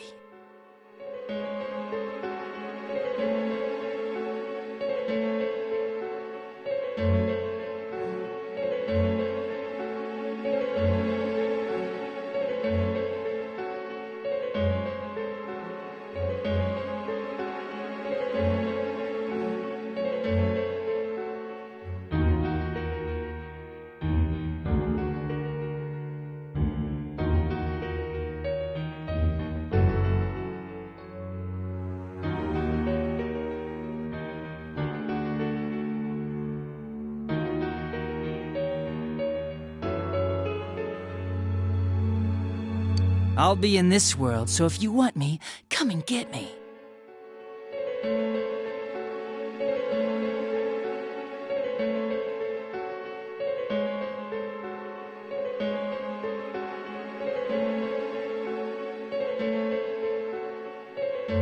This world has a mind of its own. We'll see which of us it favors. Keep your bullshit to yourself. It's about time you shut the hell up. We'll finish this right now!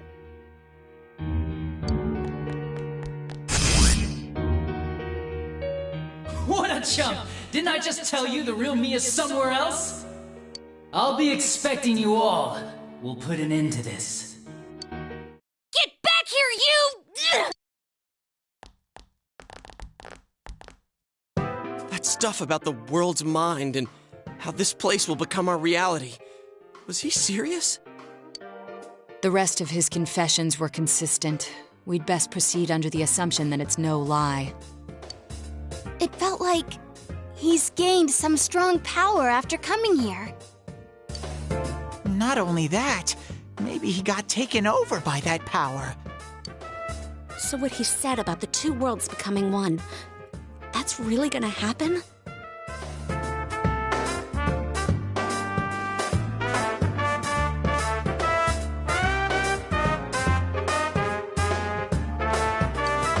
Didn't he say that it would happen by the end of this year?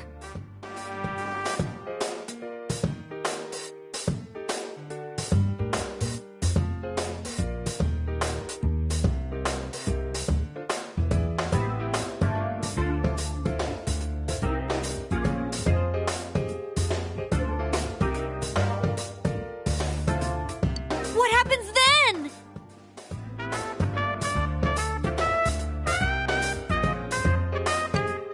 I think he means this world will engulf the human world.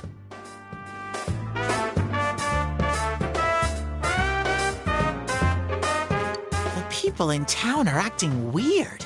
It's like when the shadows that emerged from people went berserk.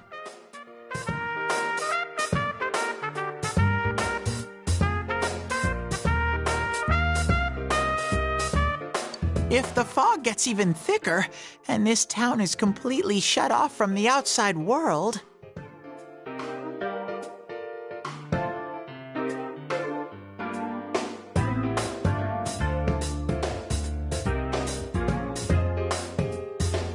then the other side might become full of shadows, like over here.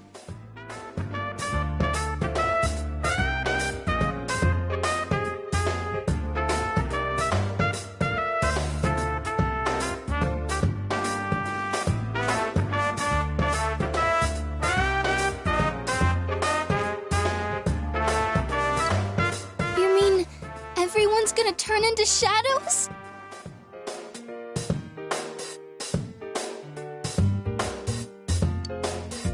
Damn it! Damn that bastard! Why? We went through so much to get here, and now it turns out he was pulling our strings this whole time?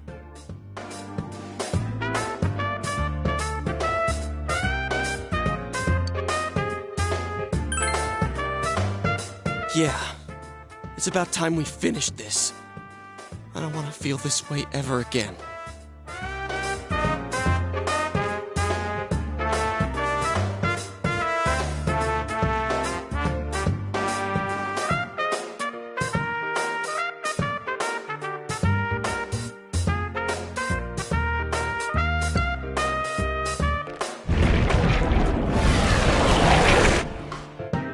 There's a path we can take now. I sense Adachi's presence from that direction. He's taunting us.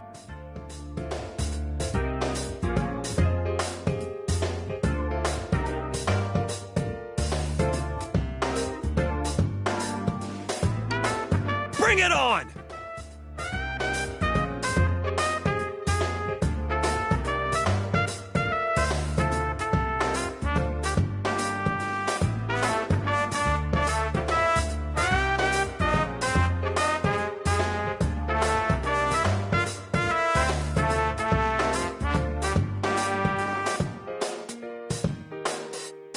Let's go kick his ass right now!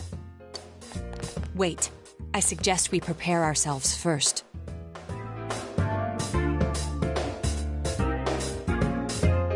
We can't let him stab us in the back ever again.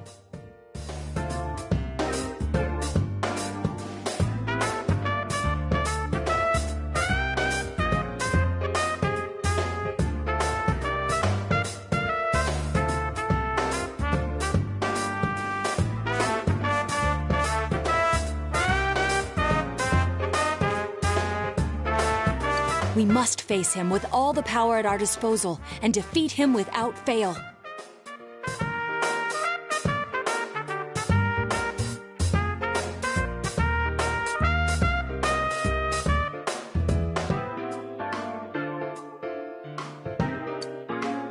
I'm a little worried what he means by the end of the year, but now's not the time to freak out. Let's get prepared. Let's get over-prepared and leave footprints all over his stupid, smug face!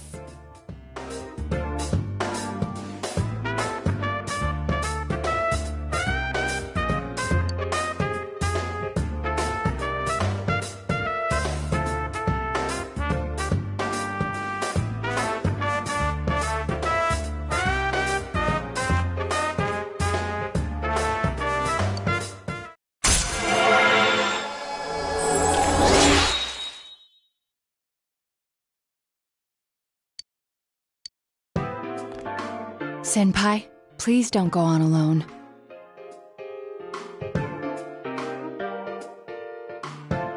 I understand that it must hurt, since you seem to have a personal relationship with him.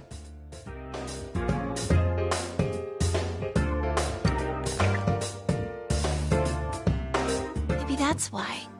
I feel a presence kind of like yours up ahead. He might be calling to you.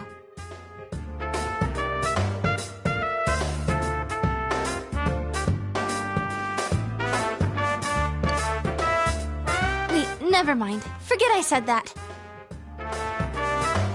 We're all going together, okay?